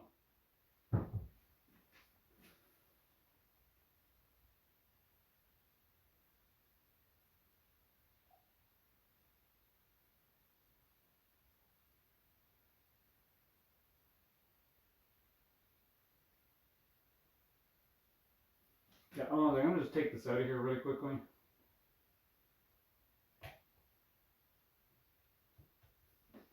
Okay, that equalizes the pressure.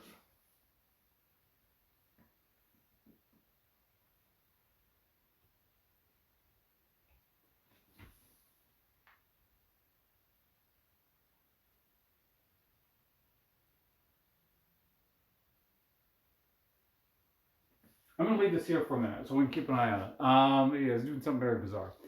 And I'm going to bring out the wine.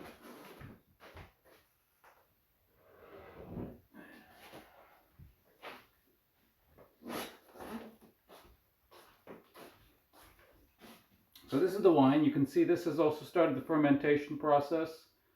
I moved it a bit, so you know the fermentation is not going crazy yet. But if I leave it still for a minute, you will eventually see that make a bubble. Just take my, it'll eventually bubble. Take my word for it.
There's a lot of junk floating around in here. I'm guessing that's from the jam? Or maybe the yeast hasn't fully broken up yet? Whatever it is, it's for the most part settling to the bottom.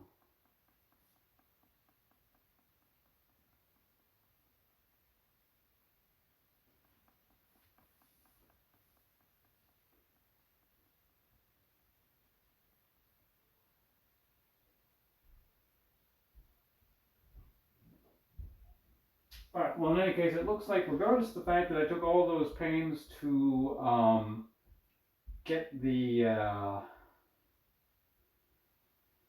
jam sugary bits separated from the seedy junky bits, this is going to probably be a lot of fun transferring from one vessel to the next.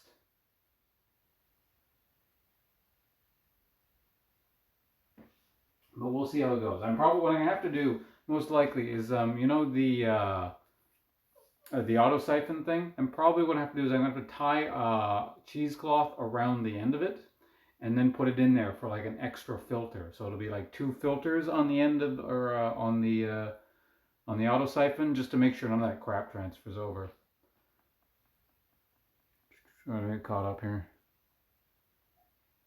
Explosion, no, it shouldn't explode. I think we're good. A cool hobby. I'm having a lot of fun with it. Yeah. I mean, it's not particularly complicated. I'm sure, you know, if you're interested, you could pick it up yourself. Oh yeah, definitely. See, well, I don't know. I don't want to move this around too much, but yeah. Okay, so it's doing the right thing now. The liquid from one side of the airlock is going into the next one, which means it's getting pushed through. So this will start bubbling again in a minute. Also, Jeff, yeah, thank you very much for the 11 months. Appreciate it. Does your brother get a subscription? You mean like the sword thing? Yeah, I mean, would he be, if he's a new subscriber, theoretically? Alright, so this is going back into the cupboard. Oh, I should probably, hold on a sec. I need to get this.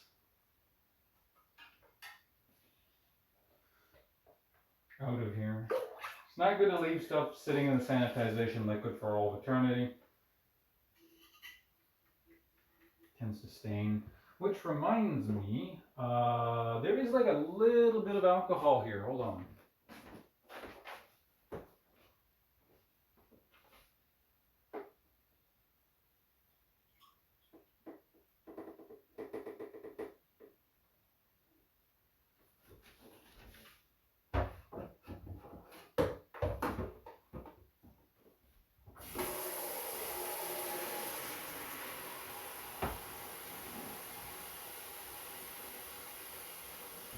Alright, we get another ½ ounce of Metheglin.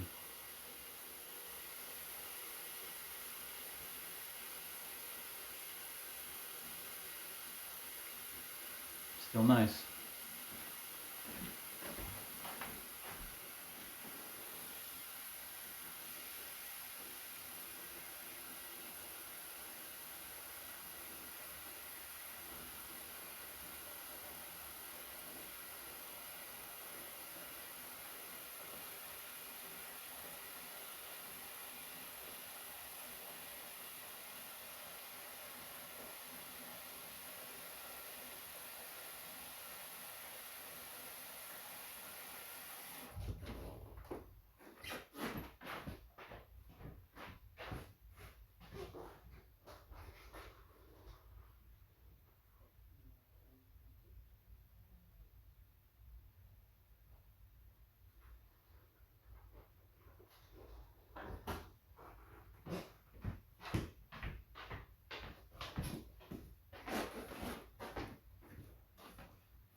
Still trying to pick up on the orange. I'm really not getting it.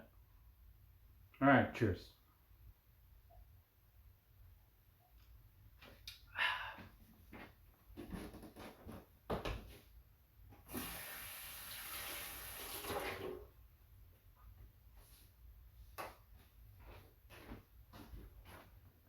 Yeah, just bubbled. We're good.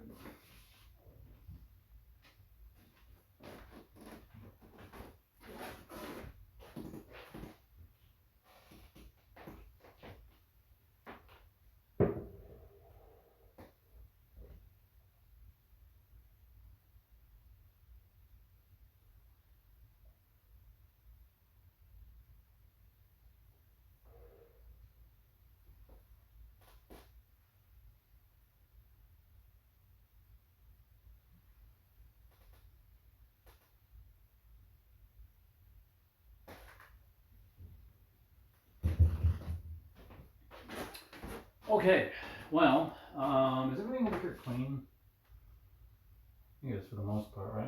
Is this clean? That's pretty clean. Alright, well then. Could someone tell me the time? I'm guessing it's probably about like 7:30 Pacific Standard Time. Anyone who lives in North America, let me know what time it is and what time zone you're in, then I can calculate based off of that. 9 p.m. in California. Okay, so it's, oh, really, it's 9 already. Holy crap. Okay. Well, we can stream a bit more. We can stream a bit more, right? Yeah.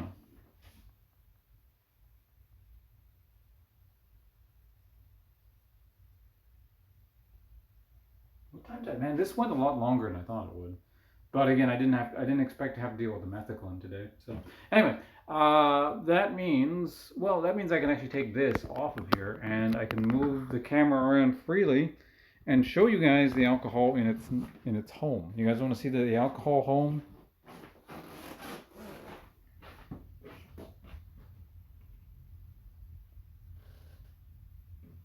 It's an adventure.